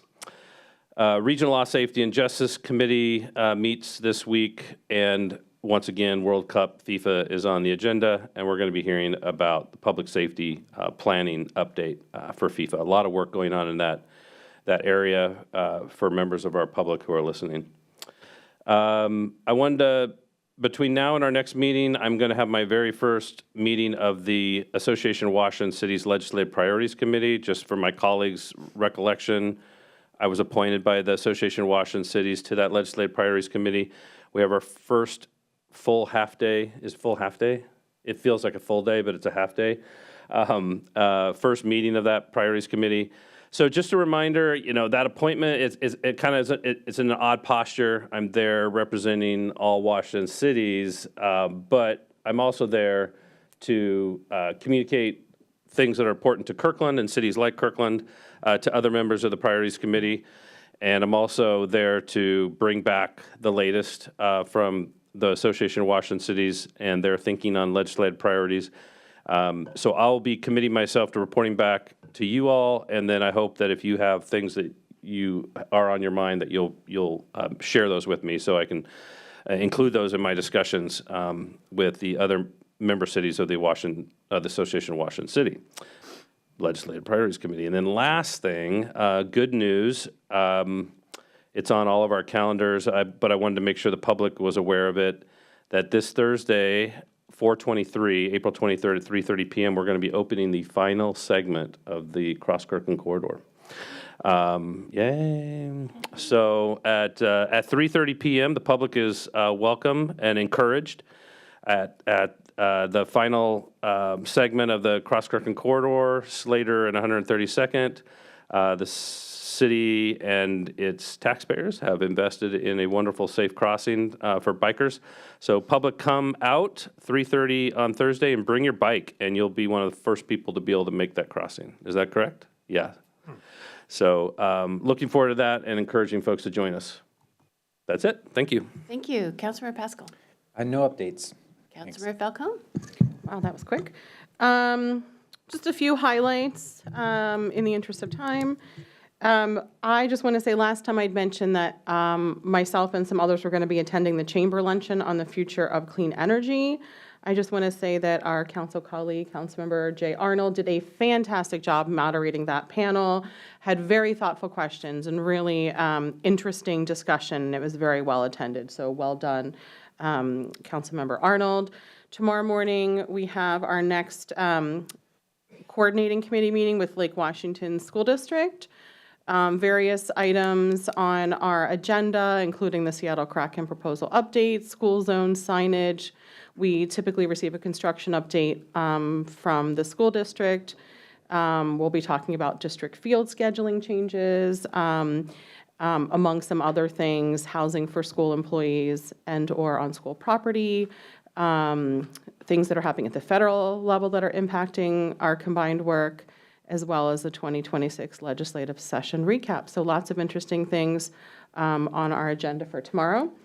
And also wanted to highlight that some fun upcoming events on Friday, May 1st is the Juanita High School Culture Night. If you haven't been before, it's a wonderful event. It's a lot of fun. And there's a lot of really talented and really brave students who do some really amazing performances. Thank you. Thank you. Councilmember Prim. I attended the South City Association PIC meeting where we discussed the King County Wastewater Treatment Division's thoughts of increasing monthly sewer rates by 12.75%. This was something I spoke about during our last update. And we've decided that we're going to be writing a letter to WTD to emphasize how difficult these rates are going to be for the various member cities. And we're going to ensure that Kirkland's thoughts are incorporated into that letter. So we're going to be submitting that most likely early next month. I'm also attending with Councilmember Falcone the meeting with the Lake Washington School District tomorrow. It's going to be my first one, so looking forward to meeting the various members of the school district. I also toured the RT residential suites here in Kirkland to see just creative housing solution options in action. Just this last week, it was super fascinating and very eye-opening for me, and highly recommend that others on the council, if you haven't done it already, I'm sure you already have, but very, very eye-opening on just creative ways to improve housing in our community. Finally, I represented Kirkland with Mayor Curtis here at the Indian Art and Culture Special Celebration in Seattle on April 11th. It was a lovely event. Thank you. Thank you. Councilmember Arnold. Thank you. Couple of additions to what Councilmember Black and Councilmember Falcone mentioned. For the East Side Transportation Partnership, there were some minor revisions to the letter to Sound Transit from ETP that were discussed at the meeting that a work group put together to have language that all the cities could support.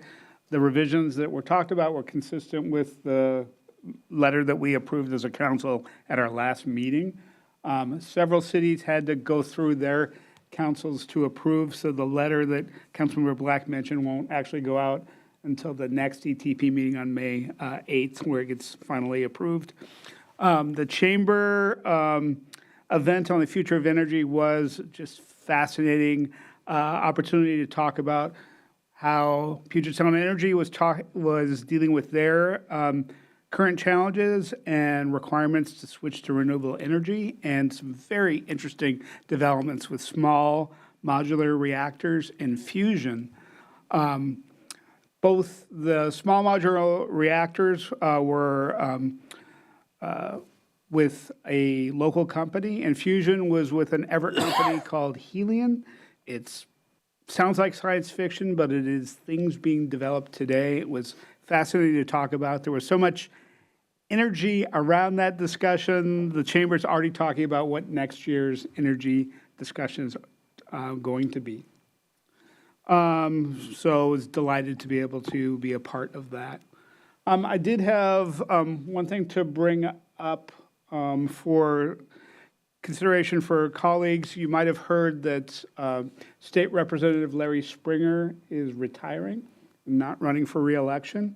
Given his 22 years of service in the legislature, and before that, his 10 years of service on this council, including terms as mayor, I wanted to talk about considering awarding him the council coin. And per our council policies, there's a couple of paths to go do this. One anticipates the mayor surprising somebody with it and then council ratifying later. The other has council taking formal action. If we wanted to try to do this at Community Appreciation Night, we'd have to take action at the next meeting. And so I'd like to make a motion to ask staff to bring back a resolution awarding a council coin to Representative Larry Springer at our next meeting. Second? Thank you, Deputy Mayor. It has been moved by Councilmember Arnold. It's been moved by Councilmember Arnold, second by Deputy Mayor, to bring back a resolution to award Representative Larry Springer a council coin. Is there any discussion? All those in favor, please say aye. Aye. Any opposed? Motion carries 7-0. Thank you. Councilmember Tim Chisholm? Thank you. I have an LRM. We're going to do that at city manager reports. So do you have anything to report? I have no report. I am going to add two small things. One, I had the opportunity to represent Kirkland at the Arch Investment Celebration.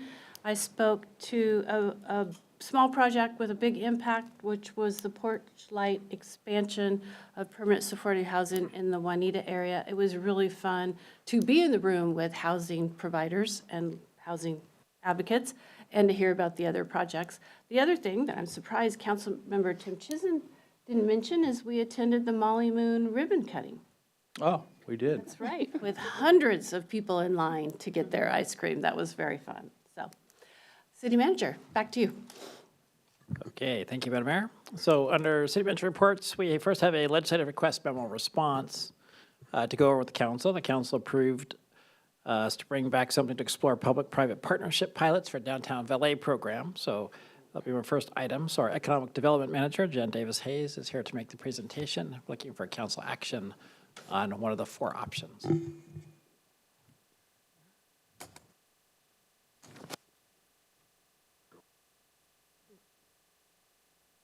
Okay. Good morning. Good evening, Council Mayor, council members. As Councilmember Tim Chisholm mentioned, we are back here with an LRM to explore the public-private partnership pilot, lots of P's, for downtown valet program. And so he said, just click on it.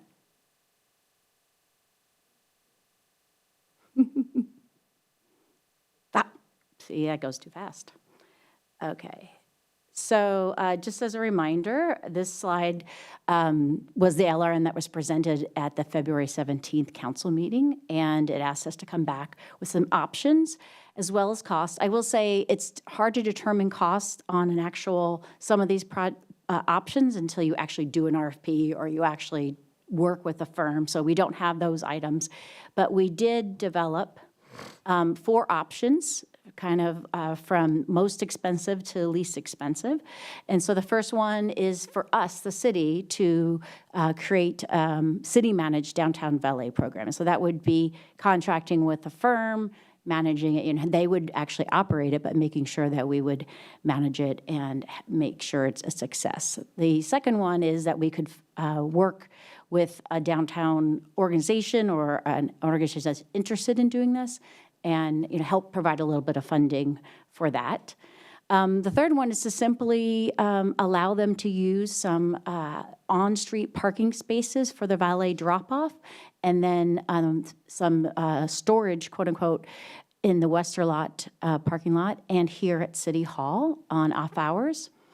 And then the fourth option is that we have a live parking map. Has anybody ever looked at that? It actually tells you where spaces are available. And so I think a lot of our community does not know that exists. So we could do a little bit more outreach on that and thinking about marketing of that and making sure that all of our downtown employees know that there's a free parking program that they can park during their work hours at the Westerlot. So that would free up spaces in downtown. That it is it. Thank you. Councilmember Tim Chisholm, since this is your LRM, is there anything you want to add? Thank you. I believe we do have some interested parties that may want to run a valet.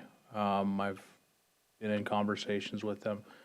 I am not trying to sign the city up for additional duties or expose the city to liability. And so I'm asking that the council support option 3, which is to provide the city use of public space. And option number 4 is also an excellent idea, and I certainly have no objection to item number 4. But for the purposes of the valet, I'm advocating for option number 3. And if the city finds ways to leverage that to promote item number 4, then fine. Is that a motion? This is a motion to adopt option number 3. Thank you.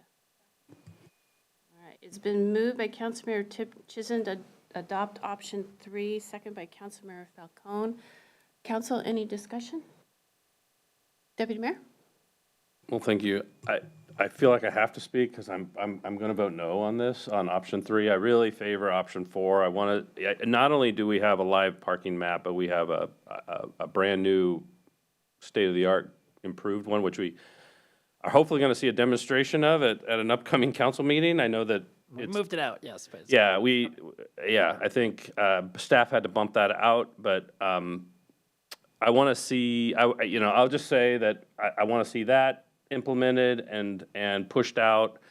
Like to see people, use it. It always is important for us to sort of re-educate our business owners and their workers about the employee parking program at the Westerlot. So I'm not voting no because I have strong opposition to a valet program. I just really would like to see option 4, the fruits of option 4 before we take the step. So. Thank you. Councilmember Pascal? Yeah, I support option 4. Option 3, I guess I'd want a little bit more information. I'd like to see an actual proposal, like who's interested, how this would work, what space, where are we talking about? How are we going to make sure that we're being equitable to any business that wants to utilize it? I think there's still a lot of unanswered Well, I think you're questions. authorizing us to come back with that. We're going to be coming back with specifics, and the reason I haven't announced those specifics is because verbal interest in running a valet, I don't want to announce that they are until we have, a memorandum of understanding and things like that. So with option number 3, we would be coming back. Do we have businesses that are, We do. I haven't heard from any business specifically about this. It'd be nice to hear from them. I believe the Chamber of Commerce and Kirkland Downtown Association are supportive, and I think we have interested businesses in running this. And so my goal is to come back with information that satisfies those questions. Okay. And I will say that the business who has shown interest in managing this has talked to other business owners, and they are on board, but it's not, again, it's a very beginning conversation, so. So information should come back before we actually commit to doing anything? Yes. That's just not how it's written. It's written to say that we will do this. Right. Yeah, Yeah, just a reminder, the purpose of the legislative request memo is to say, does the council want us to go figure out one of these options and come back to you? So it's like the pre-work. So when you first ask for a memo, it's like, what is the range of options, their potential resource requirements? And if you pick one, then we come back and say, okay, you've picked this one. Now this is what you're getting yourself into and the resources and things that need to be done to make it successful. So. Okay. My goal is to plan to bring back an option that requires virtually, almost no resources from the city, Okay. other than unused parking spaces. I have Councilmember Falcone, then Arnold, then Prim. Thank you, Madam Mayor. I agree with what I've heard so far. I mean, that was my understanding of it, that we would need some more information to make a final decision. I support both options 3 and 4, just like my colleagues have shared. One of the things that I would want to make sure, a piece of information that would be important to me under option 3 is to understand how the retail businesses would feel about parking spaces in downtown being used for this purpose. I just think of conversations we've had in the past about downtown parking, and I just want to be sensitive to the needs of all of our businesses, both food establishments and retail and service businesses as well. So I would look for that to be part of the conversation around option 3. I agree. Councilmember Arnold. Thank you. I also support option 3. I think it's worth exploring. I think the city investment is really just the dedication of street parking spaces and spaces in the Wester lot that are not fully utilized today. There are some details, as heard on the feedback, to make sure that this is a project not benefiting just a single business, but our overall downtown. But I think we can work through those details and would like to move forward. Thank you. Thank you. Councilmember Prim? Yeah, and I won't repeat what everyone's saying, but I agree that both option 3 and option 4, I see them as two different ideas and options. So I support us moving forward with both. Okay. So the question is on the motion to move forward with option 3, and then perhaps someone like to move forward a motion to also do option 4. But let's do the question on the motion to move forward option 3. Moved by Councilmember Tim Chisholm, second by Councilmember Falcone. Any further discussion? All those in favor, please say aye. Aye. All those opposed? No. Motion carries 6-1. Would anyone like to make a motion, Deputy Mayor? Yeah, since I spoke in favor of option 4, thank you, Madam Mayor, I would like to move that in addition, now that option 3 has been approved, that in addition to that work, that we do the work to enhance the marketing of current downtown parking programs, including the live parking map and employee parking program. Second. I'm going to give it to, all right, it's been moved by Deputy Mayor Black, second by Councilmember Prim to also move forward with, or explore option 4. Any further discussion? Councilmember Arnold. A question for Jen. Is part of what is envisioned in enhanced marketing potentially signage around existing parking versus? I think it When was I a hear- little bit less of that, because again, thinking about that, these are resource heavy to light. So probably the exploration to see if we needed some of that, and I would work with our transportation staff to determine if that's an issue. But more so just the programs as they currently exist. I'm not sure if I'm following. I guess what I'm asking about is signage about the real-time parking map versus signage for signage the parking. towards parking. Okay. And just wondering, is that contemplated as part of your enhanced marketing? Because that may be more getting at the audience than promotions and other things. Right. Thank you. Having things on windows. Councilmember Tim Chisholm? Thank you. I just wanted to clarify that in option 3, the reason I brought that forward now in April was in an attempt to try to get that up and running this summer through the busy summer months. Option number 4, it's good, but I don't see any necessarily time sensitivity towards it, so I don't have a problem with option number 4, but I wouldn't want to divert staff time from option number 3 between April and June for this option number 4.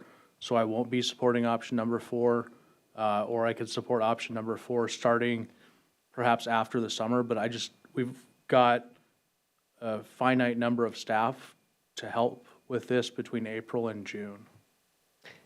Fair point. City Manager, do you see these two options in conflict? I don't. Going back to my previous answer, part of what we would do is come back and say, here are options for marketing with, low effort, medium effort, high effort. And so I do think if we needed to do significant effort, I agree that putting it after the implementation of the valet would make sense. But we can do some pretty easy social media and other stuff fairly quickly. That doesn't take a lot of effort.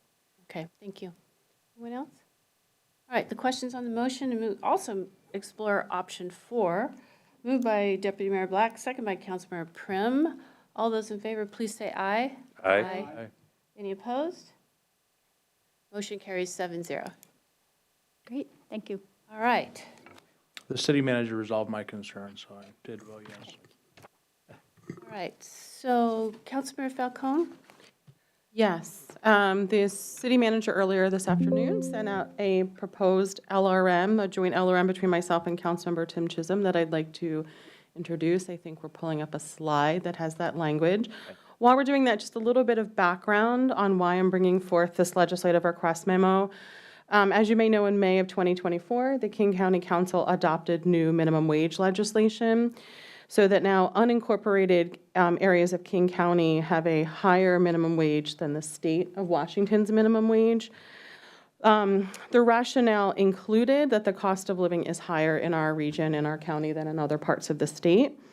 And my understanding is that also other cities within King County have either adopted or are considering similar legislation. As we know, Kirkland is not immune to high cost of living. It's an expensive place to live, which is why I'm bringing forth this LRM. I also want to acknowledge, though, and I believe the language acknowledges this, that Kirkland is also an expensive place to do business. So I want us to do this thoughtfully with stakeholder engagement, including engagement with both minimum wage workers and business owners. So all of that said, I move that we request staff to bring back options to evaluate establishing a local minimum wage in Kirkland beyond that established by the state of Washington. The option should include a review of minimum wage ordinances from other local jurisdictions in King County, including the unincorporated area, and strategies for community and business outreach related to evaluating a Kirkland minimum wage. Councilmember Tim Chisholm, you want a second? Second. Thank you. All right, it has been moved by Councilmember Falcone, second by Councilmember Tim Chisholm to move forward with the LRM, exploring options for a local minimum wage in Kirkland. I know there's discussion. Any questions, any discussion? Councilmember or Deputy Mayor? Thank you, Madam Mayor. So a question for staff. What's important to me is that a careful analysis is done with members of the community. I want to make sure that, so what you're going to be based on the last two lines, strategies for community and business outreach related to evaluating a Kirkland minimum wage. Do you interpret that as strategies for doing the outreach and also a proposal for how an evaluation will be conducted? The evaluation being conducted is as important as to me as the strategies for community and business outreach. So how are we interpreting that? Well, again, I hate to say, Yeah. with the legislative request memo, we would then spend 2 weeks figuring out exactly what to bring you, and we bring you a series of options. So Would those options include options for how we might actually conduct a meaningful evaluation? Because I think that's going to be really challenging. And I think there's a low, medium, and a high-intensity version of it. And so I just want to make sure that the Yes, staff the feels intent- like the direction is to also include in the LRM response strategies for how we might actually conduct a meaningful evaluation. Yes. Okay. So, but there'll be different versions of that and different complexities. So as an Understood, example, understood. one of the things I spoke to both the sponsors about was council also approved a legislative request memo to do a competitiveness study, right? So with outside folks maybe doing some, detailed evaluation, and one of the options could be to incorporate this into something like that, right? So we'll have a series of options for the council to consider when we come back with the LRM, should you guys approve it. Okay, with that understanding, I'm happy to support. Councilmember Tim Chisholm, then Councilmember Arnold. Thank you. One of the things we did contemplate was Councilmember Pascal's original LRM on economic competitiveness, and contemplated the fact that the city may retain an external consultant to perform that LRM. The retention of that external consultant provided an opportunity to possibly dually task that external consultant with this work as well, and perhaps putting this work in a greater context, in the greater context of economic competitiveness, but also in the lens of competitiveness to attract workers. Thank you. Councilmember Arnold. Thank you. I appreciate the sponsors for bringing this forward, and appreciate the comments about wanting to be anticipating a robust analysis of this. I have a question for the city manager. Given council policies and procedures that direct you to come back within 2 meetings on an LRM results, this is probably the most policy-heavy LRM that we've considered to date, and just wanted to check in on whether that's coming back in our second miss, or whether there would need to be more time to have the information for the thorough discussion that this deserves. Well, so my city manager answer is, if the LRM is working as intended, it is more than enough time, because the goal of an LRM is to say, here's a quick overview of the potential layers of complexity in the staff resource that would be necessary. So rather than spending a month figuring it out, I'd say, hey, it would take me a month to figure it out. Do you want to assign the city manager to spend a month figuring it out? So that'd be one of the options that you'd have. So I think to get the suite of options in front of you quickly, it's not that much time. The decisions you make as to what options you pick would then turn into, could be a long, complicated process to figure out what you're doing, right? So, but the LRM itself should be relatively straightforward to bring you. We can certainly opine as to our availability too, like workload at that time. Yep. Okay, good to hear. Thank you. Thank you. Councilmember Pascal? Yeah, thank you. Thanks. Appreciate the goal here that I think we're trying to address, which is supporting workers here in Kirkland. I'm just feeling, I just have concerns about raising it at this point in time. I know this isn't a decision on whether to do it, but I also know that this is going to be, I know the LRM is going to come back and say this is going to be a significant undertaking. And so I just don't see this being the right time. There's a lot of uncertainty out there in the business community. So I'm not going to be supporting it this evening. Thank you. Anyone else? All right, the question is on the motion to move forward with the minimum wage LRM. Moved forward by Councilmember Falcone, second by Councilmember Tim Chisholm. All those in favor, please say aye. Aye. Aye. All those opposed? No? Motion carries 6-1. All right, anybody got any more LRMs? Okay, city manager. Sorry. One quick update, and then I will see if anyone has any calendar changes. So, as you all know, I sit on the board of the Puget Sound Emergency Radio Network. So just 2 quick updates to that. We have our first executive director, Mike Webb, has retired, and we have a new executive director named Jeremy Hurd. I'm going to send out more information about him to all of you, but I'm also going to see if I can invite him to come speak to the council at some point in the future, as he's now in charge of the network that our police and fire and public works folks rely on.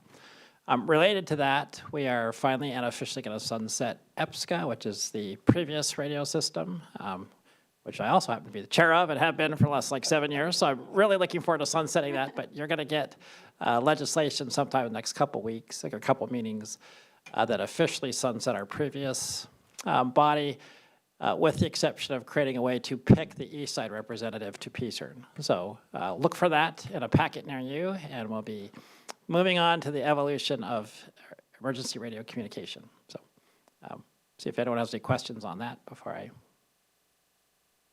Okay, with that, I want to see if there's any other calendar items for the council. Nope.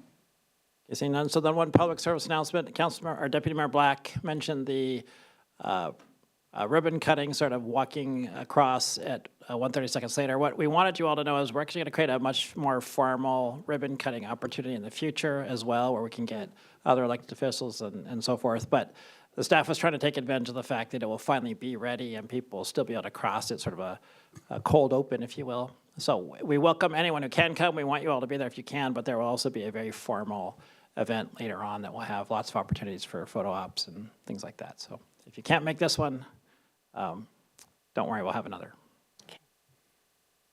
All right, anyone have anything else? We are adjourned. Okay.